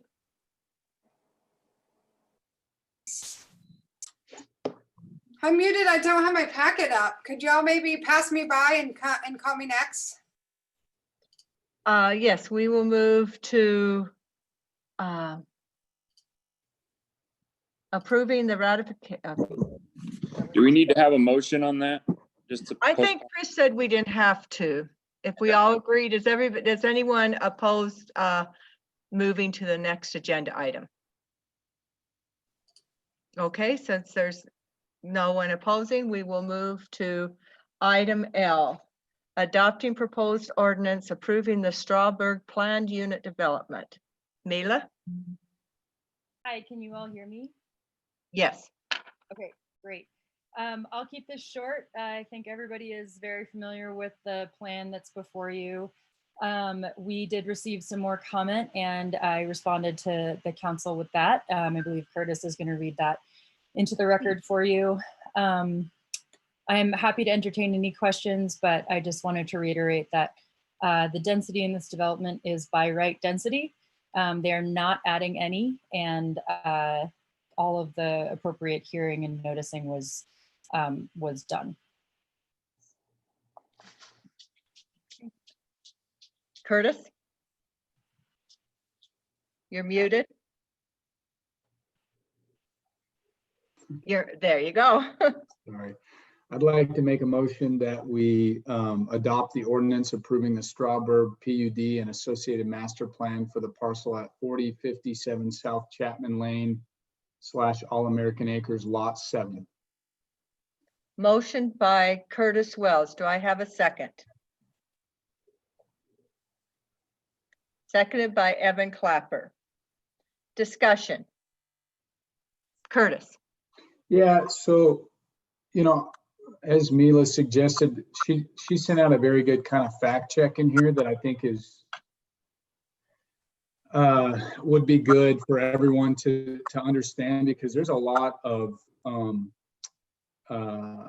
non-factual talking points being kind of pumped into this discussion, and it's not helpful from a, you know, the policymaker standpoint. And so I'm just going to kind of cruise through that real quick.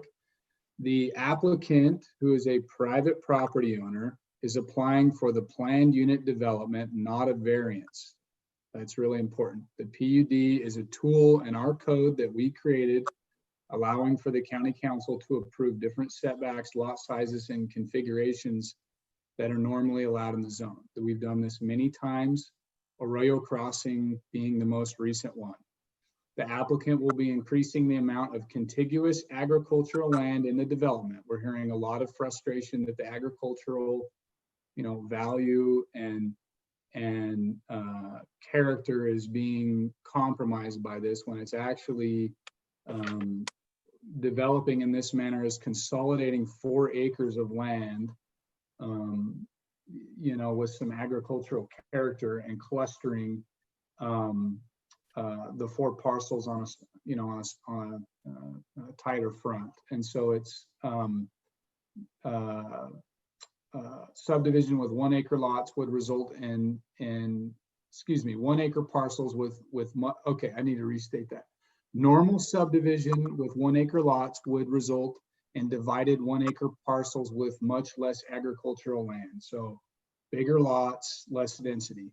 The applicant has met all the noticing requirements, including mailed notice to neighbors within 1,000 feet at every step of the process, and his application has gone through all public hearings required by the county. There was no reason for another public hearing. The application does not increase allowed density. 5 acres in rural residential allows for 5 single-family residents. The applicant is proposing 5 single-family residents. There will be no more development allowed on the lot as per current zoning requirements until and unless the county changes the zoning map.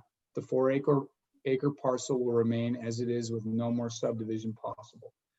There have been 3 other 4-lot subdivisions of 5 acre parcels in All American Acres within the last 3 months, lots 19, 26, and 10. We currently have an application for a minor record survey for a 3-lot subdivision on lot 5 of All American Acres.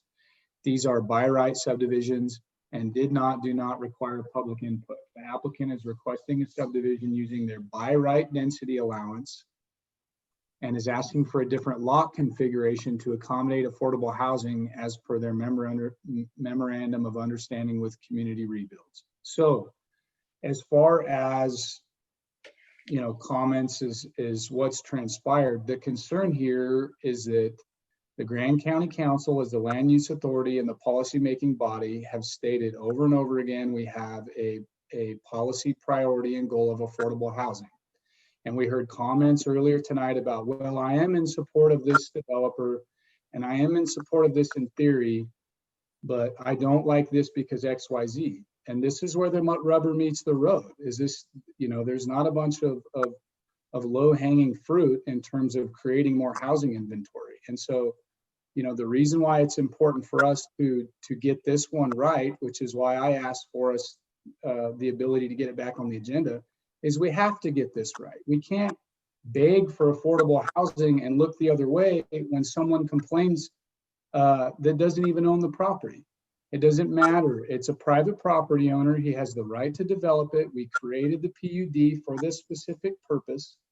This isn't a 3-story apartment building. These are 1-story single-family homes on 1/4 acre lots with 4 acres of contiguous land behind it that's not going to be developed. So that's some context for the circumstance. This issue came up in the housing task force meeting that I sat in with Mary.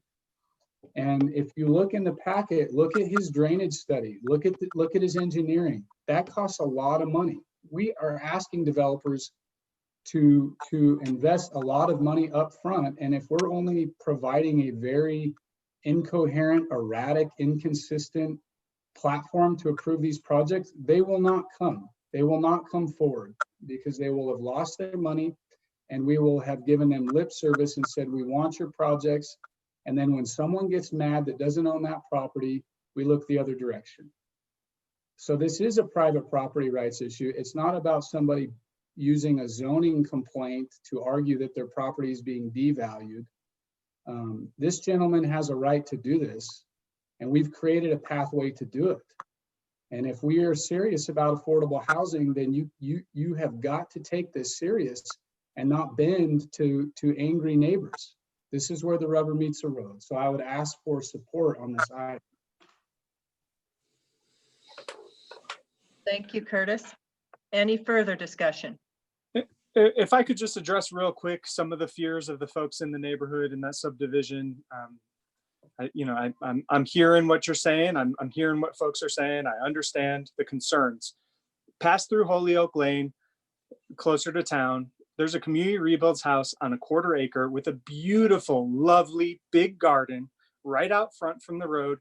I guarantee it would fit in any rural setting. There's a possibility in this type of development to fit a rural setting. And there's no guarantee with 5 1-acre lots that there's going to be that nature and that character preserved. What this is a guarantee of is affordable housing, which is a need in the community. So I'll just second that. And yeah, that's all. Any other? Rory? I would just like to say that that's why we should have passed Reed's campground last meeting. Any other discussion? Yes, I'd like to make some comments. So this All-American Acres, I'm just going to call it AAA for short, was created, as far as I can tell, in the late 70s. So it's a 40-year plus subdivision that's been in existence. And I do have a photo of one of the original plats. And it does say that further subdivision is permissible with the approval of the Planning Commission.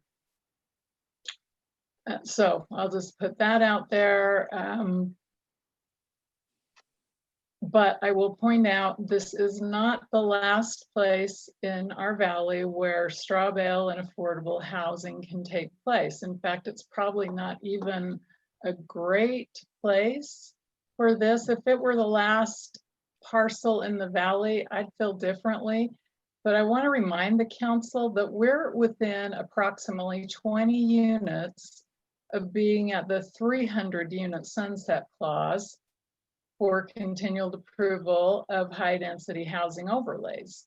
And so we have approved, and there are nearly 300 units of high density local workforce housing units in the pipeline.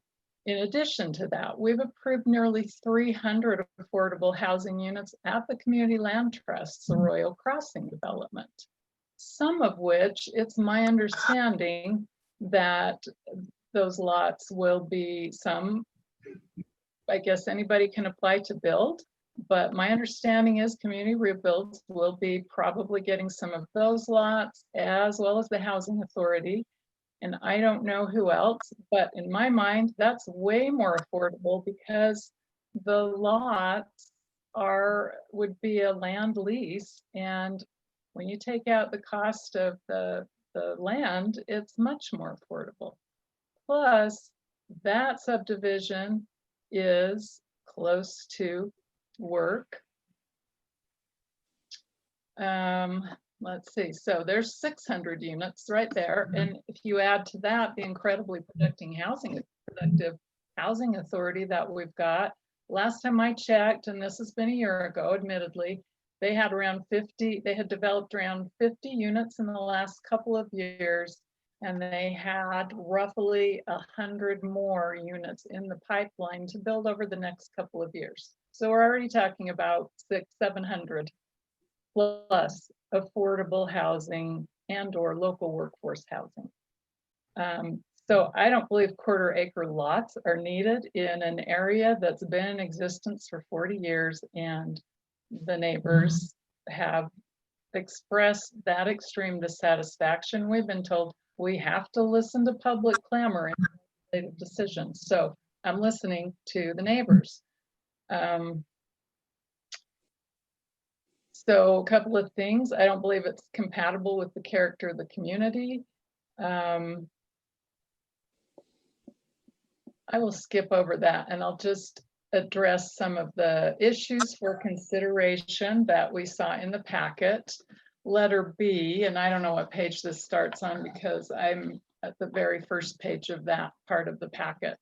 But letter B says that we should consider the character of the area. Has the character of the area changed?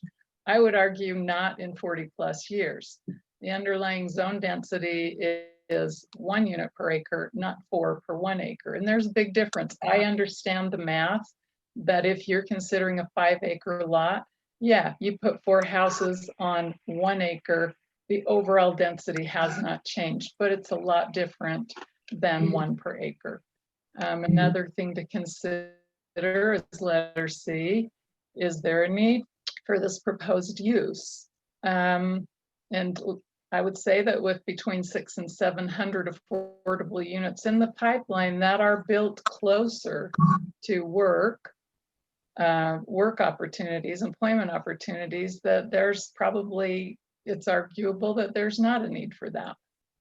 And that it would be more prudent to let all of those affordable housing units that are in the pipeline already play out instead of using a workaround to create one spot of increased density. Benefits derived by the community depends on which community you're referring to. AAA community members would probably say no. Does this constitute spot zoning? The applicant, of course, says it does not. But one could argue that yes, it does constitute spot zoning. It creates a space where after 40+ years, it's suddenly permissible to have 4 and possibly 8 homes crowded onto an acre of land. If we're truly concerned about preserving agricultural land, I agree. Why don't we deed that land and make it agriculture instead of putting a note on the plat that says, yeah, it's not developable until the density is increased in that area, that the county council decides to do that. Let's see, I think that about covers it. And I will, for the record, state that I am in support of community rebuilds. I came very close at one point in my life in the last probably 5 or 10 years to seriously consider building a straw bale home. And that didn't work out. We're in the home that we've been in for 20 years. So that made more sense to us. On page 102 of the packet, the developer said, he quoted that the general plan says we should have a well-planned mix of housing types and price ranges in diverse and vibrant neighborhoods near employment and services. This is not near employment and services. So unfortunately, my view on this particular development has not changed. I do think there's a compromise that could be reached. Like I said last time, perhaps half-acre lots. The other thing that's been used to justify this, the character of the neighborhood's changing using, I don't know that White Horse was ever used, but I did look up White Horse, which is north of this proposed four-lot subdivision. And their lots are half-acre minimum. I looked up Vista Antigua. The smallest lot I found was nearly a half-acre. It was 0.4, but many were closer to 1.5 acres. So there is not a precedent in this neighborhood for quarter-acre lots. And that's probably all that I need to say. Thank you. Thank you very much. Greg. Yeah, I live on 5 acres. All of the property out here in Castle Valley is roughly 5 acres. We don't have the ability to subdivide that. And having bought my 5 acres, I would be really upset if my neighbor decided to subdivide his property and then I have to live by 4 or 5 or more different small properties. And I mean, that's why I came here, to get away from subdivisions. And, you know, the little 100 by 100 foot lot that I had out in West Valley back in the 70s. And I don't want to see that that there. I mean, the people went there with the understanding that they were going to be on 5 acres. And yeah, I just don't think it's a good thing to do. That's my comment. Okay, any further? Yeah, Yes, Curtis. I'll keep it brief. You know, there's a couple extra points here. The planning commission did approve this 6-0. Okay. And there's a component of this concept that this is majorly disruptive that I want to express on the record that I also think is being looked past is if you are somebody that owns large acreage, you're fortunate enough to own a large amount of acreage in a nice custom home in the Moab Valley, and you're looking out your backyard, 3,000 square foot homes and complexes with shops on 1 acres, which is there's subdividing that's happening in all American acres of 1 acre scattered throughout your backyard. Is that more disruptive than 4 acres of a community garden and a view shed that you can see, you know, the mountains with 4 units just clustered on the frontage of the street? Like that logic just doesn't add up. And you know, if people bought a piece of property at some point in time in 5 acres, like great, they can dictate what happens on their property that they own. This gentleman owns this property. He's been giving a policy roadmap, you know, by the land use authority to deliver something that everybody agrees that we need more of. And so to turn him away after he's spent all this money, and it's not about their developer, all these disclaimers about who loves CR, who doesn't, that doesn't matter who the developer is. That's not what this is about. This isn't about the people involved. This is about the principle. And our goal as policymakers, asking for people to deliver this from the private sector and then following through on that request.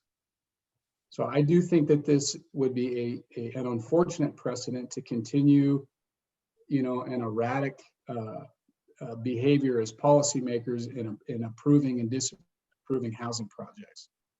So I believe it would be responsible to vote in favor of this. Thank you. Thank you, Curtis. Is there any other questions or comments? Seeing none, I am going to call for a roll call vote just because this is drug out and has had so much public input and comment. So I will begin with Gabriel. Aye. Rory. Nay. Greg Halliday. Nay. Galen Hawks. No. Curtis Wells. Aye. Evan Clapper. Yes. Mary McGann, yes. Passes 4 in favor, 3 against. Rory Paxman, Greg Halliday, and Jalen Hawks. We will move back to item K. Right? Yes. Approving the ratification of the vice chair's signature on a letter to the Southeastern Utah Health Department's Health Directive, Brandon Bradford, requesting that Grand County maintain the yellow risk level. Christina Sloan. Yeah, sorry, I wasn't prepared earlier. This is sort of old news now, but it was signed, so it does need to be ratified on June 3rd, I believe it was. It could have been the 4th. The state commission recommended the state go to a green level. We expected the governor to heed that advice. And so I drafted this letter. Jalen signed it. There was a discussion amongst council members to make sure we had a majority. In the end, the governor chose not to take that recommendation, and the information that we have been given is that all jurisdictions who want to stay at yellow can stay at yellow as long as they want. That's the last information I've gotten from Brady. I don't know that that's changed. So we're still at yellow. Okay. Questions? I'll entertain a motion. Yes, Evan? I move to ratify the letter that was already signed on, as discussed. Motion by Evan. Do I have a second? Nice agenda summary, by the way, huh? I We- love agenda summaries. Seconded by Greg Halliday. Any further discussions? All in favor? Aye. All opposed? Okay, it passes 6-1. Rory Paxman voting in opposition. We are to the consent agenda, approving the supported letter for the Recreational Trails Program, Full Funding Act of 2020 from Cliff Kuntz, Ride with Respect. Do I have a motion to accept the consent agenda? So moved. Do I have a second? Motion by Evan Clapper, seconded by Curtis Wells. Discussion?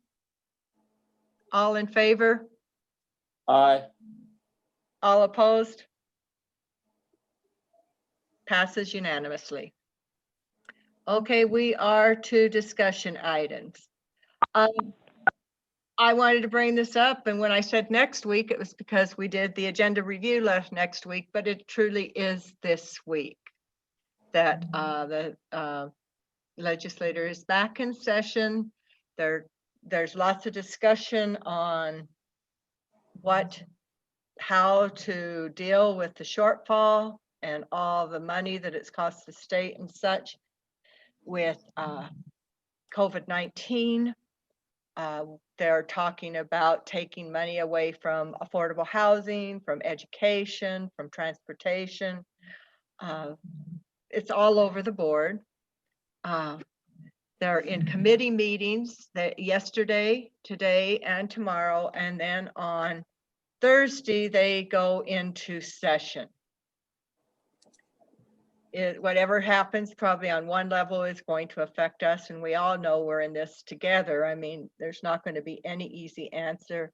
I just wanted to bring it up to the council to see if we wanted to send a letter that we say don't want to see funding to education cut, funding to affordable housing, funding to transportation, or do we want to do it where each individual council person contacts our representatives and committee members and hopefully gets, and and keep an eye on what's going on.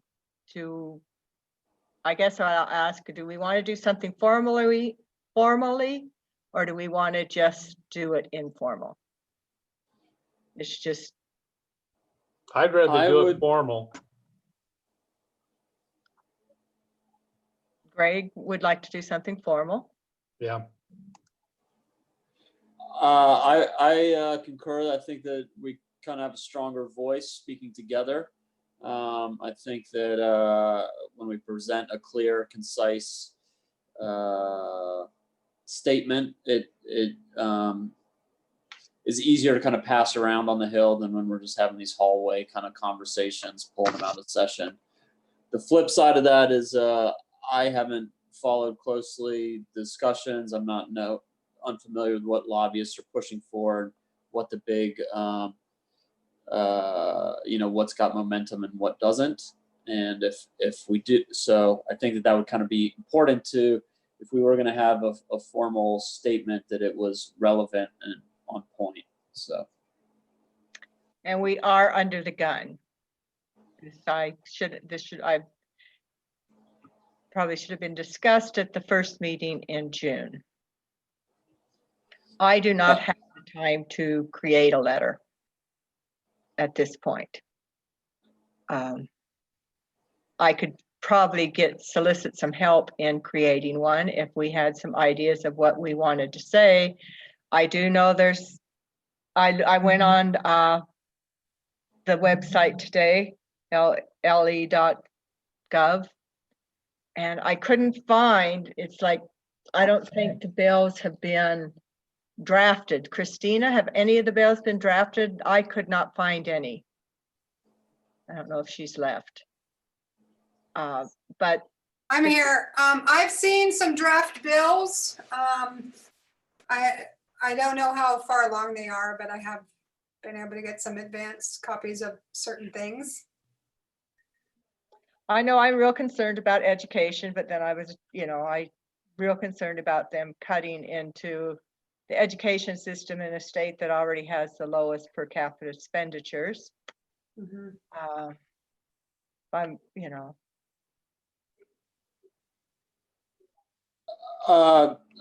I'm also okay with, if we don't really know a starting point, I'm okay with us kind of reaching out to some of our representatives or some of our players and kind of picking their brain and seeing what's what's gaining traction, what some of the discussions are focusing on, bills that are definitely going to pass no matter what Grand County says, bills that definitely won't pass no matter what Grand County says, kind of figure out which ones actually have like a fighting chance and could be beneficial to weigh in on, and then kind of take it from there. If the vote is on Thursday, I don't see a lot. They go into session. They go into session Okay. on Thursday. They're in committees yesterday, today, and tomorrow.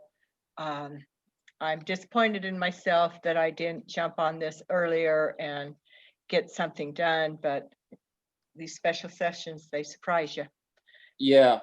I haven't even seen updates from UAC. Have those I come looked out? up at UAC, but all they did was direct you to the website.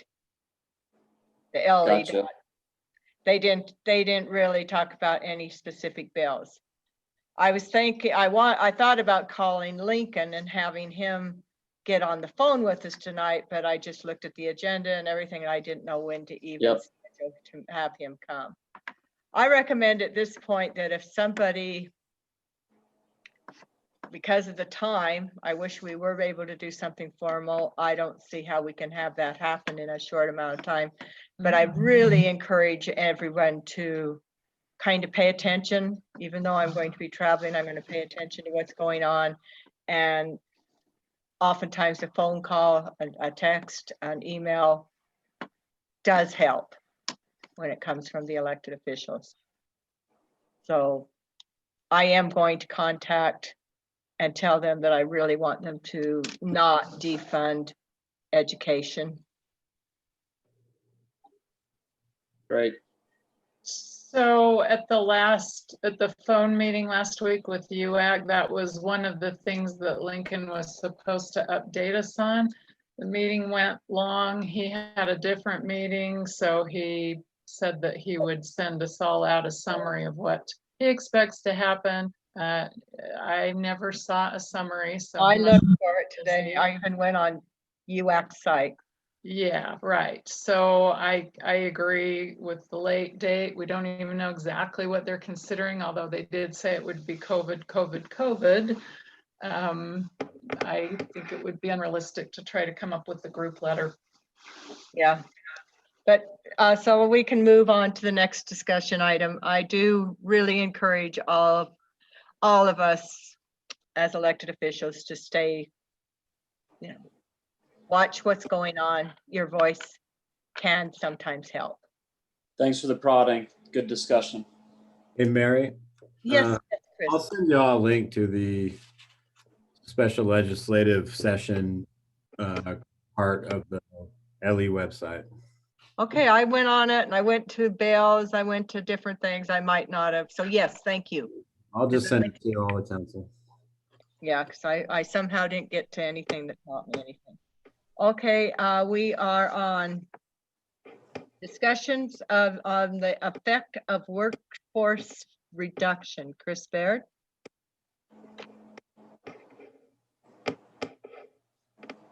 So I just wanted to bring this up mostly in relation to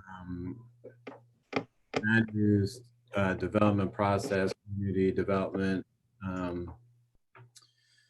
and also obtaining legal review. Christina's on, and we had a phone conference with CED staff, Quinn, and attorney's office to kind of discuss potential extended timelines. Sounded like at this point in time, Christina needs about a month after all development documents are complete to do a review and to make sure that everything's tidied up and no mistakes, errors, or oversights are getting passed. And we've had quite a bit of trouble with that. And so I'd like to tighten it up also. But it does mean that the process will be extended for the applicants. And so I think it's important for the council to realize that you know, these workforce reductions are having an effect. And now, you know, I established this discussion item prior to Zachariah's resignation. And so that's going to even further complicate the issue. I also believe we've got one of the staff that's going to be on maternity leave here soon. So I kind of want to just give the council a heads up. We just lost, you're muted, Chris.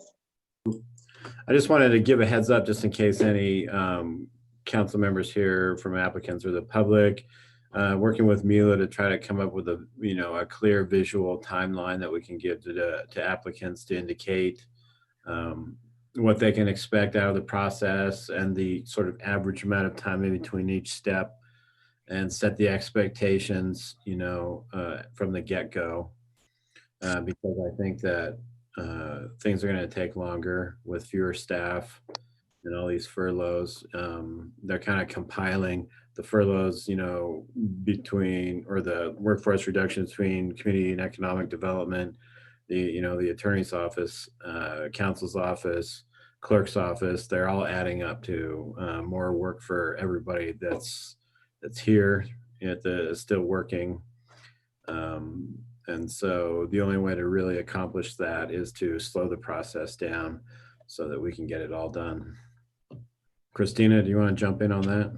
Yeah, just to flesh out a little bit, what's going on is that I don't have the capacity to be involved early with the CED department because my own workload demands, but also theirs, because theirs is so huge. And the DRT review process, not just the initial meetings, but the entire back and forth with all the various partners, which aren't just our county departments, but it's also, you know, the health department and fire, and it's a bunch of entities. I don't have that capacity, which is one of the big advantages to being able to restructure my old paralegal position into our new deputy county attorney position, is that KEMA, that position was intended to spend about 50% of its time with the Community and Economic Development Department. So up to date, I've only been brought in when there were really clear legal flags that CED was working on. So often I was coming in later in the process, which led to a lot of frustration for developers and owners.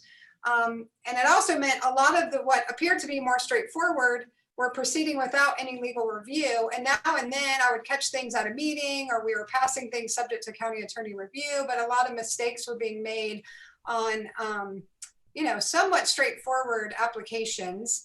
So we've decided that I really do need to look over everything, either me or KEMA, and I can't bring, KEMA is limited to about 15 hours a week. And so she also doesn't have the capacity because of our budget issues. And so until I can bring KEMA on full time, you know, I just need time. My workload is enormous. Quite frankly, I'm really overwhelmed by the conversation on race and justice we had today and what is expected there. So I said 4 weeks.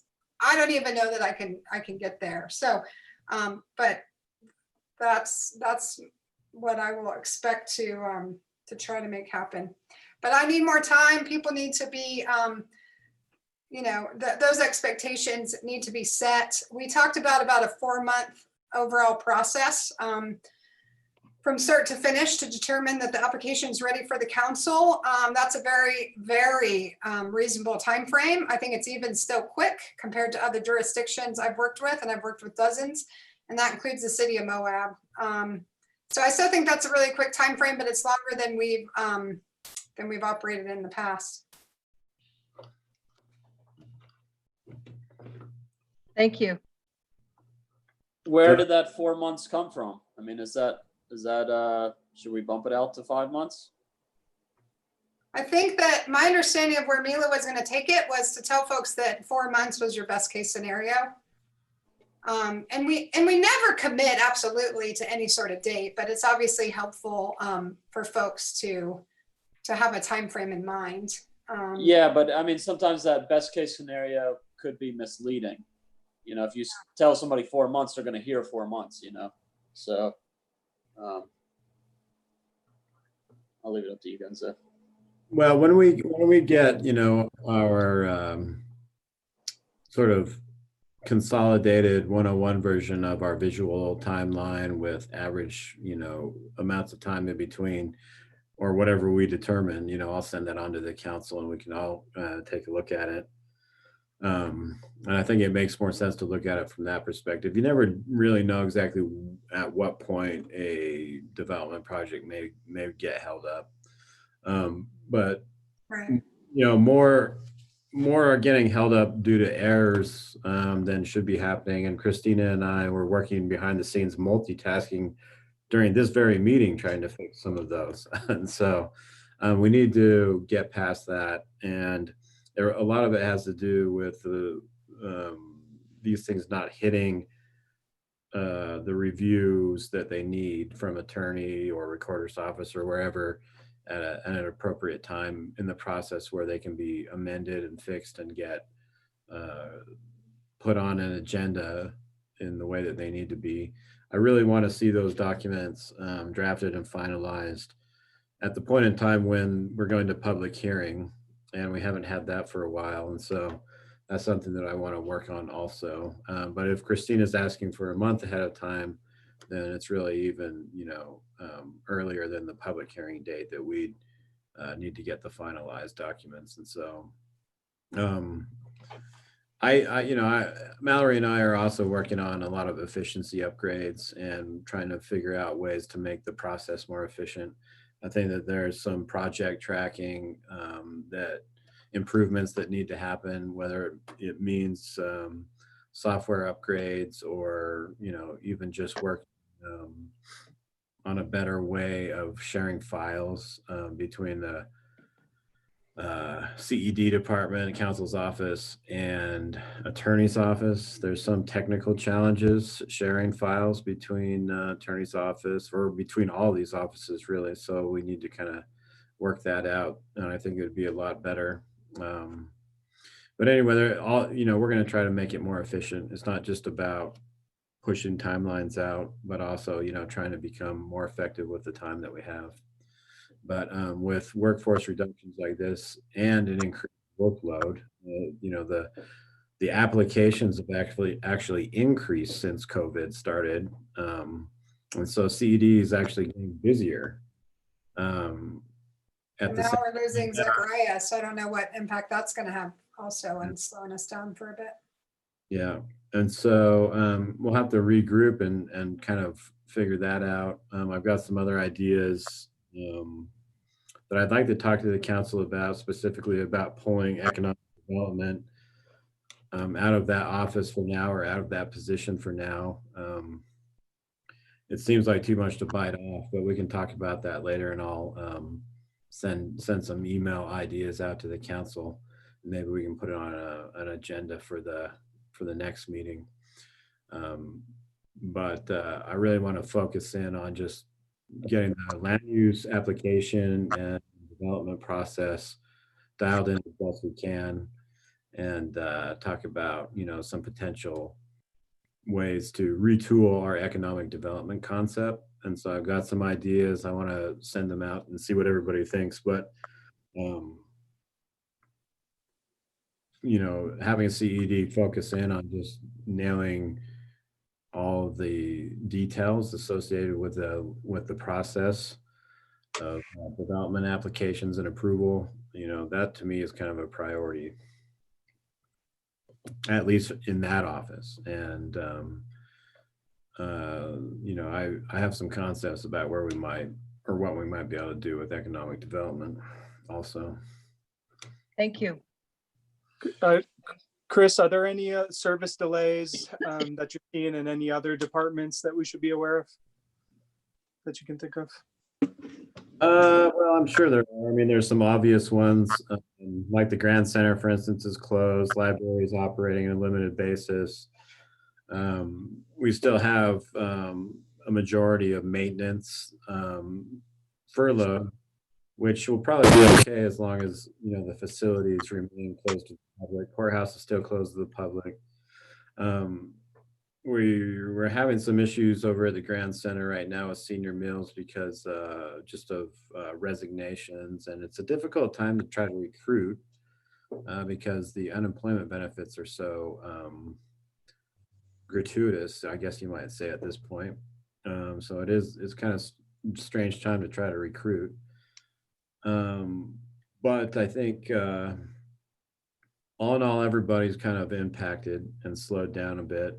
You know, we're down a staff member in the council's office also. And so I do feel like we're kind of in triage mode where we're just focusing on the most important things and, you know, continuing to kind of prioritize the less important things off to the side.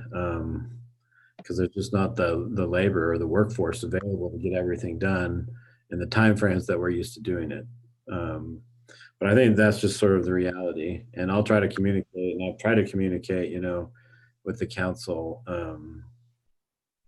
types of issues, and you know that it's helpful to try to consolidate meetings if we can, and not hold, you know, extra special meetings, because that puts a lot of stress on clerk's office and the council's office to put on meetings. And so consolidating meetings as much as possible is a good thing, and agenda items, and just continuing to try to be efficient,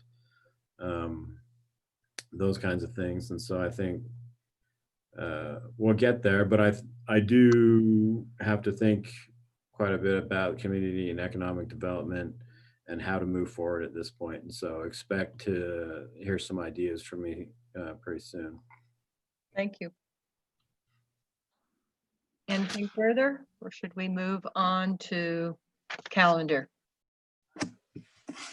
Okay, you're up, Mallory.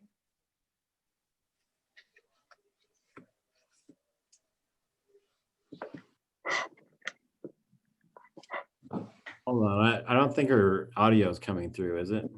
No, no.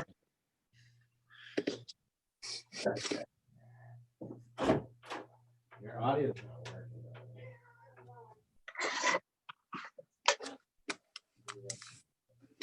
Okay, I should be unmuted.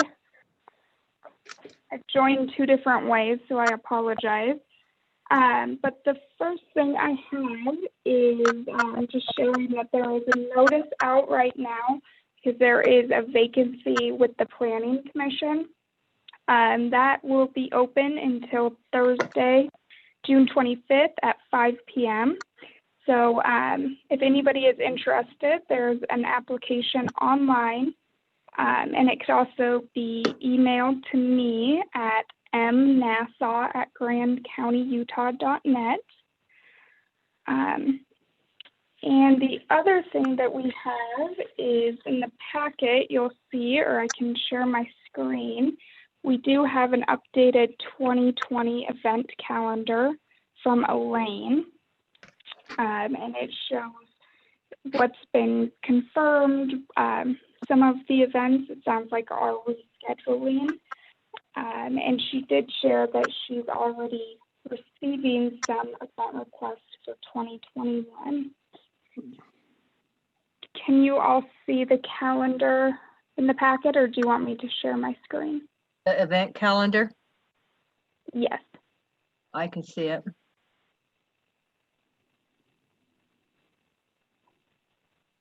Is everybody okay with it? I think everybody's okay. I can see it. Yep, it's good. Good. Okay.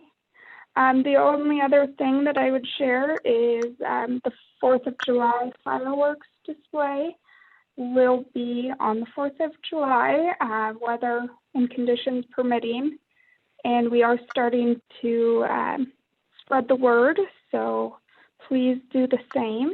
And if there aren't any questions, I think that that's all that I have. Thank you. Thank you. We do not have any public hearings. We do not have a closed session. We have reached the end of our agenda, so I will adjourn this regular meeting of the Grand County Council on June 16th, 2020. Thank you. Good night.